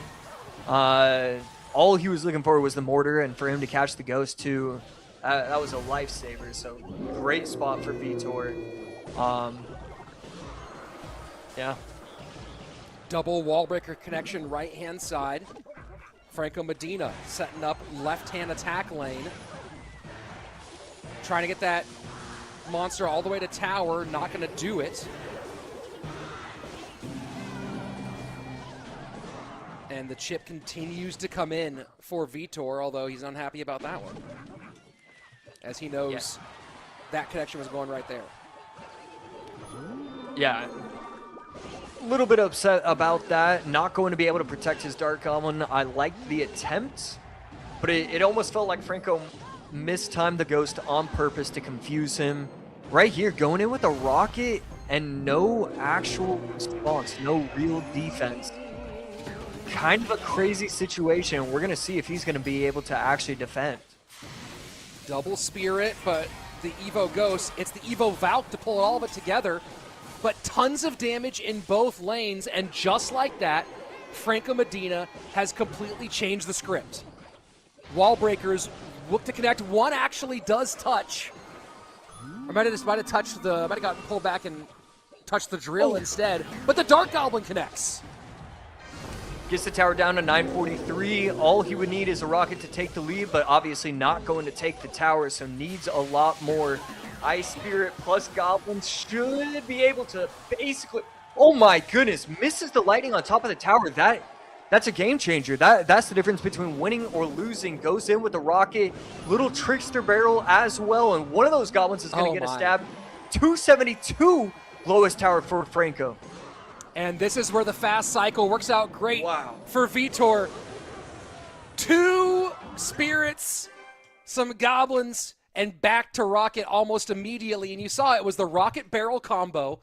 And then once he knew it was within, once the barrel got it down enough, all it was 4 more elixir to get back to a rocket. And Vitor secures his win and stays alive for tomorrow. Yeah, I mean, he played very well, but the main thing was that he capitalized on the mistake. To look at game number 2, it just felt like he was getting dominated the entire match. There were a couple parts where he would bring the game back into his grasp, and then Franco would do an excellent job of creating pressure, creating uncomfortable situations. But all it takes is one finger slip. I mean, you know for a fact if we had video replay, we'd see Franco try and get that lightning on top of the tower and the Dark Goblin. Instead, only hits Dark Goblin. And even then, it was already aggressive. So just a beautiful recognition of the moment from Vitor. And that was all she wrote. That rocket put in a lot of value, put in a lot of work that game. Well, and you talk about that big difference, right, between these players who are here consistently and the ones who are one and dones. And you talk about the aggression. It's having a good sense of when that aggression is and is not appropriate. And that's a huge separator between the top tier players in the world and the next tier of players, right? And you mentioned it being hyper aggressive. Yeah, super hyper aggressive. And then we go to the other side of things here. Vitor running rocket double spirits. And again, we'll ask the question of, will this deck exist after balance changes make double spirits slightly less appealing? The way that Vitor set that up in the final moments, I think we're going to see a replay here in just a moment. So let's go ahead and see if we can take a look at that action. And here we go as we get these final moments going. The way Vitor set this up was just brilliant. There's the aggressive lightning that doesn't get it. And then, Josh, we turn to this final sequence. Yeah, so you gotta go. It would have been elite if we could have seen him just not see the Goblin Barrel and he could have won off that. But these players are too talented for that. But at that point, you have so many 1-2 elixir cards. You can just cycle in the middle. You don't have to get tricky with it. You don't have to get cute. Do not allow for any of your troops to potentially jump and have the mortar retarget onto the tower. He did an excellent job of making sure they stayed away, still within the reach of that mortar, and he was able to lock it up. And you got to look at not just the way he set it up very nicely, but the trust there at the end. You have a cannon cart coming down, a ghost coming down, knowing he had it all locked up to get that rocket there in time and get it done. Vitor with a big win. And the veterans, I mean, for Pedro also a veteran, but so far the veterans staying alive in the lower part of the bracket. Mugi moves on to tomorrow. Morton moves on to tomorrow. Vitor moves on to tomorrow. We'll see if Greco can make it a full set or if Polaris has a different story in mind in our final elimination matchup of the day. Of course, we do have 4 more matchups after that one, as we'll be going back to the upper bracket to do our upper bracket quarterfinals and see who is going to get themselves one step closer to a golden ticket trip to our world championship. But now, of course, we all turn focus to Polaris and Greco. And can Polaris turn this one into a Cinderella story? We haven't had many of those here this season, Josh. We've so far really had. And if you go look at the leaderboards, let me just read you the people who are currently, if World Finals was tomorrow, who would be going.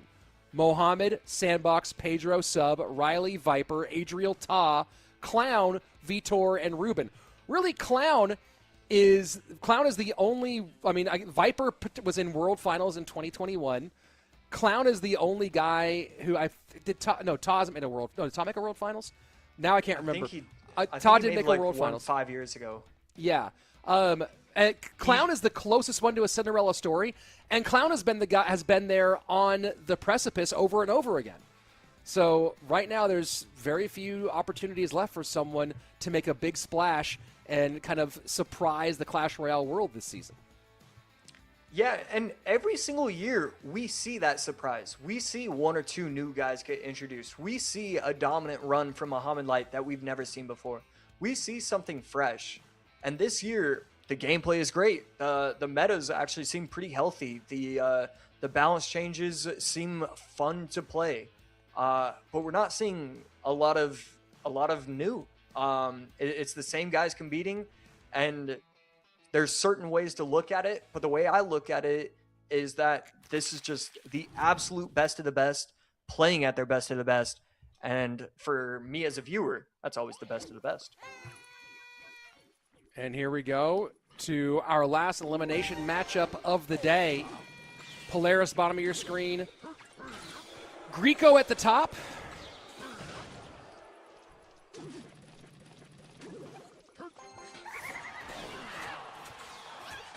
And both guys going fast cycle, minor wall breakers for this one.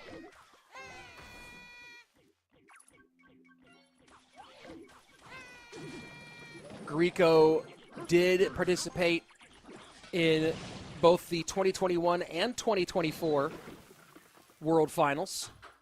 Early exits in both. 2024 was the small field. He went out very early in that one. And then 2021 was the field of 32, first rounded there as well. Still just being able to participate is a big one to hang your hat on. Yeah, can absolutely feel good about that, and absolutely wants more. He wants that one more shot because he's one of those guys we know can compete and will compete at the highest level.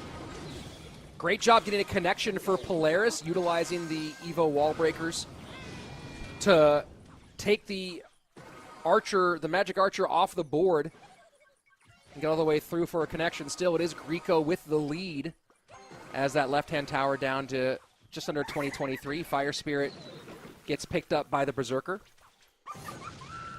You know, and I will say this, Josh. Go ahead. It looks small, but that Fire Spirit placement to take out most of those bats, there's a few guaranteed Fire Spirit placements, and I believe that was one of them. Just one tile up, one tile to the side, and it'll jump on all 5 bats. I was going to say, you know, we talk about the balance changes for spirits, and, you know, there are people who have lots of varied opinions about the quality of those balance changes. But it is one of those things where a 1 elixir Fire Spirit doing the amount of damage it does to a Princess Tower is kind of absurd. Yeah, at some point, something needs to change, and this is definitely going to be a welcome addition to the game, in my opinion. I'd like just something completely new and something that makes it harder to abuse these kind of cards. Miner into the front this time. Fire Spirits and Magic Archer both will do their work.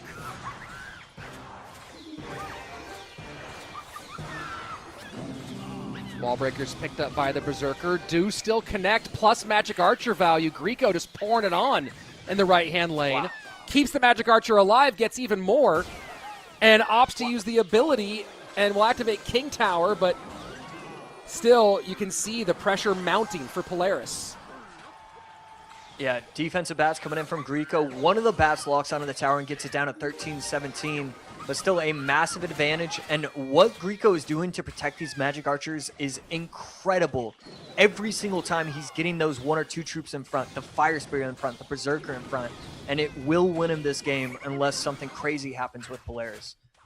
Magic Archer goes down. Miner gets on tower down to 404. Wall Breakers one side, Magic Archer other. Go ahead.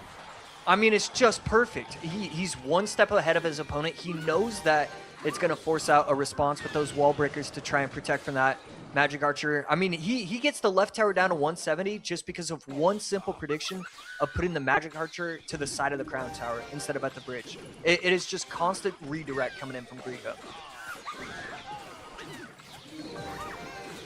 Polaris trying to hang on.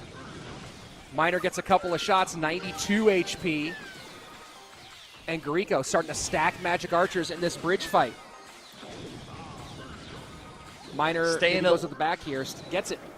Yep, staying alive, but just barely. Greco will be able to finish off the tower, getting the fist bump down, celebrating, finally feeling good. I mean, that was just constant pressure, doing whatever he wanted. It's there's always those games that you can tell where there's a difference, and that one was massive. The way he was setting everything up, it felt like at one point he made that interaction change that kind of just snowballed and completely killed the momentum of his opponent. Well, you got to think a little bit that Polaris being somebody who has had some great performances on Ranked, on Path of Legends, and you saw some of the massive value he was giving on Magic Archer on the right-hand side, right? And so part of that is the skill you mentioned of Grieco, of protecting the Magic Archer. But you also have to imagine that part of that is maybe Polaris feeling the pressure here and making some plays he might not make when you're in the rhythm of grinding an end-of-season push. Yeah, that's why I always think that Cycle players, I mean, at the end of the day, I think Cycle players are probably the most talented because, you know, there's a huge difference between having to make 150 decisions and 45. And the 45 decision decks, those are my style of decks. But I love those because I don't really have to do all that much. For him, it was 150 decisions and all of them were just perfect. Absolutely brilliant. And of course, unfortunately for you, Josh, you haven't seen Three Musketeers in this competition much this season, but maybe with some of these cycle changes that are balance changes. That's a good question for you, Josh. Do you think that we'll go to you as a 3M player? Do you think that these changes, and do any of them make it a more friendly environment for Three Musketeers? Yeah, I would say so. Any sort of nerf to the fire spirits, to the ice spirits of the world, I think should help it out quite a bit. Three Musketeers is one of those weird decks where it's just hard. It's hard to make it work. It's hard to make it a cycle deck besides the Three Musketeers. It's hard to make it a beatdown deck. And one of the big reasons is because so often your opponents are doing 2-for-6s, and it just creates so many issues. I think there's a chance that maybe we see an uptick of even 2% usage in these monthly finals. I'll take whatever I can get. Do you like the Hero Ice Golem rework, especially in that context? I already like the idea of an Ice Golem hero rework. I didn't actually check out that one. It's a third blast is slow instead of freeze, and the damage per blast is up to 80%. Okay, yeah, I'll take anything to get rid of the freeze. I've seen several videos of people getting beyond frustrated with how strong the Ice Golem can get, and it's going to be nice not having to worry about that like I have been worried about it recently. Oh, and Grieco certainly worried about that, as the ability from the Doctor does a ton of damage and wipes the board clear. Huge advantage early for Polaris. So Grieco running Lava, should be Lava and Fireball as his last two cards. Polaris going to be running what looks to be Poison and probably some air targeting unit. Maybe like a Mega Minion or Archers. And there we go, Archers coming in for Polaris. And this is going to be tough to get through, for sure.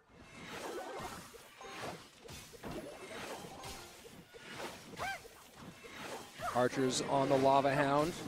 Spirit Empress working behind. Poison to clean everything up, plus the Archers. But at this point, it starts to become a situation where it's easy for Grieco to set up pushes, and it's difficult for Polaris. Lava at the bridge is certainly not a bad idea. I think it's a fine concept. And right here, we're going to start seeing this constantly. Evo Zap coming down, so perfect timing to have the Evo Zap ready for those Evo Archers.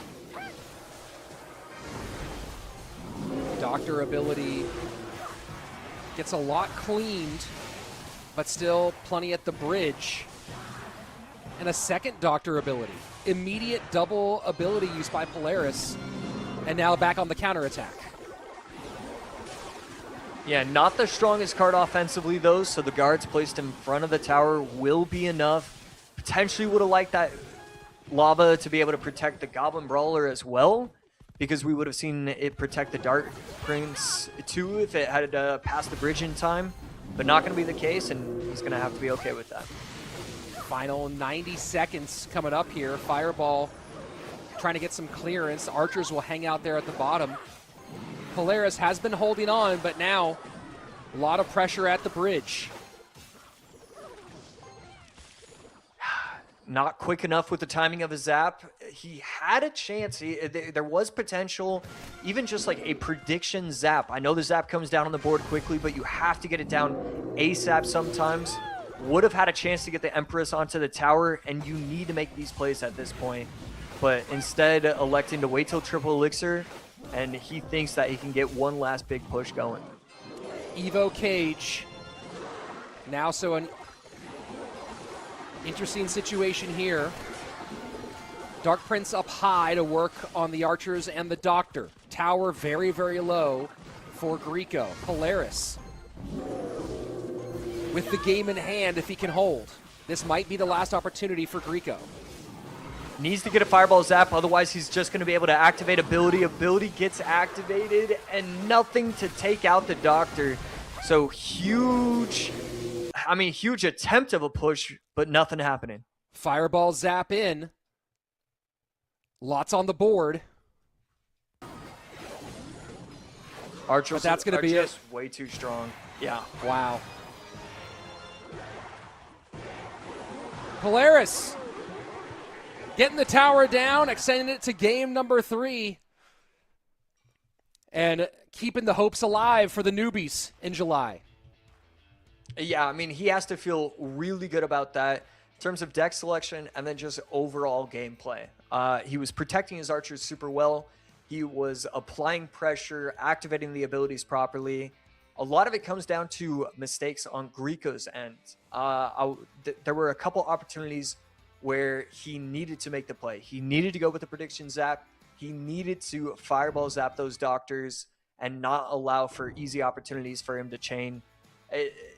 Just something had to be different from Greco, and was not surprised by the end result by that end of the game.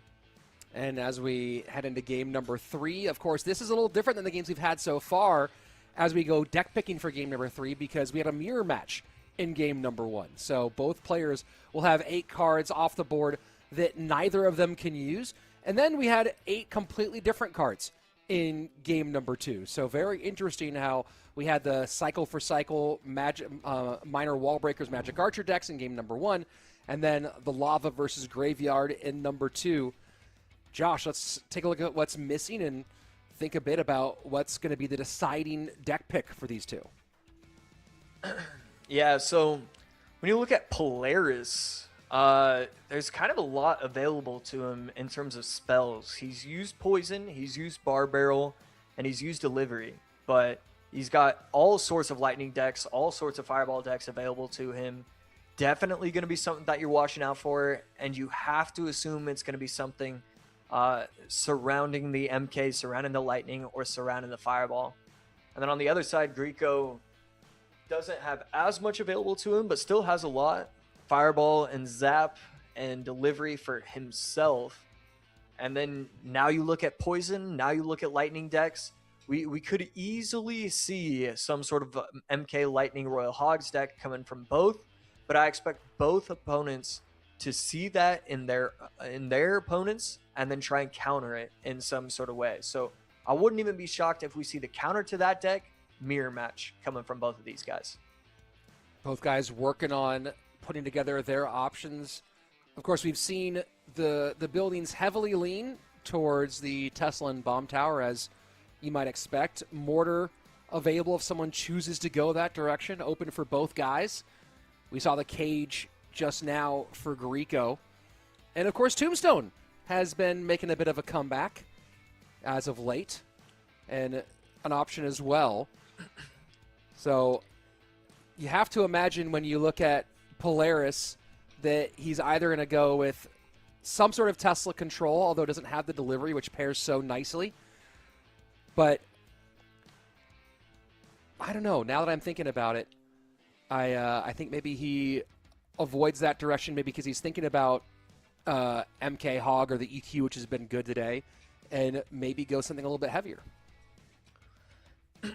Yeah, still Still a lot of things up in the air. Always fun with 130 cards to try and get This any is why sort of prediction best of right. fives are what's up, dude. This is exactly why. Because, Yeah. we start talking about game threes. In some game threes, we have a little clearer direction.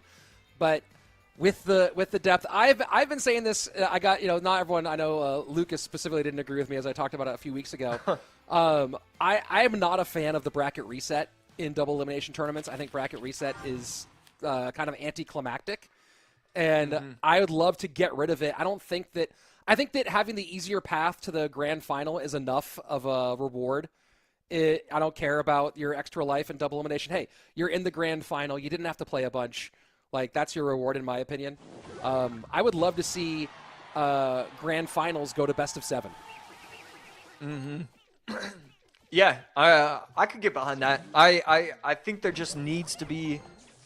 Yeah, I mean, as long as you give them the opportunity to get the rust off, and with a best of 7, that's absolutely what is allowed to happen. I don't mind that whatsoever. I would say I like our season. This has been a great season overall, but because I think that best of 5s are almost necessary now to really understand deck picking, I would say, hey, let's go down to a 12-person format, but it's all best of 5s, grand finals, best of 7. That's my new pitch. Okay. Wow. I think as the game evolves, so does the competition. Of course, I think most people will be like, no, please keep it best of 3s. Yeah. So here we are, game 3 of this one, and Tesla is coming out on both sides. Polaris opting to evolve his drill, not his Tesla. And the Hog Tesla, the Hog cycle deck for Greco.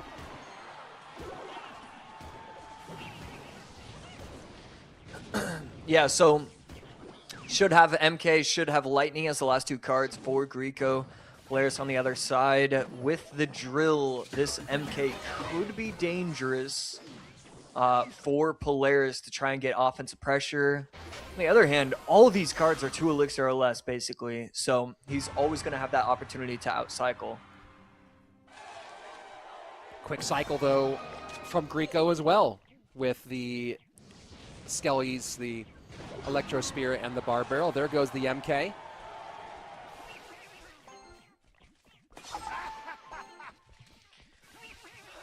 And there goes the Ronin. I was waiting for that moment when I knew what was. I was just waiting for the adjustment, and seeing the Ronin shows that Polaris was at least somewhat ready for this matchup.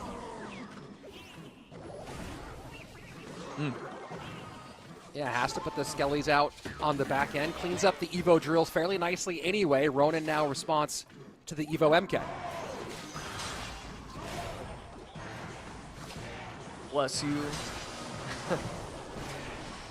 And right there, Hog gets stopped by the Tesla once again. Goblins and Drill coming down. Bar Barrel getting a lot of value, and all of a sudden just cleans everything up beautifully. Just a ton of pressure, but easily cleaned up from Greco.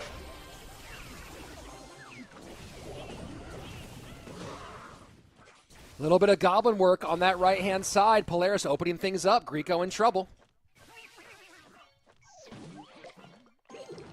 Yeah, I mean, he's just looking for this one opportunity. Needs to get a lightning down that actually gets a little bit of value.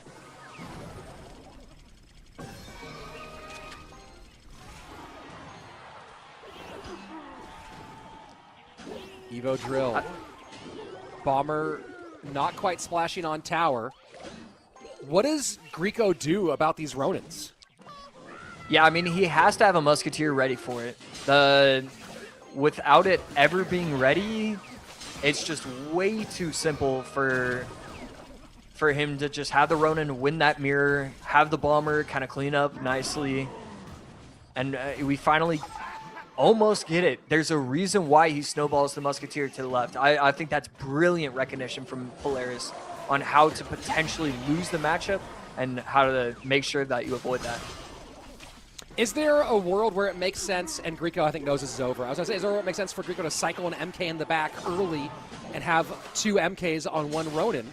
or get something else like the Barb Barrel to take that first Ronin shot.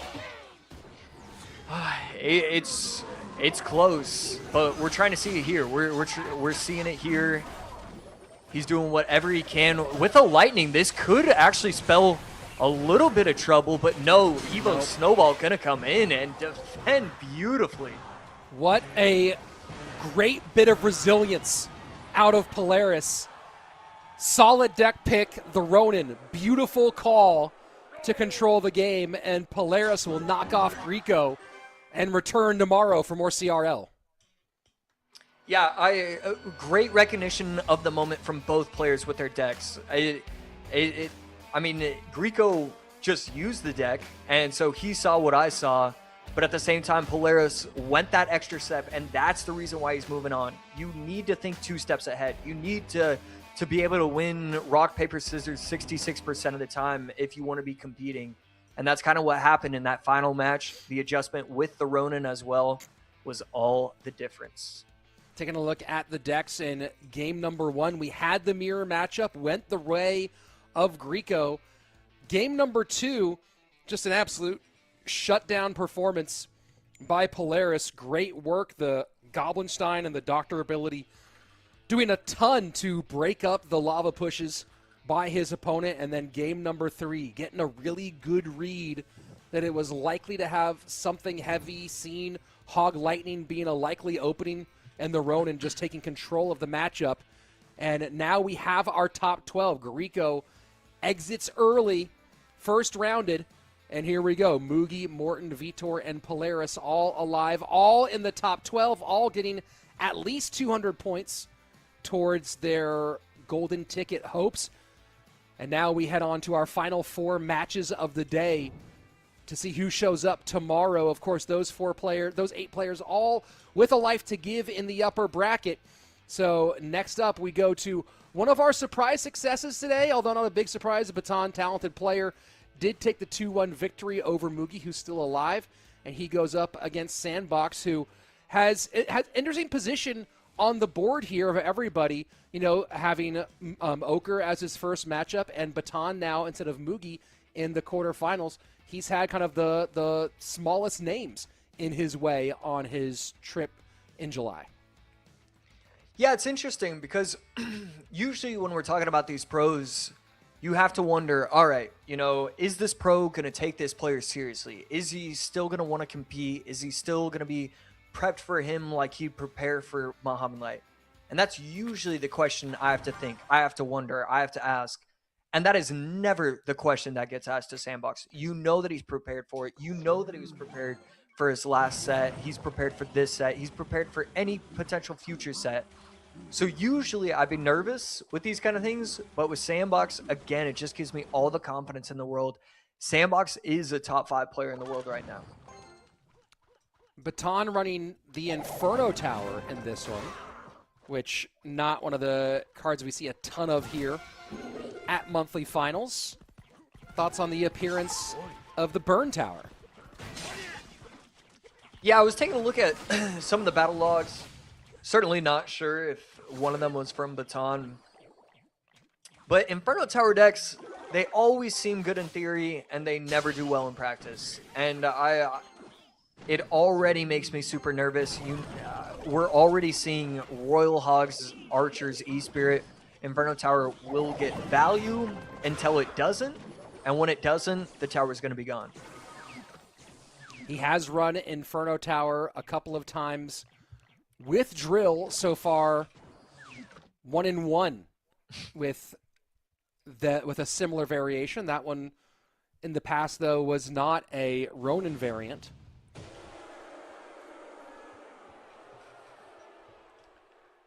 And a little slowdown here as we reach the midway point of regulation time. Both guys kind of just assembling their situations. It's cool for me to see these pros just do normal things, and then when they're doing it, it's like, oh, wow, I eat grapes too. I could be a pro as well. They're just like us. It is funny to see Sandbox eating in the middle of a game, though. That is... The memes never stop. Sandbox feeling confident, dancing around to his music or to his coach's words. Either way, feeling good. Dark Prince in response, and it will not get out in time. So one of the goblins is going to start stabbing away, and he will still have to protect himself. Poison going to come down, and that's going to be the lead coming in for Baton. Sandbox needs to continue to make adjustments, and that's exactly what we expect from him. That one picked up easily. And now the opposite lanes. Poison down, but that's going to still give a lot of damage.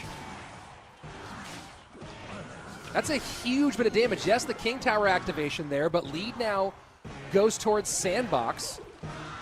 And the pressure now starting to pay dividends for the multiple-time world finalists. Yeah, Snowball going to come down, protect his tower a little bit, but again, getting a little bit more damage. Sandbox consistently finds the way to go in with the Royal Hogs at the exact time his opponent plays the Ronin.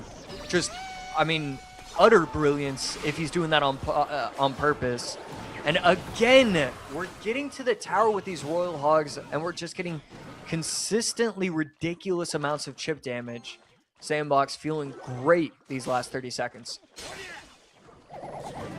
Sudden death overtime, and Sandbox continues to pull away ever so slightly.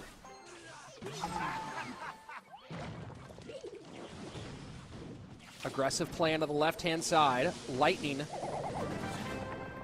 And the lead opens up more. Sandbox didn't like something about that.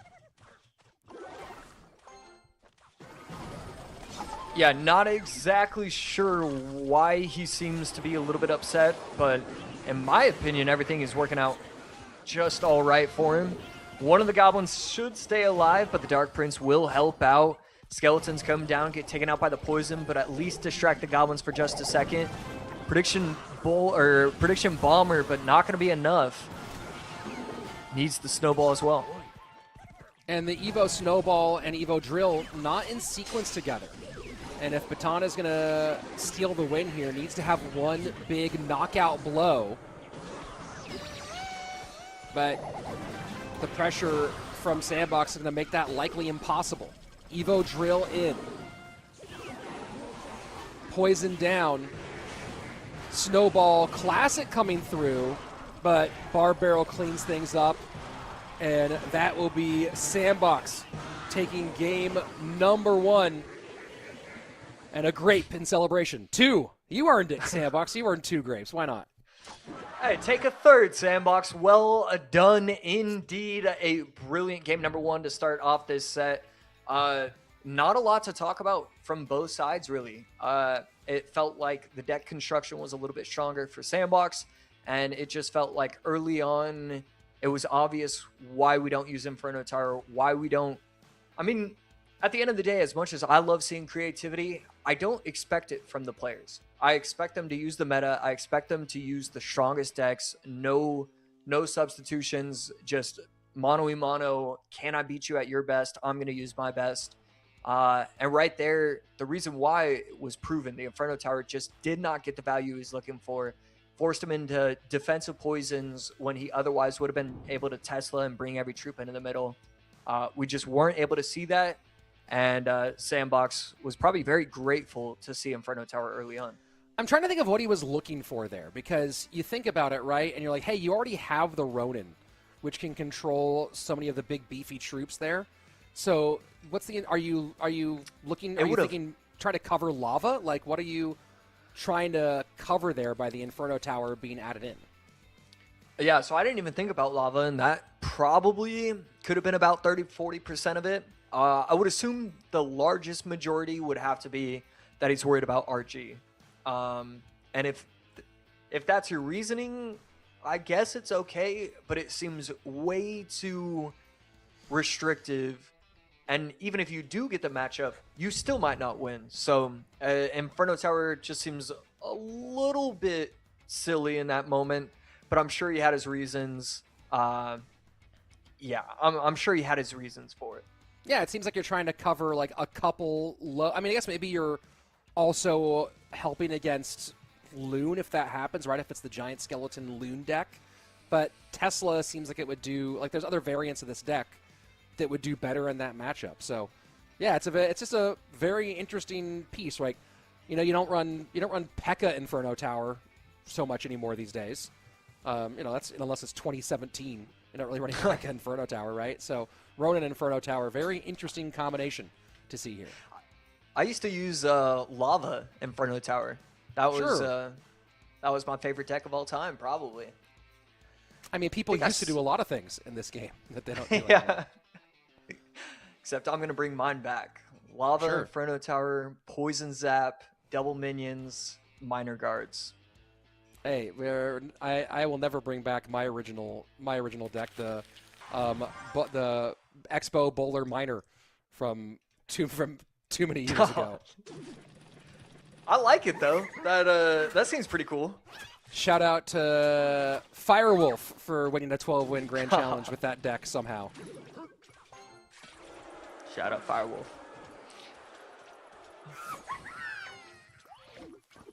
I put out a bounty. I put out a $100 bounty that was the first season of CRL. If someone could, King Tower activation doesn't work. The Exy ends up betraying him on the King Tower activation. Still prevents some of the damage, but eats one on the right-hand side. Bad sequence for Baton. I would say I put out a $100 bounty to anyone in CRL, NAEU who could win the Grand Challenge with that. He was the only one able to do it. Or the only one willing to try it enough times to try to win that $100. Yeah, that I would have given it one shot, but nothing more. Sandbox absolutely bopping right now as he's in firm control. Yeah, the reasoning behind that placement, for those that aren't aware, is because he's trying to activate his own King Tower, trying to wait for that monk to start reflecting, and then it would bounce onto the King Tower and activate. So nice placement from Sandbox, and then also just good recognition from Baton to not worry about that. So haven't seen a ton of Loon today, and this time, of course, Loon not in the hero spot as the monk takes up that placement alongside the two Evos. What do you think of this deck with the monk variant rather than the giant skeleton variant? Yeah, I'm just not a huge fan. As Monk plus Loon should work, but Monk plus Loon has not shown me that it does in any way, shape, or form. Whatever the matchup is, whether it's too slow or whether it's a fine speed, but your opponent has NATO, there's just something that doesn't synergize no matter what the deck is that you'll play. There's going to be something wrong with the Monk Blue. And you see the idea Sandbox was going there, hopefully trying to pull the monk and get one bat to separate. It did not separate for the damage. Miner goes to the Magic Archer. Loon does turn last second. That one's always one of those ones that makes your heart catch in your throat. But this is just absolute shutdown work. Baton has not had a moment of success in this game. And he knows it's over. That's going to be the leap and Sandbox. Easiest 2-0 of his weekend as he shuts down game number 2 just as easily as game number 1, if not more so. Man, Sandbox is just on a tear. I think he also went, I forgot to check. I think he might have also gone 7-0 last week on Sunday. It is just incredible how solid he is playing right now. Taking a look, and he did go 7-0. That's right. Yeah. Would you look at that? Would you look Sandbox, at that? What's up? I said, would you look at that? Would you look at that? Sandbox game number 1, Royal Hogs Lightning Bar Barrel, just trying to run a simplified, I think I'm better than my opponent kind of deck. And that's exactly what we saw. The Inferno Tower, while there were times where it defended properly, there were often times where it wasn't able to do so. And it was good recognition from Sandbox. One of the concepts, one of the ideas that I was thinking about was going archers at the bridge, Royal Hog split when you're trying to get pressure with the Dark Prince. He took it one step further. He went Royal Hogs left, archers left. And I thought that was a really clever way to get around those Inferno Towers to get the DPS you needed in order to make it to the tower. Game number 2, it was just constant pressure, constant cycling, constantly using the deliveries on top of the balloon, on top of the executioner. And it was really simple. Wasn't a lot to it. It was just strong defense over and over until he won. And it was just really simple for Sandbox in that set. Simple and complete as Sandbox's Saturday comes to a close. He'll be back tomorrow in our upper bracket semifinals. Who will he be facing? We'll find out soon, as it will be either Mohamed Light or Adriel. It's possible that semifinal upper bracket matchup is between two golden ticket holders. If Mo's able to take the win over Adriel, of course, that will be our next match up tomorrow. Mugi Morton, Vitor, and now Baton Polaris. So those two guys may be very happy with the way that the bracket has worked out, as they did not have to draw one of the absolute killers in our bracket. One of those two will be able to make it on into the higher portion of our prize pool, and maybe even higher portion of our points. Top 8 will certainly change the math for either one of those players, whoever makes it through. But now we go to one of our heavyweight matchups of the day. You're talking about two top 10 players on the planet, the number 1 all-time, Mohamed Light, against Adriel, who, you know, you talk about two things that make Adriel really great. One is just a solid player, right? Like talented micro, good macro, works with good people, makes good deck picks, but also just unflappable nerves-wise, right? When you walk around CRL at World Finals, there aren't a ton of smiles, and he always has one firmly plastered on his face. You never see him flustered, never see him stressed out. Brings in a certain level of relaxation and fun whenever he's out the tournament. Yeah, always love getting to see Adriel. And every single year, we start the year with saying, all right, I expect these kind of players. Adriel is always at the top of the list. His level of consistency mixed with his level of play is just very, very intimidating for opponents. Easily a top 5, top 10 player in the world. But you can say all those nice things, and then you look at the opponent and see that it's Mohamed Light and realize that he's not going to be able to play like a top 5 player in the world and win. He's going to have to play like a number 1. He's going to have to be the beat the best to be the best. And so we're going to have to see what happens. Adriel going with Mortar Cannon Cart in this opening matchup. An interesting choice from Mohamed Light here in game number 1. Went with this same deck or a very similar construction in game 2 of his match against Morton. And is Mohamed Light going to be the exception that proves the rule when it comes to Royal Giant this weekend? Yeah, Mohamed Light, another one of those players where I tell them don't worry about anything with what I say. I'm wrong, you're right. And Mohamed Light feeling good with the RG, so he's going to use it. Could see the Fisherman to try and yank the cannon cart in front. No Monk to protect his RG, and that's exactly what we're going to see. Fisherman yanks the cannon cart, no longer going to have to worry about it.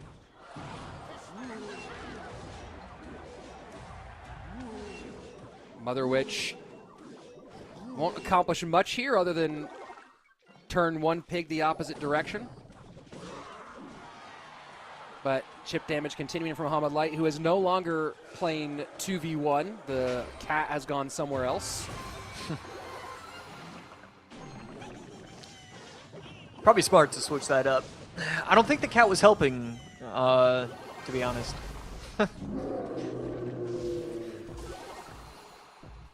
Looking through just some general match history, last time that Mohamed and Adriel faced off in a competitive matchup.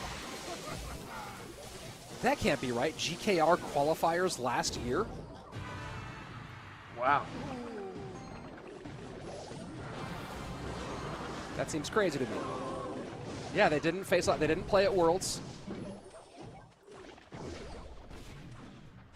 Yeah, I mean, I guess it's kind of fully dependent on Adriel because we'll see. Every competition has Mohamed Light. But I don't see him too often in the community events. All right, Mohamed ended up taking that one 2-1.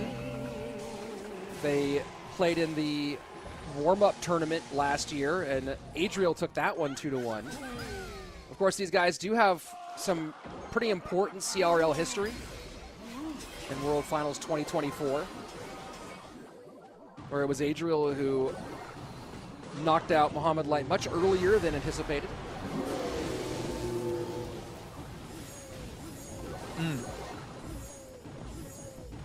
Wow. Great use of the ability right there from Mohamed Light. Gonna take out everything, have the cannon cart take itself out. And we're at 1 minute and 20 seconds left, and Adriel's weakest tower is at 2655. Mohamed Light's weakest tower is at 2787. It is a completely different ball game when pros play this game compared to casuals and newer players. Just no amount of chip damage is allowed. And it is a joy to watch. And that was 2023 World Finals, where Adriel and Mohamed Light had that famous matchup. Not 24, when Mohamed won his second of 3 world titles.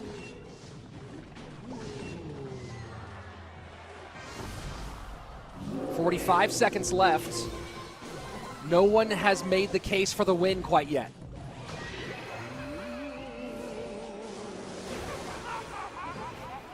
The lightning for Adriel, plus the damage from the minions. And here comes Mohamed's most important push of the game.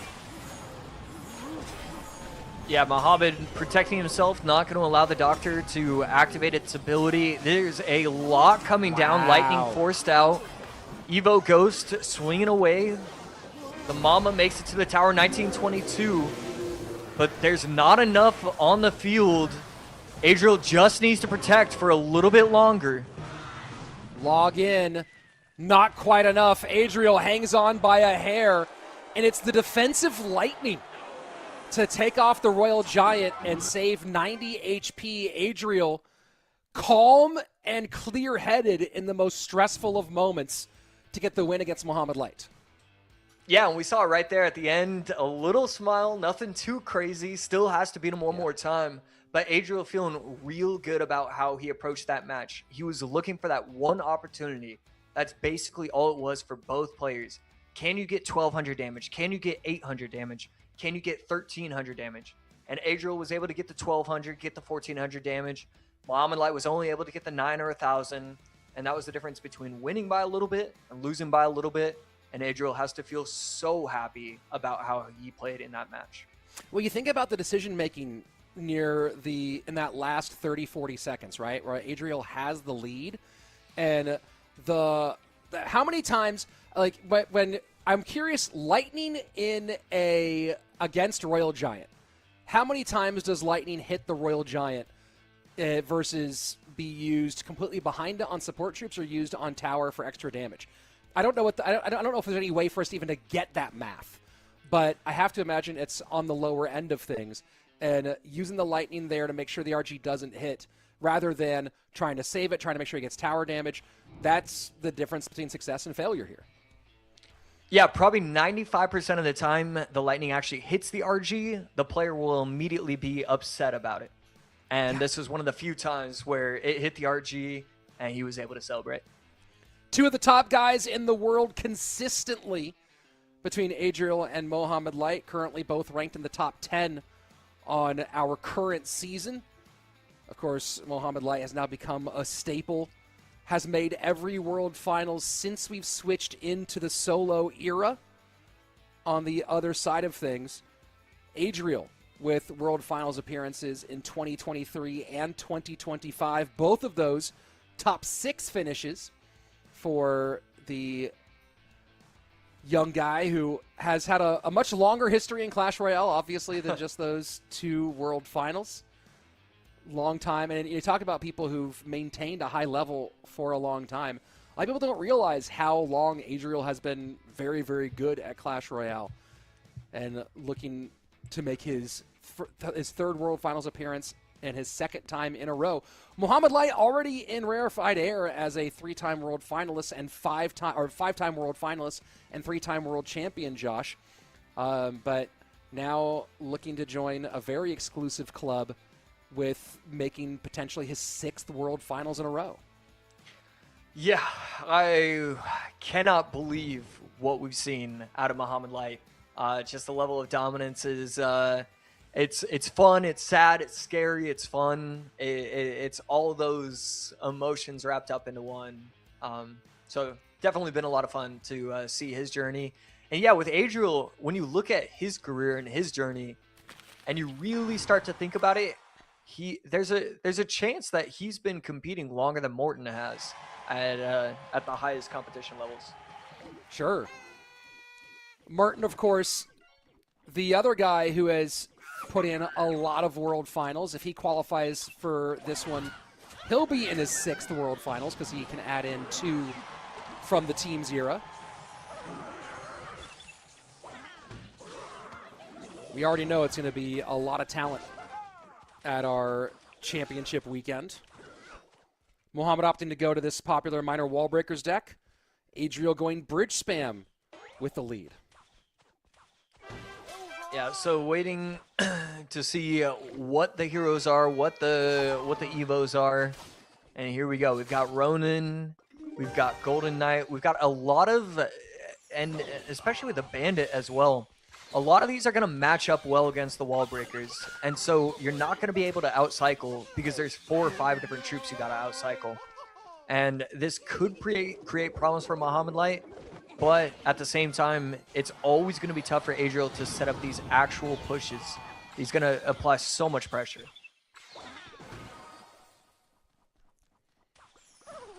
And Bandit requires a response. Ice Spirit up to the task. Elixir pretty even, but not the damage. Muhammad Light ahead.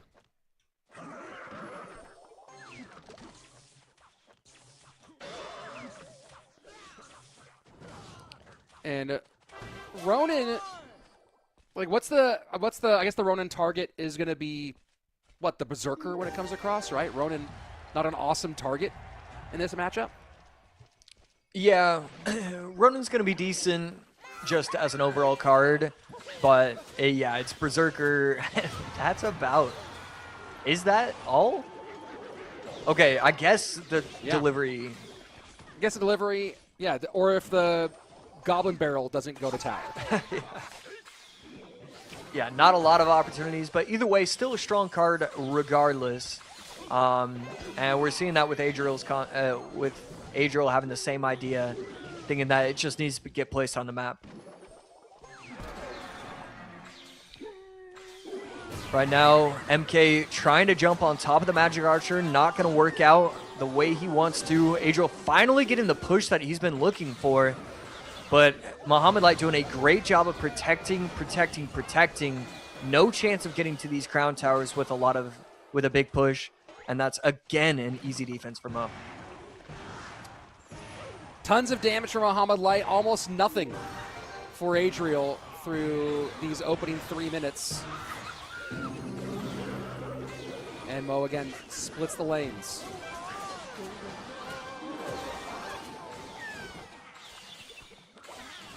Wow.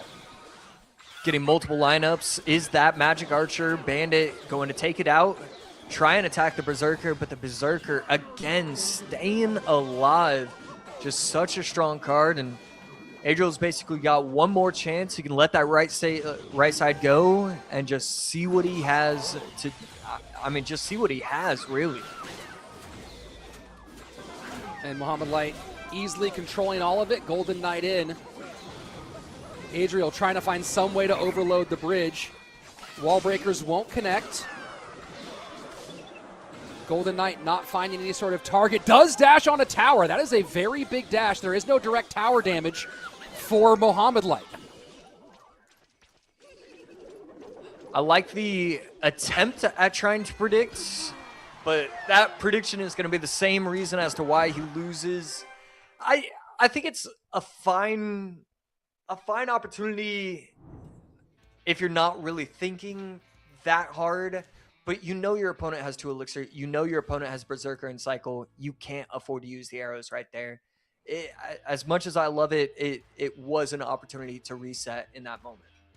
And now we have an opportunity to go to a game number 3, which is, of course, what this matchup deserves between Adriel and Mohamed Light. And they tend to go to game 3s pretty consistently, these two. Not a lot of sweeps one way or the other between the two of them. Let us know how you're doing. I know that this is one of the hardest matchups to predict. Most people probably picked Mohamed Light in this one. But if you're not already doing it, go ahead to esports.clashroyale.com or esports.supercell.com/Clash Royale. There we go. Boom. So that Perfect. you can play alongside with us and make your predictions, earn rewards throughout this competition, as this is just day 1 of 2 days here for our July monthly finals. Josh, let's take a look at the cards used before our game number 3 gets going. And what are you thinking as we look towards the deciding match? So, what have we seen from Mohamed Light? We've seen the delivery, Fireball, Log. Adriel still has quite a bit available to him, but no Lightning, no MK. Mohamed Light definitely could be running Hog, Hog EQ maybe Royal Hogs MK. There's just a decent amount available to him. As much as I don't love the fact that everybody keeps running this minor Fire Spirit Wall Breakers deck just so consistently, it still leaves a lot available to you. It's basically a free deck at times, and I will say that helps so much for this game number 3. Yeah, although he doesn't have that available now for Mohamed, as he in this last one ran the double bait with Tesla. Minor is still open for Mohamed Light in this one, and that's a valuable option. But Tesla, delivery, double Spirit's gone. Only Spirit left is Electro Spirit. Snowball still open for Mohamed Light. Lots of drill pieces still open here if that's the direction that Mohamed's leaning. Other side of things, Adriel ran the Cannon Cart Mortar deck in game number 1, got the win there. Bridge spam didn't work. Tons of Cycle. I mean, pretty much, Josh, all of Cycle is still open for Adriel in game number 3. So you talk about that minor Wall Breakers deck. Adriel still has that as an option, has all the Spirits available, has Goblins available if he wants to go that way, has Bats available if he wants to go ahead and lean on that idea, as well as Magic Archer. Didn't use it in the Bridge spam deck. So I'm very curious to see if Adriel wants to head in the direction of what's been one of the more popular decks on the day. Yeah, knowing Adriel, he's always willing to run the fresh kind of deck once or twice. So I wouldn't even be shocked if we saw it again. It was really fun getting to see MK Battle Ram Bandit instead of what we're used to, the Tesla Magic Archer kind of decks. But yeah, I do expect him to go a little bit more tried and true, probably quick cycle. The thing with Adriel is that it's so fun watching him use all the different types of decks because he's so good with every deck. He's so consistent, well-versed with all sorts of interactions. So we always just want to see him try things new. But I think in game 3, he goes to something a little bit more commonplace. He had success with Royal Hogs, Dark Prince, Tesla against Pedro. He does not have Lightning open, which he ran in that deck. And it's Mohamed who goes to Royal Hogs. Wow. Fireball out, so go ahead and stack all the Fireball value right in the middle. Yeah, that's hilarious. Pretty cool recognition, and just something you might not see again for another couple years. That is, can't remember the last time I saw so many troops all in the same section. Archers split for Mohamed. So actually running a very similar look to what Adriel ran with the Tesla, running it with Bomb Tower instead, and with the Goblinstein. And first bowler of the day out of Adriel, not to mention the curse. Yeah, I mean, Bowler doing... I mean, he should put in a lot of work. And I'm trying to figure out what deck Adriel is just using in general. Right here, Bowler locking onto the wrong target. E-Spirit going to do a fantastic job. And so now Adriel is going to have to recognize when his opponent has E-Spirit in cycle, he cannot activate that ability. It is too easy for Molite to get these huge positive trades. The only bowler deck I see for Adriel before this is Hero Bowler Graveyard. Yeah. Didn't run the curse there. It is the Vines, though. Oh, it's the Vines. Yeah, Vines. My bad.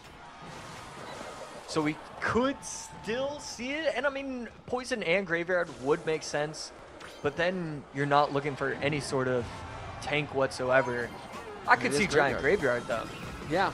I mean, he ran the Bowler Giant Graveyard is exactly what he ran before. Ran it with the arrows instead of vines. And here we have it. Only catches one of the archers, but that's really the only thing he needed. He's only worried about the left side. Right here, Zappy's come down in time, just barely. They'll get taken out, but it's going to protect the tower from doing so. I love the 3-1 split out of the Piggies. Going to get some good value on the right-hand side. Lightning to clear off the archers and get tower damage.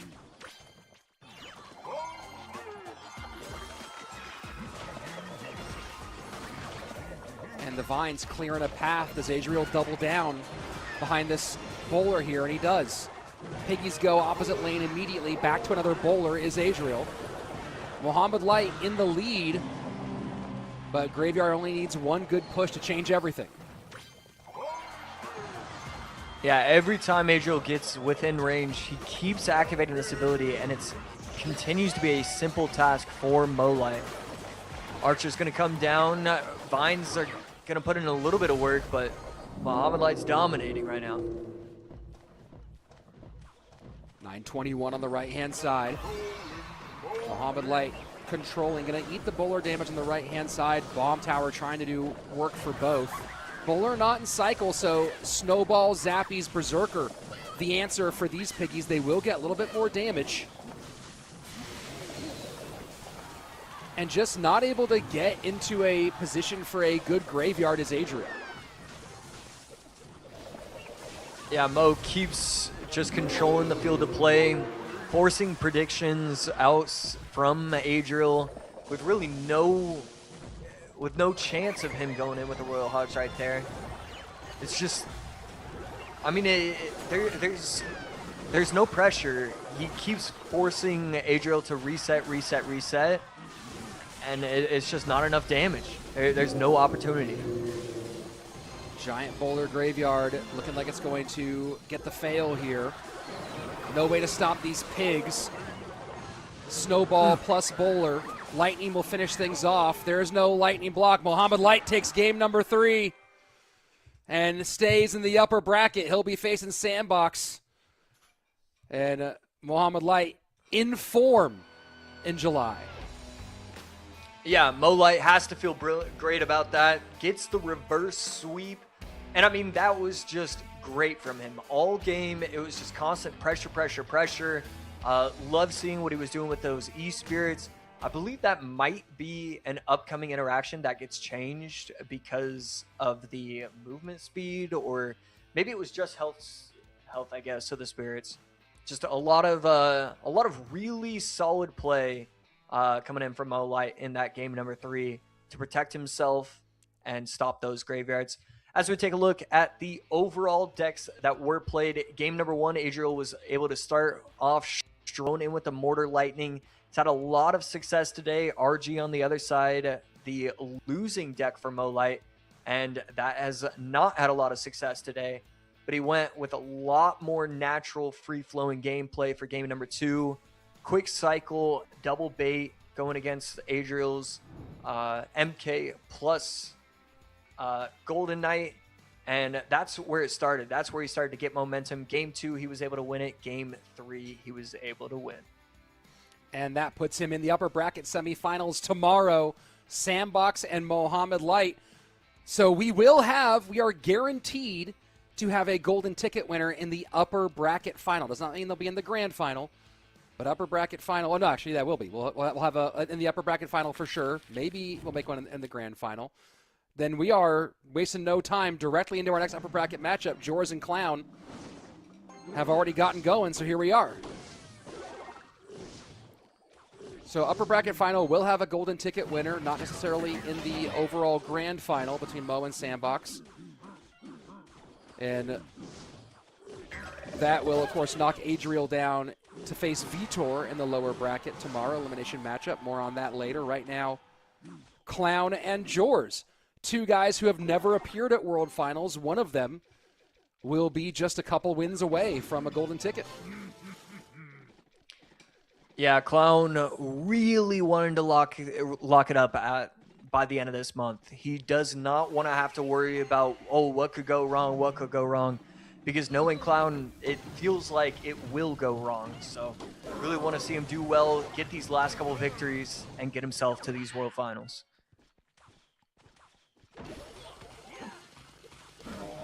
Well, Clown, of course, already at the moment guaranteed a top 12 position. Of course, a win here guarantees you top 8. Takes you from 200 points earned today to 225. And 225 would put him over 1,000, probably enough to guarantee a World Finals berth. Needs to activate the ability, will do so in time. So could have been trouble, instead lightning quick with that. Rascal Man not gonna make it to the tower. It will. And as much pressure as Joyce has been putting on, Clown with just a few offensive possessions has his tower down at 23-26. Jors is interesting. Jors to have a meaningful opportunity at making it to World Finals on points, right? Comes into the weekend with 270. So even making, top 3 would put him near 600 points. That would require him to have another top 3 finish next month. So for Jors, it's really either he kind of has to make the grand finals this weekend, get that 400 to have any real opportunity of making it on points or a golden ticket. So top 2 finish is kind of the minimum threshold for Jors on our July monthly finals. Definitely going to be tough, especially going up against his opponent in Clown right here. Finally gets a little bit of chip damage with this mortar, getting some offensive pressure on the right side as well. But Baby Dragon just matches up so well against so many different decks. And we're seeing that once again. This Lightning Royal Hogs deck is just so strong. No Lightning just yet until now. Lightning comes down and is able to protect that left side. Mortar, though, with a pretty important connection. He's going to pop the ability here. Yeah, force out the log. Very smart stuff. George is putting a little bit of extra pressure. And the Electro Spirit doesn't quite get everything, and just like that, Jors is back in the mix. Can't pre-log, no login cycle. Goblins plus minions clean everything up really nicely, but Baby Dragon, in response from Clown, will clean up everything nicely himself. 1247 to 1720. Jors does have pressure in both lanes compared to Clown. Mortars have been connecting pretty well for the 36th ranked player in our competition.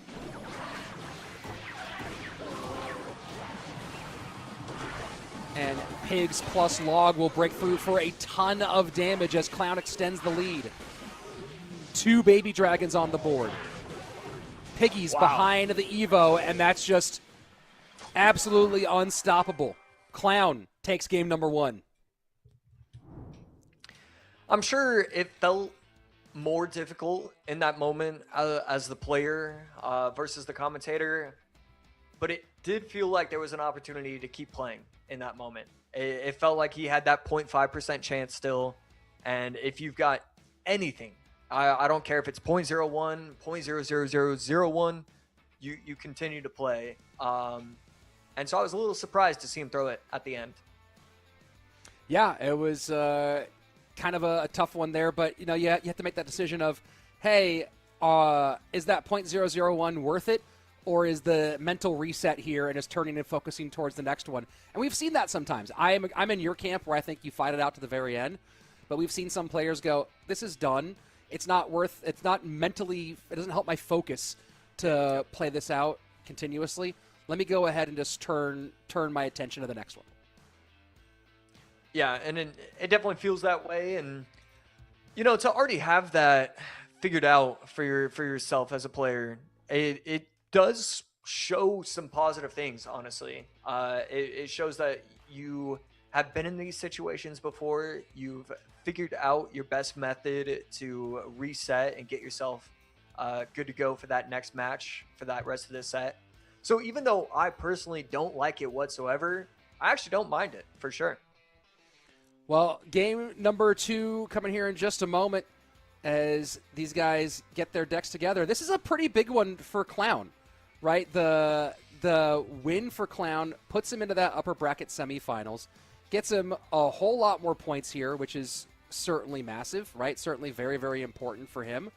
But also for kind of the mental focus thing here too, right? Where you've been through it so many times, you've come close so many times, and you've always gone into the end of the season with the stress of needing to do more to get there. Getting to a point where he doesn't need that much more seems like one of those ones that will be a big win psychologically for Clown as we move into August, whether he wins this weekend or not. Yeah, I just want to see him compete at the World Finals. It has been... I've been a fan of his for, 3, 4, 5 years.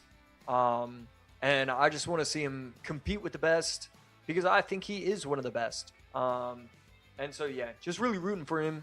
And I'm hoping this year is the year. Unless Jors has something to say about it. Starting off 0-1, obviously not the hot start that Jors was looking for. But I wouldn't be surprised. I think he has the right mindset to be able to come back. Did we see it? We did see it in... Oh, no. I'm looking at Clown's gameplay. Yeah, we'll see if Jors has what it takes to be able to do that. Jors got the win over Vitor with a reverse sweep after losing with that minor wall breakers deck in game number 1. Went to Graveyard Furnace game number 2, Graveyard Evo Furnace game 2, and then to Lava in game 3, the Lava Inferno Dragon deck, where he beat the bridge spam of Vitor. So Jors has put it together for the reverse sweep. So far on the weekend, has to do it once again. Back-to-back reverse sweeps. Are those in the cards for Jors? And Clown bringing Heal Spirit out in game number 2, and that kind of tells you a bit about the deck idea he's going for. But, I feel like we've mostly seen Heal Spirit come out in game 3, Josh, when someone's out of spirits. Yeah. We've seen it out of spirits, and then we've also seen it only with Royal Hogs. So to run this game to run it with RG instead, I do have to say I'm a pretty big fan of what Clown's trying to pull off right here. The fish boy will pull the queen off the board. And Jor's going to use the snowball to clean that one up. And the slight elixir deficit in single will give an opening for Clown to play Royal Giant early. Yeah, cycling it behind the King Tower, trying to build those pushes. And this Hunter is going to help, but it's going to be tough to get this RG to cross and actually provide a little bit of value. Not really the main goal, though, just trying to cycle to his Evo, trying to force out Elixir. That's what we see right here.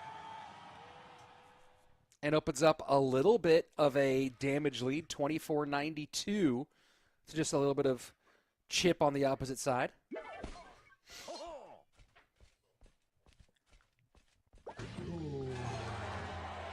And Jor's just going to cycle in the back. Should be running drill and potentially rocket. I'll see that every once in a while. But probably poison as his last card. And then Clown. Now that we're hitting double elixir, we should start to see a lot of RGs start to get cycled on this board. And if you're Jors, you know, you see Royal Ghost, Hunter, and Barb Barrel. Can't be super happy about those against your drill.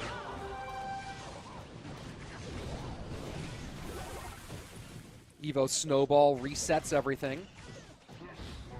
And that'll be enough to prevent a shot from the Royal Giant. And a full cleanup job. Yeah, great job right there. Evo Snowball, so strong, so powerful, able to clean everything up nicely. And the Clown finally feels like he's kind of figuring it out, going RG on the right lane, trying to get that double RG push happening. And the Evo Ghost shuts down the drill. Now dual lane pressure. Queen goes to the right. The Evo Royal Giant to the left. Evo Ghost just filling the board right now. Royal Giant down. Drill has to come out defensively in its Evo form. Royal Giant, though, turns to the tower, and that is a ton of damage. Clown breaking this one wide open in sudden death. He might have it locked up already. Fireball down. Royal Giant going.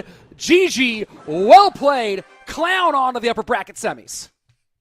I mean, brilliance coming in from Clown right there. A slight smile, nothing too crazy, but it's just all the setup. He knew that his opponent overextended. He goes in with the RG on the right side. It walks up. All of a sudden, his opponent defends with Archer Queen plus invisibility, plus, I believe, skeletons or something like that. Quick recognition coming in from Clown. All right, all I need to do is put Monk in front, RG behind, activate Monk. That's exactly what we saw. 1, 2, 3-step process. And he was able to get the RG locked onto the tower, locked on for the win. And yeah, I mean, just so quick seeing it. It's almost like Clown jumped out of his seat in that moment because he knew that RG on the left side was going to be able to take it. And it's the same Evo Royal Ghost that defended the drill, came on and put so much pressure in the opposite direction. And, you know, as an almost exclusively drill player myself, Josh, I can say that there are 2 times when you see Evo Drill come out on defense. Number 1 is when you have it completely handled and you're using Evo Drill to put the game away.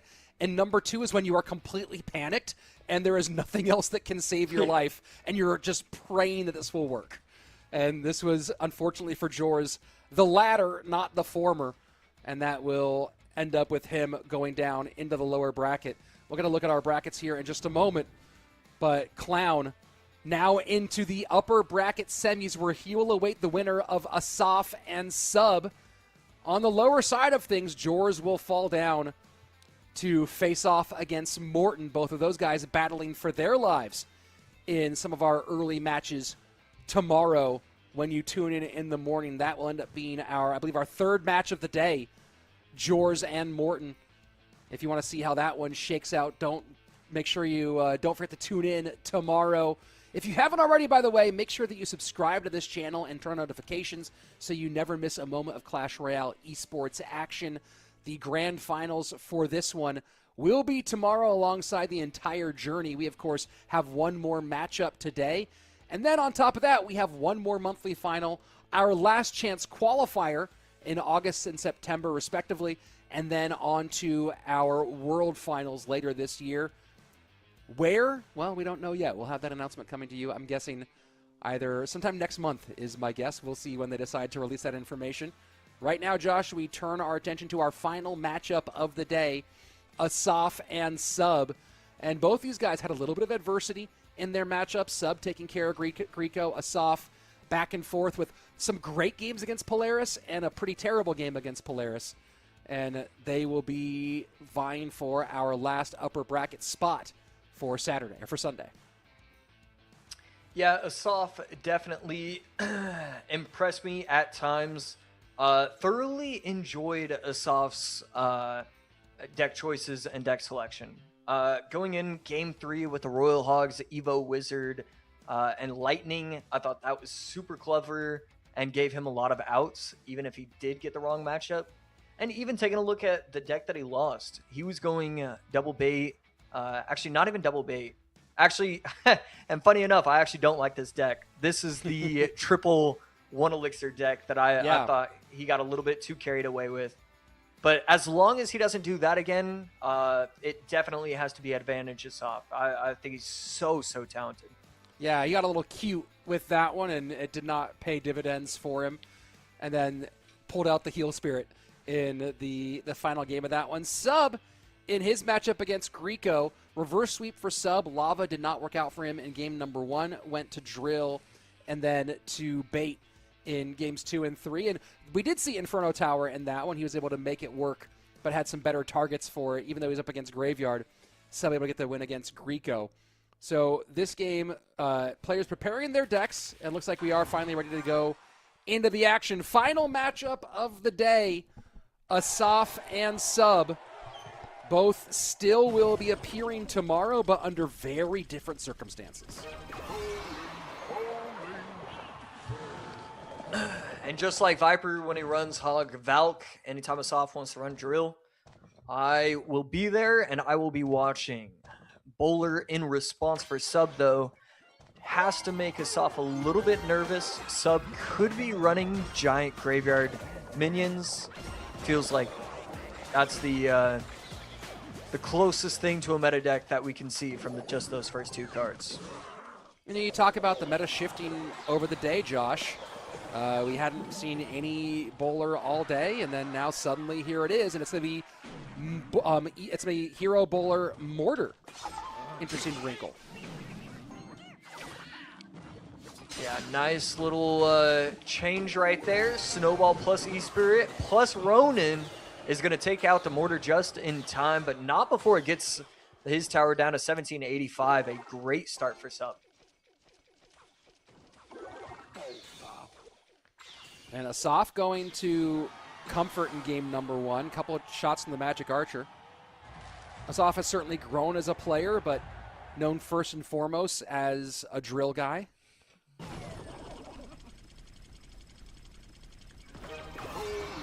Both of these players kind of struggling with activating the King Tower.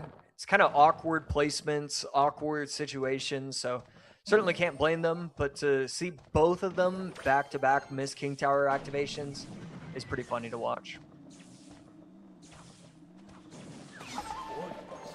And the Ronin up high. Snowball cleans up down low.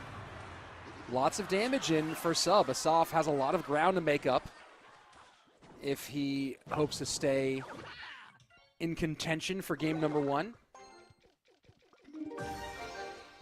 Yeah, and it's not just one side is heavily damaged, it's both sides. More damage given than taken for Sub, and already back to an Evo Mortar starting to go off. Only Ronin in cycle, but Scalers are going to come out and protect his tower. What's the math here for Asaf to turn this into a victory, right? There's some solid drill counters out there. He hasn't had success really on either side of the board yet. Struggled on defense, struggled on offense. What turns this around for Asaf? Yeah, I don't know. It's pretty difficult because the Ronin doesn't really get the value you're looking for. And if you're playing this well and you're a Sub, I don't know. The Sub just is going to play well. That's the other thing. Usually you can wait around for a few mistakes here or there. For Sub, he doesn't make those mistakes. He gets the mortar locks when other players wouldn't. And there's that mortar lock just as you talk about it. Significant damage on both sides and right back to mortar one more time. Asaf getting pressured heavily. Magic Archer trying to get the line up and get some damage, but is it consequential? And that's a mortar lock once more. Yeah, it's going to be another shot if he's not able to get it down. Tesla forced out at the bridge, though, and so Sub is more than happy with just allowing it to happen, allowing the Tesla to wither away. Because at this point, he doesn't need chip damage necessarily. He's looking to have the game end, so it doesn't matter that there's a Tesla kind of waiting to be woken up. And the mortar will retarget. Absolutely devastating for Asaf. Magic Archer trying to clean it up. But it's just between a rock, a hard place, and an even harder place.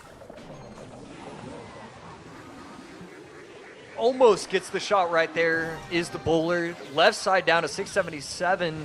Fireball coming down to take care of the Magic Archer. Not before he gets 2 shots, but also not like Sub is worried. 30 seconds left. Skeletons get the first one. Ronan picks up the next mortar shot. Sub just needs a couple of clean moments. Asaf is going to have no opportunity to get back on offense here. Great performance by Sub. Never a doubt. Evo snowball in too little, too late. And Sub just shuts it down, says you are not getting some extra Magic Archer action there at the bridge. Game 1 Sub, and this has been sort of the story of Asaf. He's either looked brilliant or out of his element today. Yeah, and a lot of the credit has to go to Sub in that moment. Even that final interaction right there, getting the fireball into the ground, it doesn't hit anything. You don't want to give your opponent any momentum. Had he put down the Magic Archer, that fireball would have taken it out. It wouldn't have allowed him to practice the geometry. It's like in basketball, let's say I could jump high enough to knock it out of the air before the ball goes in the rim. Like, you don't allow your opponent to get practice shots. And that's kind of what he was doing in that moment. I actually really love that. In that moment, you already have the game locked up. You're still thinking, how do I get in my opponent's head? I think that's great from Sub. And now the question is, can Asaf get that head right here? We saw him do a good job of it in his previous matchup where he didn't look good in game number 2 and then was able to get it back into contention in game number 3. Here we are with the first game advantage for Sub, who already put together one reverse sweep on his side. Sub's a little different of a math problem for Asaf than Polaris, though. You're talking about 2 completely different classes of player. Polaris, anytime you're able to make it into top positions on ladder, on ranked, you're already better than 99% of people who play in the game. But it's that 99.999 repeating that we're talking about when you look at a guy like Sub versus Polaris. And it's, again, a very different prospect in front of Asaf here than in his last matchup. Yeah, I mean, because there's probably multiple ways to look at every single game. And Sub just matches up well in every single facet. He doesn't get really all that nervous. There's no nervousness going against Asaf because Sub has competed against him 1,000 times. His deck selection is incredible. He's got an incredible coach. I don't know. There's such a big reason as to why Sub is so consistent, and that's because he doesn't overlook any sort of thing. And really, when you look at Asaf, every once in a while you're thinking, all right, is he overlooking this area of the game? Is he not practicing enough? Does he have enough decks prepared? And you never have to wonder about that with Sub. Well, they are working on those final decks. Asaf has already gone to the well here of his comfort. And that's, I think, maybe the hardest part to think about, too, is Asaf having the drill out and having lost with what he's best for, what he's best with in game number 1. That's also a kind of a bit of a psychological impact. They're going, hey, I was playing this to get the game number 1 locked, and here I am in trouble. Yeah, absolutely. You always want to make sure. That's why I've always thought it was best for One Tricks to use it game 2 or game 3. It doesn't matter which one between those two, as long as you use it. I think it's even okay with using it game 3. But using it game 1, using your best stuff, you lose so much momentum. It feels like you're losing power when you use your one trick and losing game number 1. So here we go. Game number 2, Sub with match point. He goes wall breakers behind.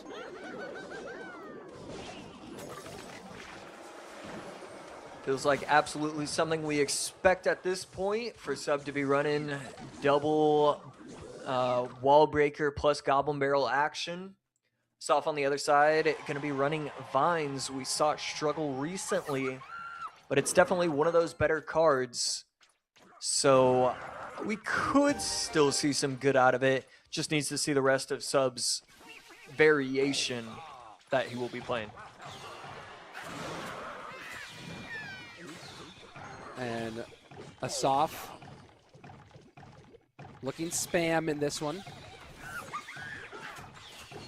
And the giant skeleton, you do have to get that Tesla out there. It's interesting seeing giant skeleton here on this bridge spam deck.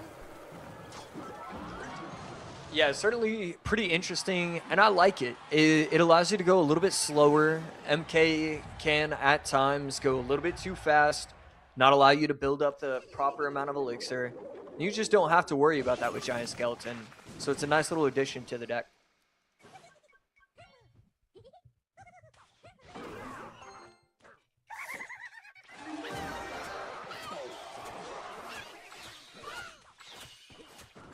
Right here, a lot on defense, and it's going to be able to get that done very easily. Hero Wizard out, plus the help of the arrows is going to be able to take on everything.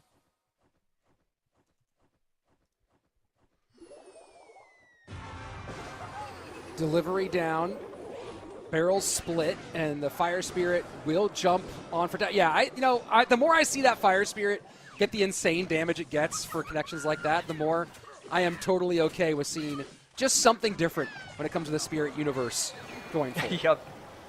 All right, sweet. We gained another one. A lot of us are pretty sick of all these spirits just jumping around, getting chip damage on my towers. It'll be nice to not have to see that anymore. And I think that's our first Hero Wizard of the day. We've seen a lot of Evo Wizard, but not so much Hero Wizard.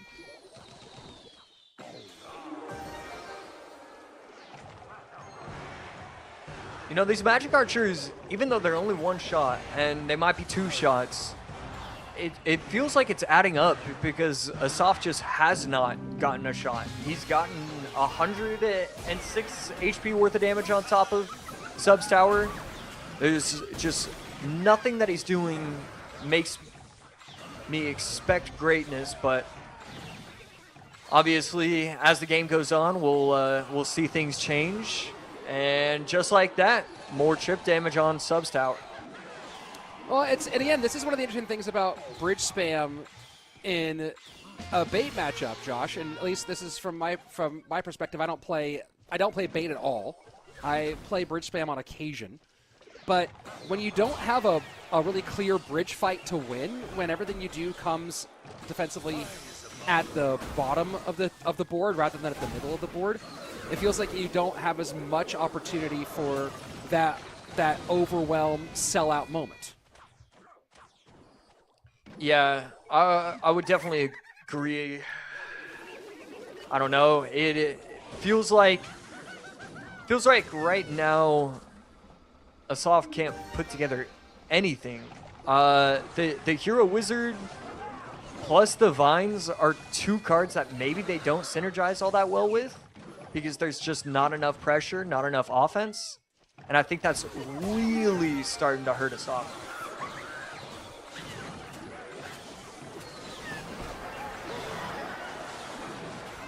This will be it, though. This is an opportunity here. Mother Witch does clear a little bit, and it does connect. Battle Ram connects, and there's damage on the left-hand side as well. Suddenly, Asaf has turned this around in the final seconds. Leads in both lanes. Can he stop what's coming down the lane right now? Has to stop this other wall breaker, and he does. 12-13. Asaf goes Vines left-hand lane. Has to save arrows for defense, and he does. Wow. And what a shocker. Asaf, in the last moments, gets the overwhelm with bridge spam, dual lane pressure, and sends us to one more game on this beautiful Saturday of Clash Royale.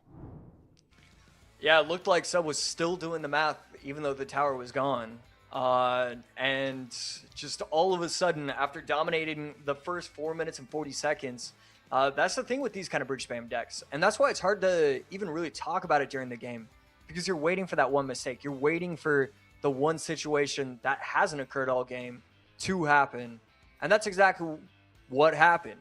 He finally was able to get the battle rams to the tower, had to force out the delivery on the right side, even though the left side still had pressure. And the right side still had more pressure because then he had to overextend on the left. So a lot going on, and Asaf has nobody to thank but himself for figuring it out in those final moments. So we end our day with a Game 3, deciding who will stay in the upper bracket and have a much clearer, cleaner path to a grand final and potentially a golden ticket, and who will drop down and have to fight for their lives starting from their very first game tomorrow until they either leave or win this competition. Let's take a look at the situation for game number 3.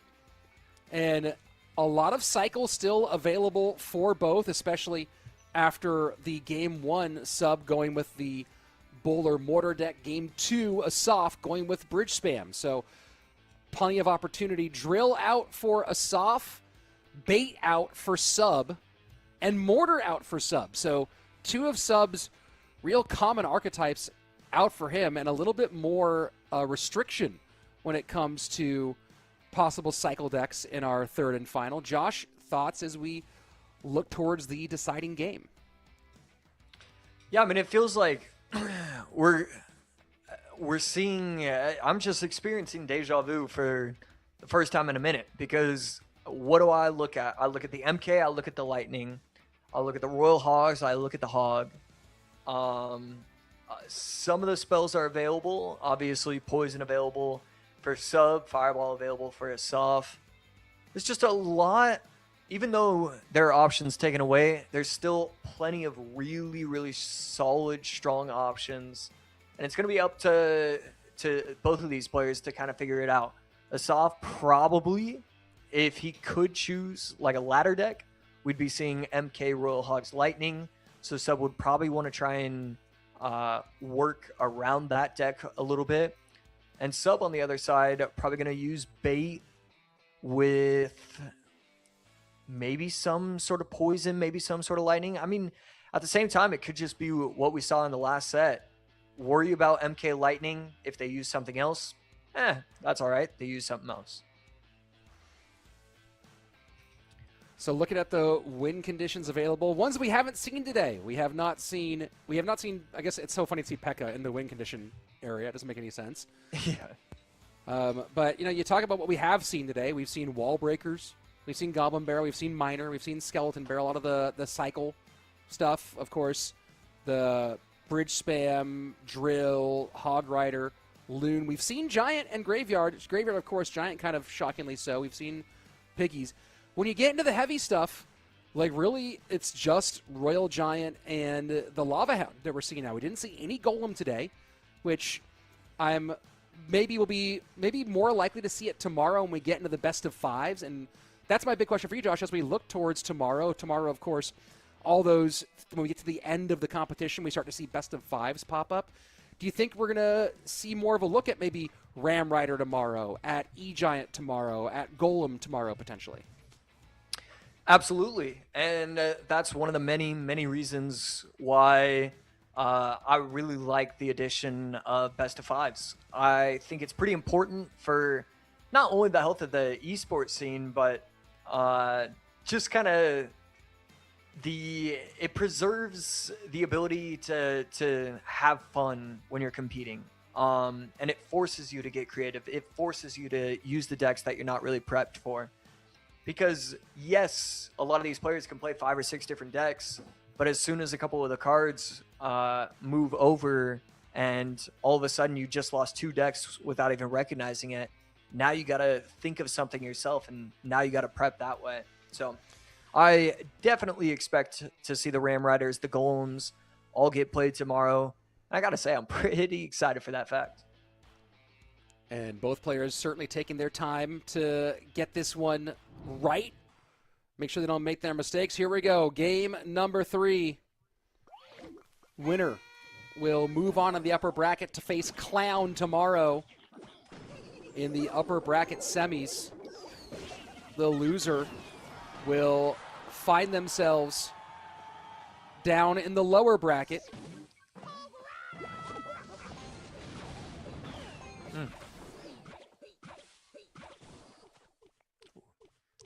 Okay, so almost insane right there. I thought for a second the Firecracker was going to take that shot and the Dark Goblin was going to run away. But even after missing that fireball, solid enough defense from Asaf, and now he's ready for it. Now he's prepped.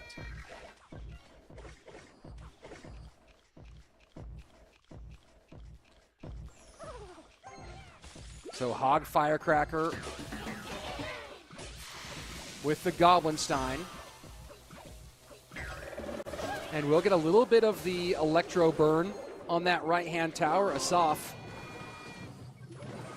going to get one stab on the right-hand side. Dark Goblin might turn, and it does some critical early damage for Asaf. Yeah, massive lead right there. Up by 650 HP and just all the momentum in the world. But Hog will be real difficult to stop. He only has the Goblins. He only has the Dark Gob. I expect to see a lot of prediction logs coming in once it hits double, once it hits triple. He just hasn't been able to afford to do that just because he's so low on Elixir.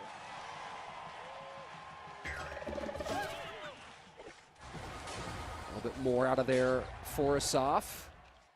Elixir pretty even between these two.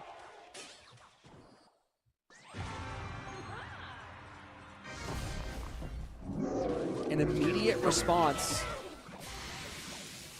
Does Asaf need a mortar? Does he go for a mortar here? I don't think he will. Instead, he chooses to eat 2 hog shots. Maybe he did need the mortar. Not the mortar. Sorry, he has the Goblin Barrel. My mistake. End of the day, brain fart. Right here, Firecracker cleans up everything real nicely. Fireball out on defense. And no Hog. Just kind of understanding that he was down a decent bit of Elixir. Didn't want to get too aggressive. And it's going to let him survive to the next day.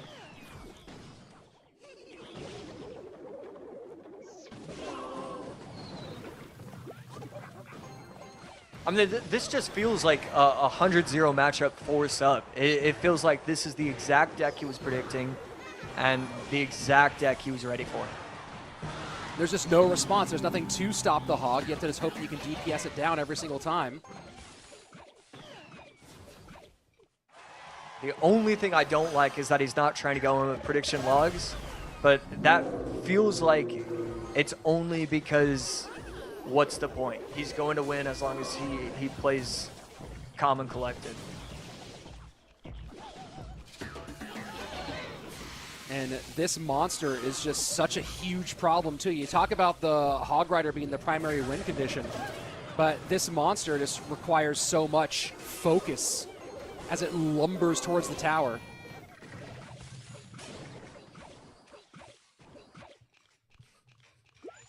And again, cleans everything up really nicely. Not once has he gone in with the aggressive Hog log, still electing to defend. This is a lot of chip damage to be given up.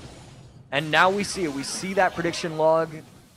We see the ability popped and gets the tower down to 794. Asaf trying to sell out here. And he's going to get a pretty big connection. He needs to stop this Hog. Evo Valk trying to hold on. Evo Valk will hold on a little bit. Will it stop the Hog all the way? And the monster ends up betraying Sub. Suddenly, Asaf is in the mix. Is there any way? One more Evo Valk hit. Asaf needs the fireball here. He has to get a Goblin Barrel. He has to do some damage. Wall breakers go opposite direction. 548, 461. Does that wall breaker connect? And it does. Oh, my word. Log to stop. Hog. Fireball. Hog is in. Fireball does it. Oh. Asaf. Unbelievable. What a performance from Asaf against all odds in a brutal situation. Does the only thing he could and ends up in the top 4 of the upper. I mean, I don't even know how that happened. I wasn't looking at that. I was looking at Sub trying to see what he was going to do to celebrate. I got lost. That's incredible. What an incredible win from Asaf.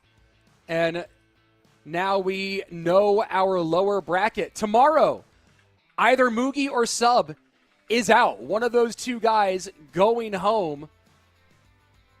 Now it will be Clown and Asaf. Our upper bracket final will feature a player who's never been to a world championship.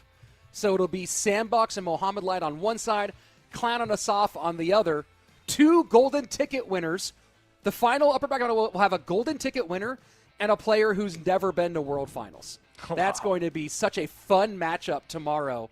And what a finish to a completely exciting day, Josh. From bell to bell today, we've had just back and forth finishes against all odds moments. One of the most fun days of CRL monthly finals we've had in 2026. Yeah, I mean, I had an absolute blast, and it's been so exciting. Every single month gets more and more valuable and impressive and scary, and pick a random adjective, and it probably fits because all these players are going for so much. They're going for that World Finals ticket. They need those points. They need that one set. The difference between losing in the first round of the monthly finals and making it to the third is the difference between a minimum of a 25K paycheck. It is incredible the amount of pressure these players are in, and to see a lot of them today were playing great. They were playing on fire. They were playing like they were free, and that is fun to watch as a viewer. And we have some pretty critical matchups tomorrow. You talk about Sub and Mugi. Neither one of those two players has secured a world final, although Sub might already have enough points guaranteed for the weekend to, that 1,000-point mark might be the one. But then you turn your focus to the Adriel Vitor matchup. That's one of those ones that getting the win against the other person could be enough to guarantee your points to lock you in. But take a look right around that spot, like Morton. Grieco's out already. Grieco is done. Morton and Asaf, both those guys who are chasing that spot, chasing that World Finals berth. Of course, both of them still in the hunt for a golden ticket, but the points that they could lock in with some extra wins tomorrow, if you can guarantee yourself some of those top finishes. Morton guaranteed top 12, so you can already add 200 points to him right now. Asaf guaranteed now a top 8, you can add 225, but one more win puts him where he's guaranteeing himself even higher than that, where he's in that top 3 position, in that top 3 position, and that is a huge difference for your World Finals hopes. Yeah, so much pressure on all of this. Oh, man, it never gets old. I love Clash Royale. I love competing. I love monthly finals. I love the World Finals. Once it hits that, really, I think I'm getting a little too excited in July. But once we hit August, that's when it really starts to heat up. And it's going to be a lot of fun. We have this monthly finals next month, the LCQs. We're getting a lot of Clash, and I cannot complain. No, me neither. Of course, you have the joy of being here tomorrow for our grand final and the rest of our top 12. It's been a blast today. If you haven't yet and you're watching right now, subscribe to the channel, hit the bell for notifications so you don't miss a moment of the Clash Royale League action. We have our culmination of July tomorrow, and then, of course, one more monthly final in August, our LCQ and our World Championship, the CRL World Finals later this year. For my friend Joshua Sharon, I'm Rich Slayton on behalf of everybody here at CRL. Thanks for watching. We'll see you here tomorrow for the conclusion of our July monthly finals.